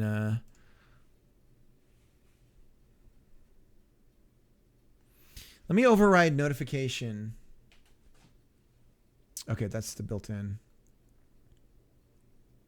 So my question with mouse button left, Mariano, my question with mouse button left is, just to be safe, if the user has remapped the left and right mouse buttons, mouse button left is like the action button and not like the context button, right? Or is it always the mouse button left?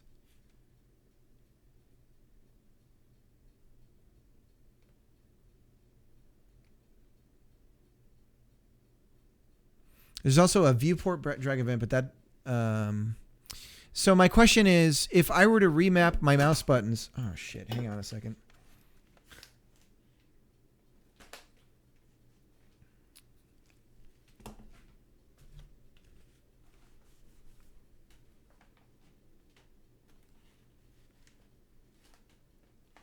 All right. If I were to remap my mouse buttons, I'm a user on an OS, and I remap my left and right mouse buttons. Is a mouse button left a hard-coded value, or is it based on the context of switches? Okay, I guess I'll have to experiment with that. Because my only concern would be in that scenario, I don't know which one I should be checking for. Give me a second here.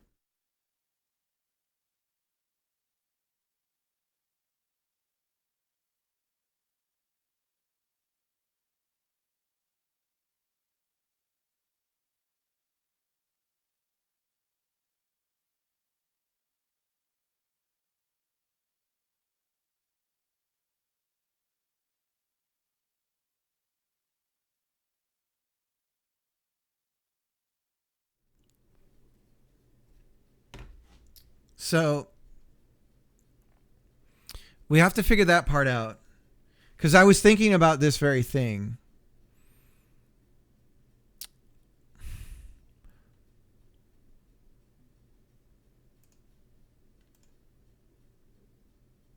Because it would be impossible to do like left. Like if we click off onto something, it really is only the drag action that would have that you're holding down left while you come into the window. So let's try this. So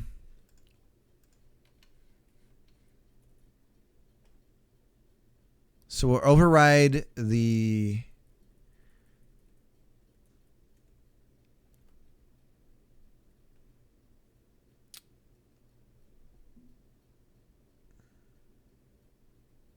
or moving a window on top of your window. I feel like it's enough though. The other thing is to just drop the idea altogether and just have the T-pose avatar on one side for dropping the sprites in. Have the running avatar, the replacement sprites avatar, show up on this side, right? So we drag it into the T-pose one, it updates it on this. So the T-pose one always stays this rainbow guy, right? The Pride Man. And then we just have the draw orders on in the middle. I think that's probably a good way to do it.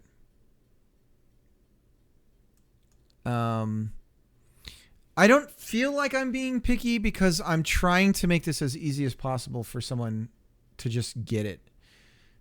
Let me show you why.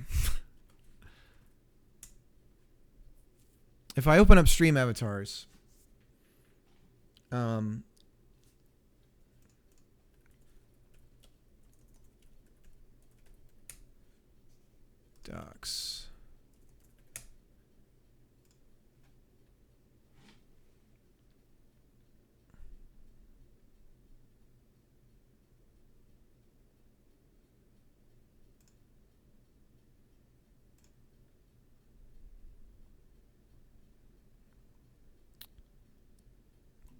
So in my opinion, so this is the default amount of animations that Stream Avatars has.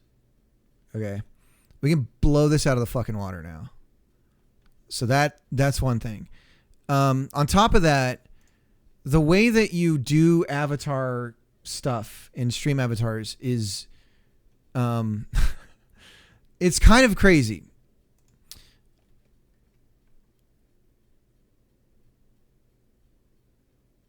Well, Decent Tech or somebody else who does. Right. So, but what I want to do is make it so that we lower that bar to broaden the market. Because I think that the audience that would embrace something like this would be one that is less tech literate, not more. Like that there's a potentially broader scope of people we could pull in by trying to simplify it as much as possible, but also broaden, like add way more things to it to make it appealing. That scopes it out. So you want to drop the file over the older sprite. I mean, you can use it, but your customers are devs. you aren't making the end product, right? I mean, you can use it too, but your customers are devs. My customers are people who stream. Not people in. If I was making a game, I would just kill myself, because if I was making something that was just for the dev audience in Twitch, at any given moment, there's only about 2,000 viewers in the entire thing. So I'm trying to hit. I think it might too.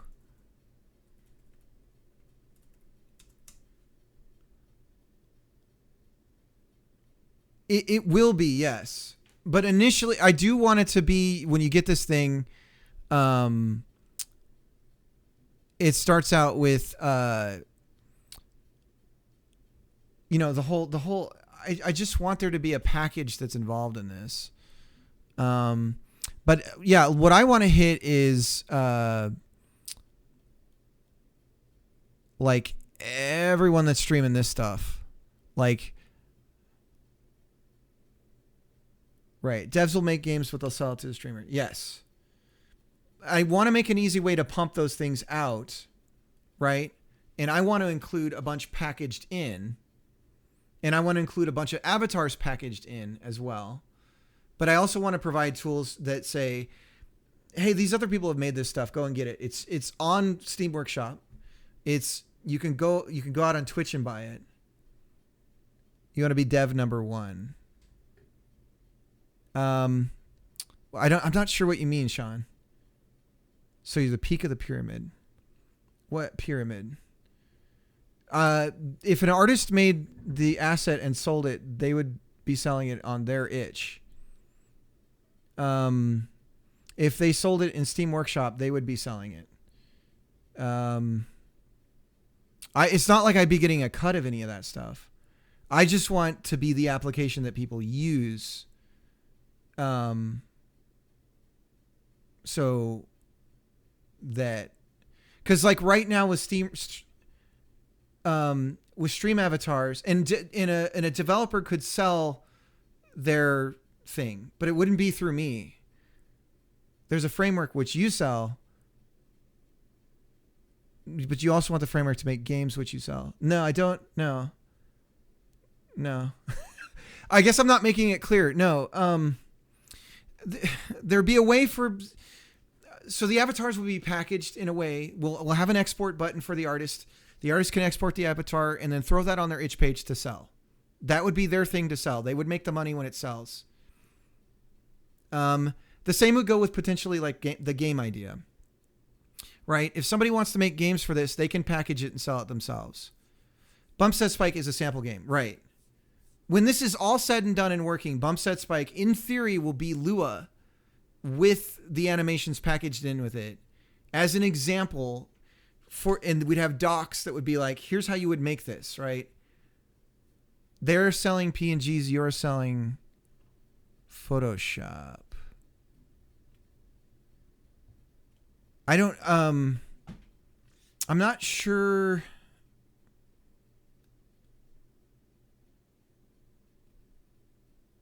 Oh, I get it. All right, Mariano. Yeah. Yeah, it would be like the layer. I'm exposing the layer of complexity. I'm eliminating, hopefully, the layer of trying to create the tooling and everything that you need to be able to do like this thing. Having like a streaming game and all that stuff, and hopefully simplifying it where people who don't want to build all that stuff can go to and do it. That's the hope. But the main feature is the avatar thing. I think that's the biggest and most important thing. And I think it's really important for me to so this will all be early access, right? But when this thing is ready, I feel like it's really important to be, here's like 10 games and then 10 or some amount of activities and stuff that can be done with it. But I'm just trying to build the pipeline right now for here's how you bring in an avatar. Here's how you create one, right? Here's how you package it. That's like step one. So I have the avatar that Pooh's sister made, for instance. And I'm trying to use that as the starting point of, okay, so what does this actually look like when you're trying to bring it in and everything like that? So the streamer has a local avatar library. Yes.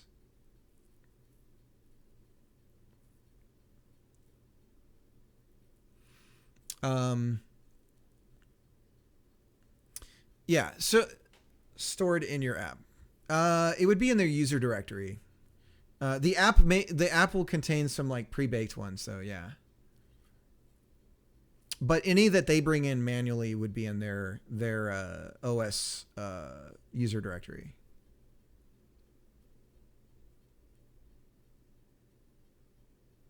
Managed by it, more like. Yeah, yeah.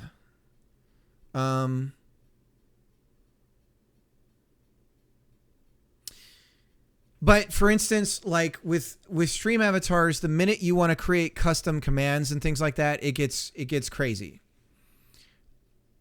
And this is the stuff I feel like I can completely streamline and create ways of doing this that are like really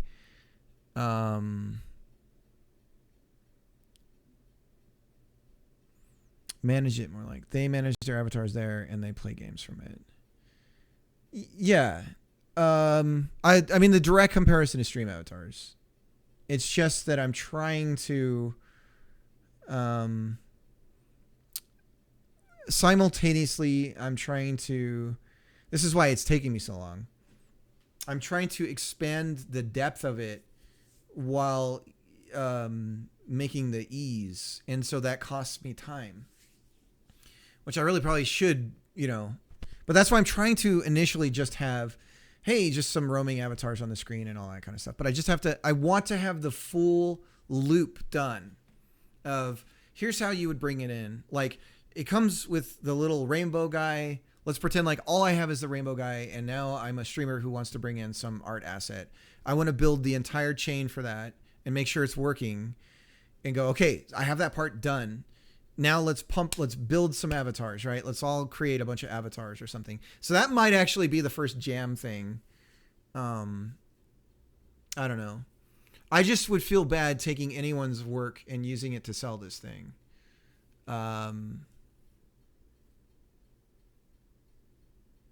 The roaming avatars is sort of a game. Yeah. So there's technically, the way this app works is there's two states. Okay.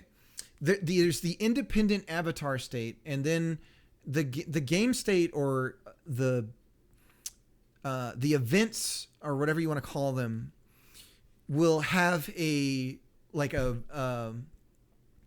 sort of a viewer's podium thing that you can set up where the avatars that haven't joined the thing go to, and then the ones that join the game can leave that area and come over to where the play space is. The person creating this thing can do it however they want. The streamer could have it as a picture-in-picture thing, for instance. So it's like playing in a window on their stream instead of the entire stream, right? We could expose the viewport so that the actual game itself does that automatically, right? That's whatever. But or they don't have to have the viewer center thing. But yeah, there's essentially the like idle space, and then there's like the play space that would be assigned by the person who made the game thing. So those are two concepts that I'm definitely going to use. But right now, like with stream avatars, when you start a game, everything disappears, and then the people who join come in, and that's all you see on the screen, which might be you can still replicate that behavior too. I figure the layout stuff is an OBS thing, is out of scope. Yeah, it would have to be. I would figure it'd have to be in game because I don't have time for that. But what I'm saying is, if the streamer wants to set up, it should be very straightforward to just basically say, hey, just put a wallpaper in here, and then they could simply capture this and put it in as a PMP thing if they wanted to, right? And then that way, if they don't want a bunch of avatars on the bottom of their screen, they could potentially have that. But there's a lot of like idea space for this. But anyways, yeah, I appreciate you trying to sharpen me, because the questions are good ones. But yeah, I'm not trying to set up like a pyramid system or anything like that. That's not happening. No, I figure the more that I make this, you just pay me some money for the thing. And then there's a community of people, and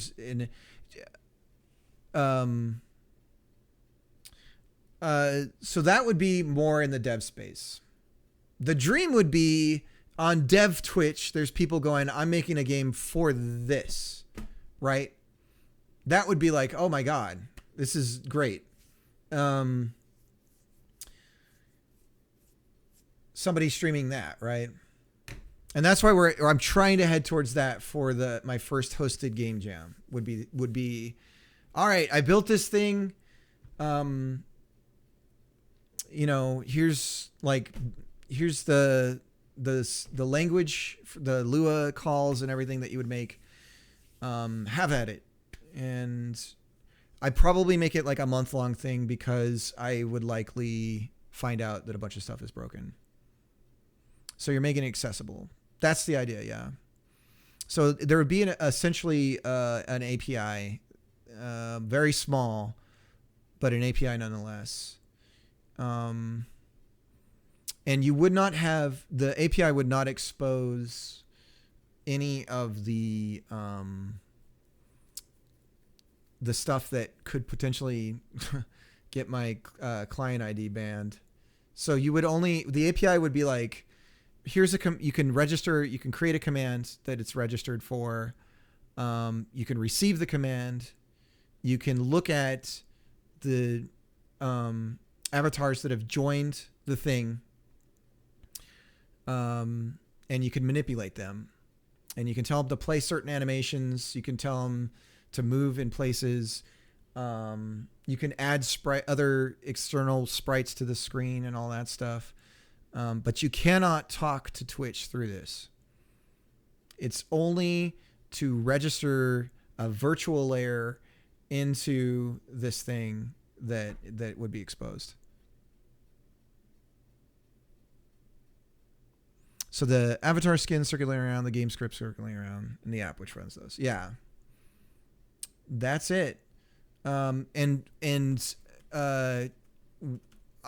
expose the Steam Workshop, so that, because Stream Avatars does this as well for downloading avatars, but we'll expose all those things to the Steam Workshop, so that you would be able to download anything people publish there in like modding community. You'd be able to pull those things down. Unfortunately, it really kind of pisses me off, because Steam Workshops doesn't, what I would love to see with Steam Workshops is that there is a store, there is a layer that I can expose, but when people buy through it, it's through Steam. And if an artist is selling something or whatever, people can still purchase it, but I don't make a cut. But there's still like some store layer to it, because unfortunately in the workshop spaces and Steam Workshops, the only way those people are making money is through PayPal and donations and stuff. And you're thinking the scripting can have a higher skill floor, but the avatar management needs to be, yes. Yeah. Because I personally think that people are going to just I want cute avatars, right? I want them all to be cats. I want them all to be, I have a theme. I am whatever, I want all subbed avatars to be wearing suits, and all the unsubbed ones to look like they're in rags, whatever, whatever the streamer can possibly think of. I want to try to expose that out. So the personality of the streamer comes through with the avatars that are on the stream.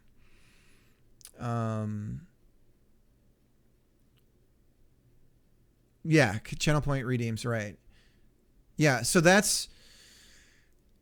initially we're just going to start with you paint a space for the avatars to roam around in. You choose the avatars that are going to be in it.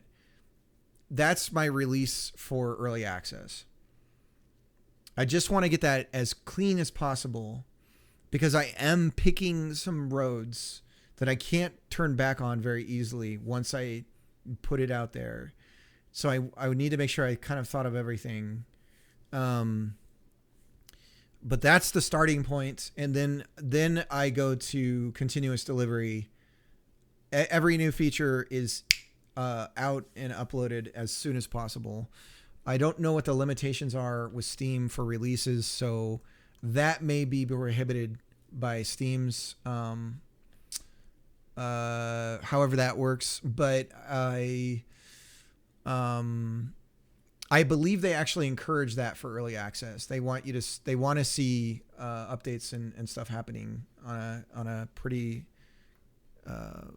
regular basis. It'd be much easier to automate that stuff with itch, as I understand it, though. But I'm concerned about releasing on itch just because we separate the community. And I feel like, at least initially, it would be important to not do that.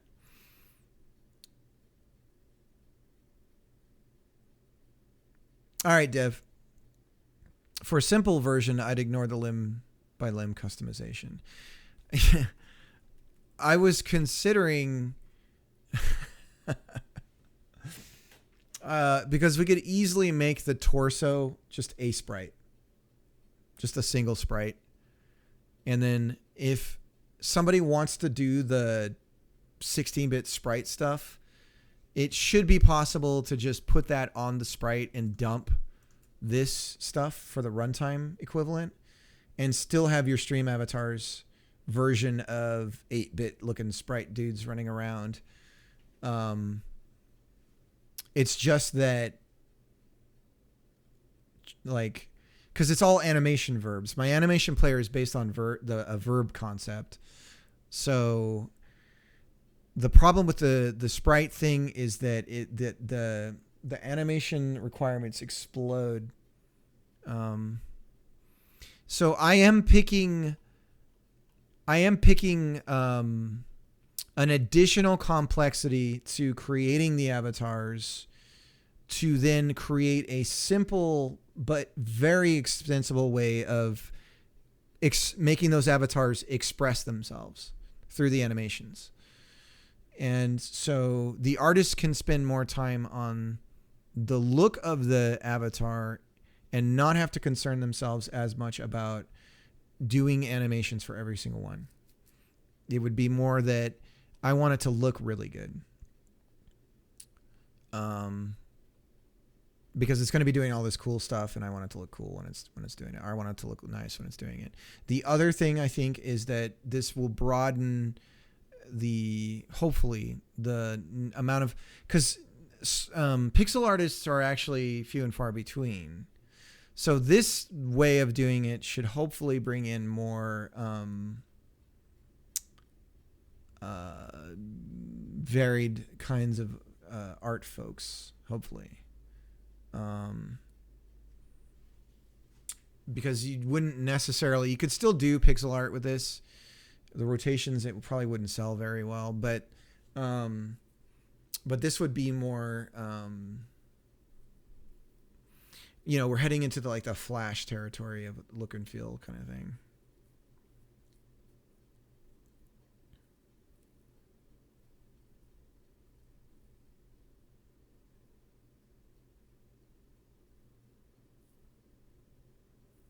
Streamer drops sheet, avatar preview comes new art.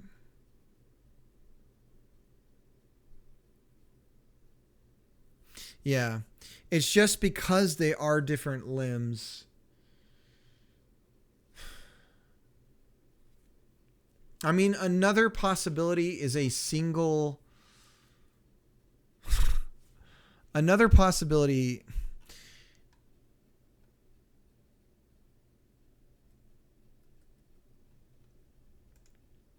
Another possibility is to have, instead of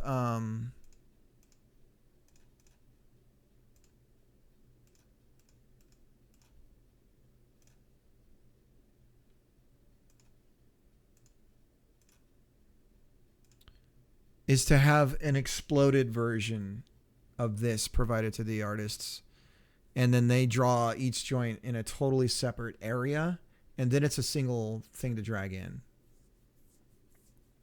It's going to be PNG because we'll need transparencies.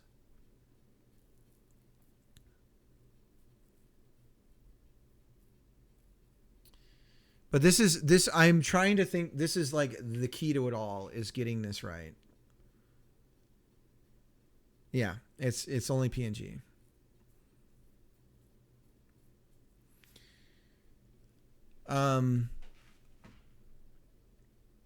But I think that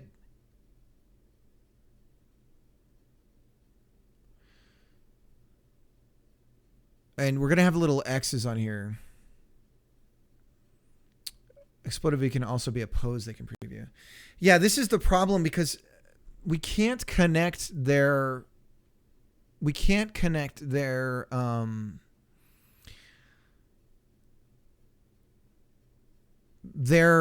tool directly, right? So they could be using anything. I can't know what they're using.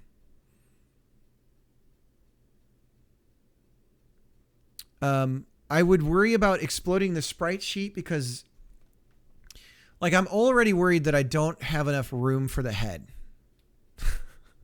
Like, should I have made this bigger for the head? Because maybe we do. I don't know. Do they want to put hats on them? I don't know. The art would follow a specific format. Yeah. So if you look here, we can hide each of the elements. So each of these are their own layers, right? So this would be like a template we would produce for artists to download and use that are in PSD and in Krita. Yeah. And this is the format right now. But that's not going to work. They have to export each layer.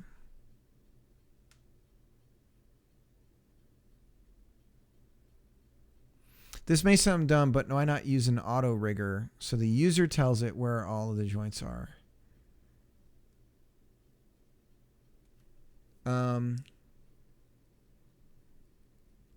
But again, this is just a sample.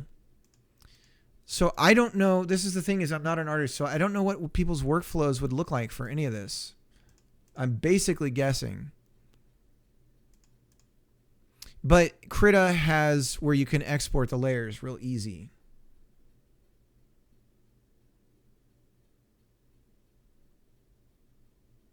This may sound dumb. Why not make an auto rigger? So I don't know what Sean said oof to. I'm guessing it's to this. Auto rigger.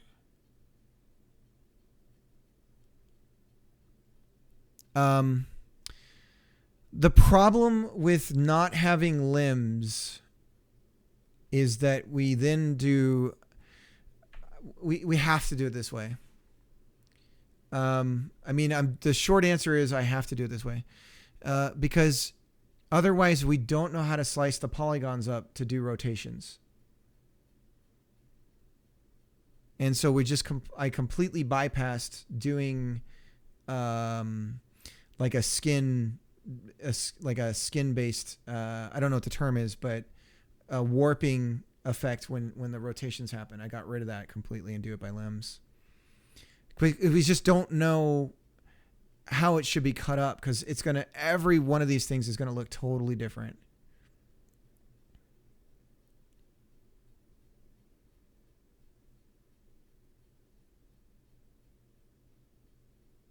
And this is more the artist's end of things.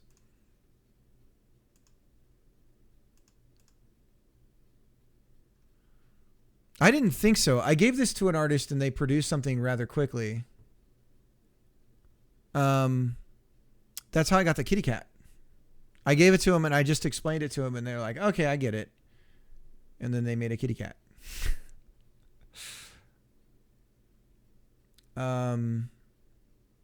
It is funny to me.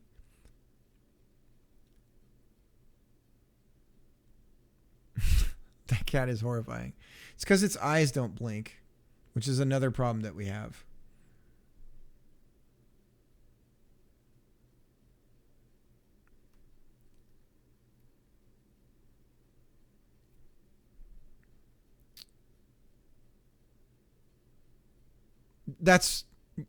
Yes.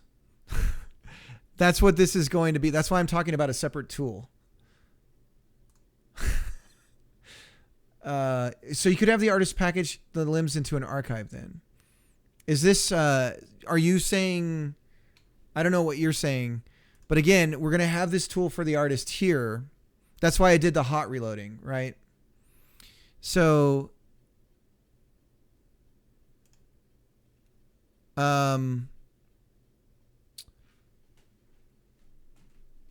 like if, let me open up here. So we have this kitty cat, right? And the artist, so really quick, let's just get this going. I'm going to do the export. Export layers, PNG, ignore invisible. And we're going to do it into the Godot bump set spike assets. Select folder and we export. Select one doc, this one.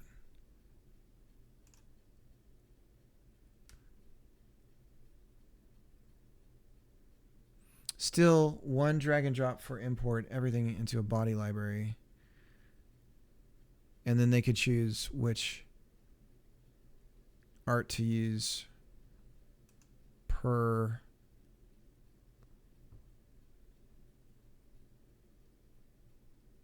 Oh, I see what you're saying. Yeah. Yeah. No, it's pretty, this whole thing is pretty damn complex because what we really want to do is, when it gets imported into the streaming system. Oh my God, Casper. Falonier. A raid from Falonier. How's it going? How's it going? How you doing? We're working on this, the stream, the avatar thing. Ah, thanks for the follow. My God, what's happening?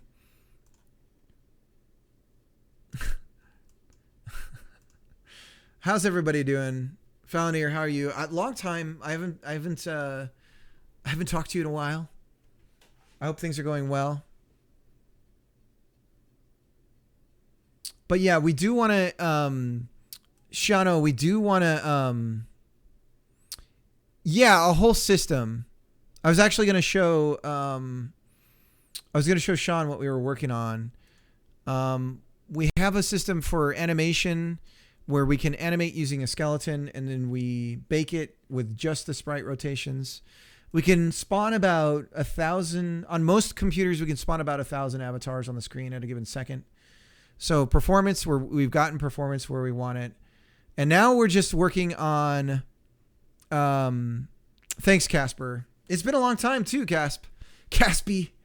Now we're working on a system for artists to be able to render or to preview what their avatar is going to look like with the different animations and stuff going on. New job, new setting, getting settled. Nice. Papa Joe, thanks for the follow. Arrow, yeah. So we're trying to work out, let me go over here and show you what we're trying to work out here. So we have a system of developing animations and creating animations pretty quickly using kinematics. Okay. We have an avatar system that is much like, if you imagine the stick fighting stuff in old Newgrounds. Does anyone know the stick fighter animations? So we're using a series of just joints, right? And what I can show you right now, the stuff that we got working on this is the artists can be developing their avatar art, and they can drag in each element into it like so, and it'll replace the kind of the original poser art with their art. Forgive the size and everything. We just got the viewport going. Papa Joe, see ya. Much love. Okay, and real quick, we'll do the double dare here in a second. So anyways, all right, Red, have a good one. So imagine that we've dragged all of this guy's artwork in, right? And now I'm the artist working on it, and I want to change something about some element of this, right? So if we go over and I decide that I want to have like a hat, I'm not an artist. There's our hat. And then I decide to export those changes. So I'm going to export all layers because I'm just going to do this the simplest way possible. And it's forgotten our directory. Fantastic.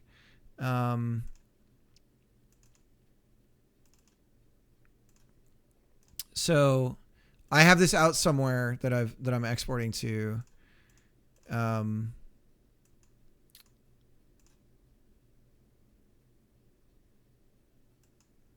Is it going to make me a liar? No, it's going. It's very slow. Krita's being slow. And it did an update. It made me a liar. Hang on. Let me pull in the head asset. All right. So let's pretend like we're in that other thing, but I've got the export on that wrong. Anyways, the asset will update here in real time. So as the artist is developing the artwork, I have to figure out where the export actually went for the other one. Oh, it went inside the cat polished final. Anyways, that was fun. Because of a name. It doesn't matter. But you get the idea. Yeah, and it's hot reloading, right? So as the artist changes everything and they export the changes, it'll reload immediately. So it's hot reloading, and then there'll be an import button to import the avatar. There'll be an export button if you want to export and sell the avatar, right? If you're an artist and you want to produce avatars to sell, you'll be able to export those out. Over here, it's a mess. We're working on the other thing that an artist needs to be able to specify is the draw order of sprites, because sometimes you might have like a knee-high boot that goes over the knee, or you might have like shorts that hang over the knee. So you need to be able to specify what order things will draw in. So we're working on this. It's going to look a little bit more pretty, but essentially you'll be able to change the order of the sprites as they draw, because you do need that fine-tuned control. Then all of the animations still work. I have the most boring animations because I have absolutely no movement going on for the torsos. So please forgive that. We do have a landing pose. This tweens though. So right now it's a snap, but this would be like Iron Man landing kind of thing, but it's tweens between it. So you don't see that happening right now because I don't have the dynamic tweening on, but trust me, it's real. And we'll also have a layer exposed for producing animations as well. Layering can't be saved in a PNG. That's correct. That's why we're going to, when we do the export, it's going to include a JSON. JSON relies on specific layer names, I assume. So one of the things I'm working on to simplify this is to not require the artist to conform to a specific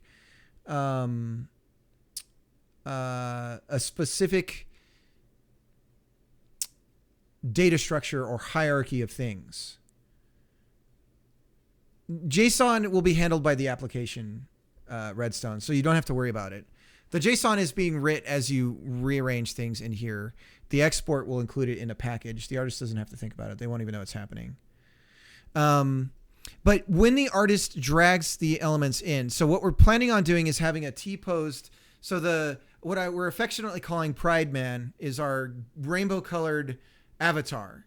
He will be on one side T-posed, right? So he's going to be over here looking like this. And you'll be able to drag and drop each thing. All right, Red, see ya. You'll be able to drag and drop each element, each arm part. So the upper arm, right upper arm, right lower arm. You'll be able to drag it into T-pose man, dude. And then we'll have the running avatar on this side showing different. It'll be cycling through different animations to show what it would look like with that art that you've added in. How are you going to split up the image into all the parts though? So right now, we have a doc. No. So I've got this in Krita, and it can be exported to a PSD as well. And we basically have layers. And so on those layers, you can work on the individual layer and create your asset how you want it to look. And then I don't know about PSDs. I need a Photoshop artist to tell me, is there a way to export the individual layers? Hopefully there is. Single limb drag and drop makes less sense when it's all packaged into JSON. Also, the draw order makes the single limb thing a difficult problem as well, Sean. So do you import the entire file or individual limbs? I could support both if the import would require that you have the limbs named a specific way in a directory. I haven't set any of that up. I'm going with the drag and drop option simply because for now I want to make it so that if the artist works a certain way and they name things a certain way or whatever, they can put it that way. And then when they drag and drop it in, we're retaining the file where the file is, and we're just asking the OS, has it changed? But basically, once you drag and drop it in, we know what files you gave us, and we're looking at them for changes. And so the artist can continue to work however their workflow is, do their exports however they do them in their tools. And so long as they put them in those same files, they'll update dynamically in the preview window so they can continue to work it out and see how they want to do it. If you do whole body, it uses JSON layering. If you do single limb, it uses whatever layering it already has. Right. They would still need to fine tune the draw order though. Unless we built that into the naming. But yeah, we could support a standard location. Arrow, it feels like I need to talk to you about this. I need more artists that think in artist brains.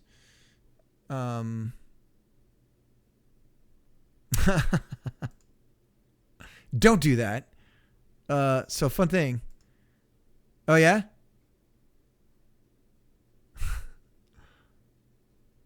You'll be going down the Blender route. You could talk to me, but I was using Blender. Well, the assumption for single limb is that we aren't using the avatar as the offer intended. And like only Blender. Oh, okay. So here's the other, okay, this is the other wild idea about this that I'll mention real quick. So the animation system's really cool. We're going to expose this to the streamer as well as to people who are making games for it. The animation system is using kinematics, right? So it's as easy as moving the appendages around and posing everything how you want it. And then you make your animations. Right now you build them into Godot. The baked in ones will be in Godot, the ones that come in with a program. But then we'll expose this. We'll create a simplified version of a timeline in here in the settings for this. So there'll be some sort of animation way of building your own animations, tying them into commands and events and things like that. Right. So that'll be exposed to the streamer and for people making applications for this. The other thing is,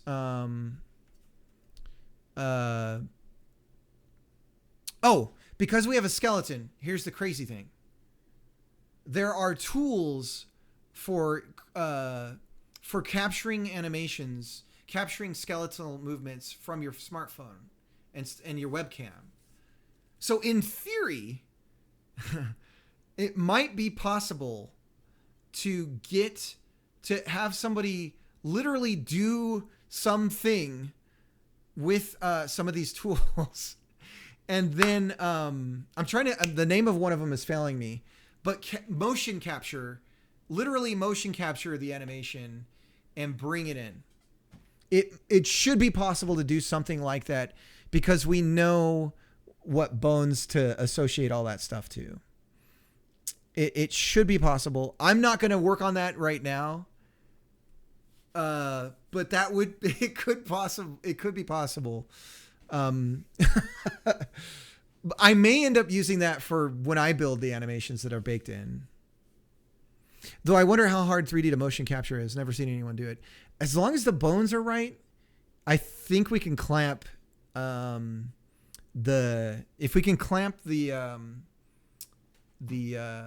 torso and the hip bone, if we can clamp that, it should hopefully be possible. Formats to 2D output. Yeah, it'll be interesting.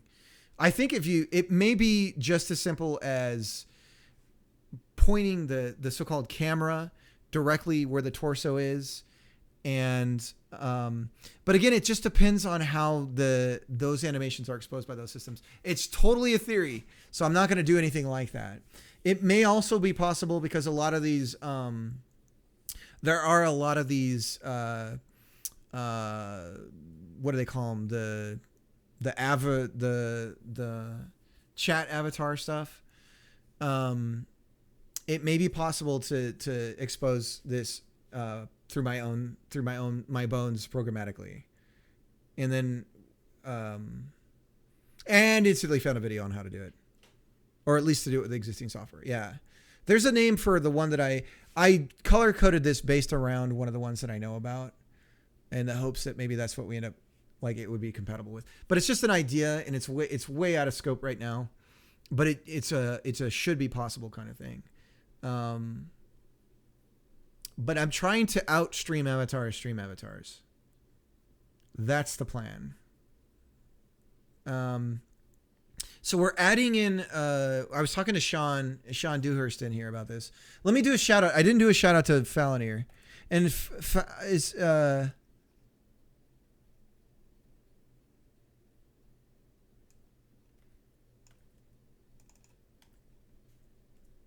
and I know Sean, is Fallonier still working on the RPG game? I haven't seen him in chat. Let me do we'll do the Double Dare redeem. Okay. Get ready to answer. First person to answer the question correctly wins a point, gets their name on the About page with a link to the Twitch. If you have already scored a point, we'll just add your point to your score overall. Here we go. Aw, damn it. Dev isn't here. I'm going to skip this one because I want to do this one for when Devro is on. Here's the question. Oh, this is a little timely. Ah, jeez. Gosh, I don't want to do this one. All right, we'll do this. It's see, I can't say it. I'm going to skip these. One is almost political. So anyways. Oh, here we go. What is the capital of the United States? Somebody have to ask me off stream why I couldn't ask one of the questions. It's not a good time for that. District of Columbia, correct. Sean Dewhurst with the point. Let's go ahead and add his point to the board. And I literally am like a boomer. I have to type up my own thing and get it over here. Sean is pulling ahead. Yeah, I don't want to see recent videos. What are we doing? Shut up. There we go. Sean is right behind Pustak. The tie is always broken by the first person to get a score higher than the other person. So he is now neck and neck. He's right behind Pustak.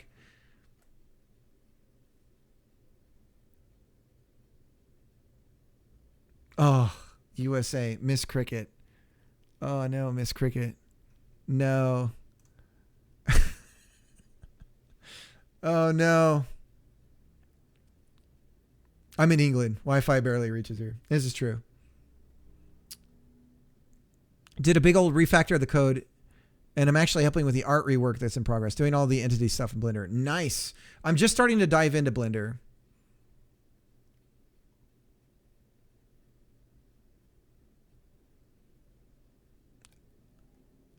That was Mini Cricket. Oh, okay. That was a good guess, Miss Mini. We haven't gotten into capitals yet in our geography, so we'll start hitting that up.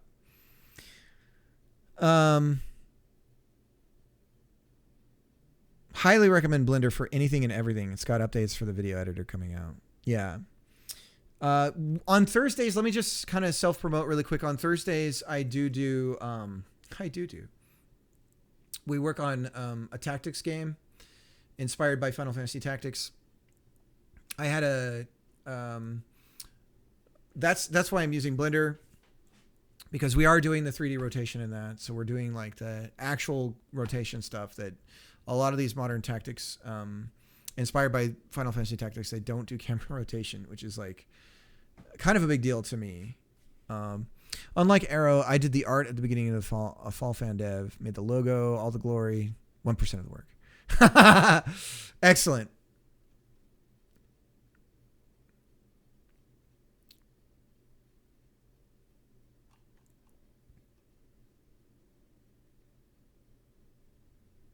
Yeah, there's a lot going on with this animation stuff too that's kind of turning into like secret sauce.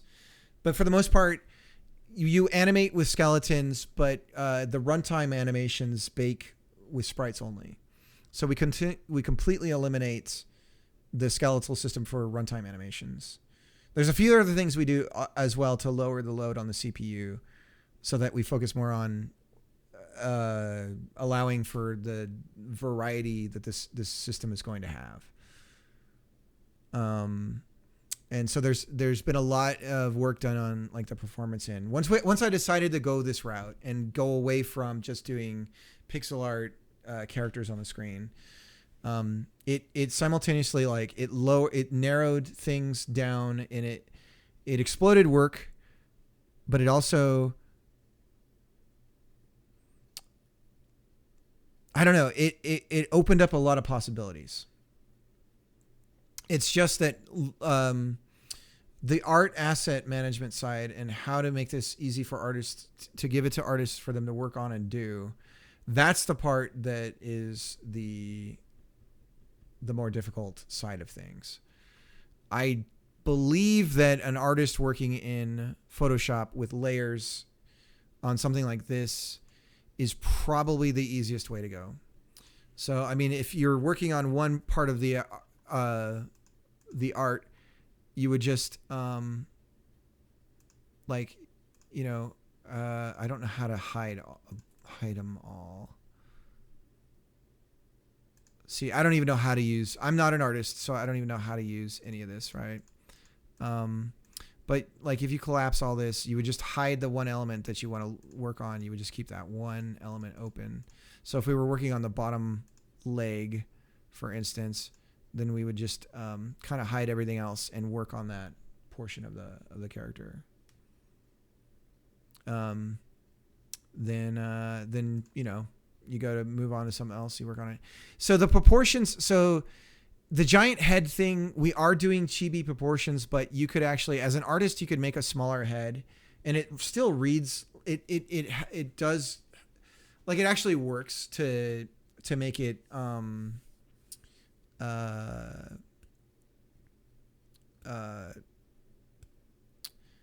I had to pick a proportion, and I'm going with chibi because I think that most people who watch streamers there tends to be a larger audience for the female streamer. Let's put it that way. So I feel like going with the chibi proportions is probably the best choice.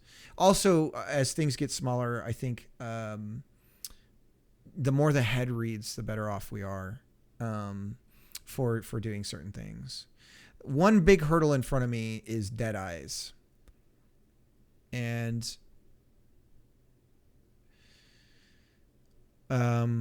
Because right now the face of the character is just like permanently opened.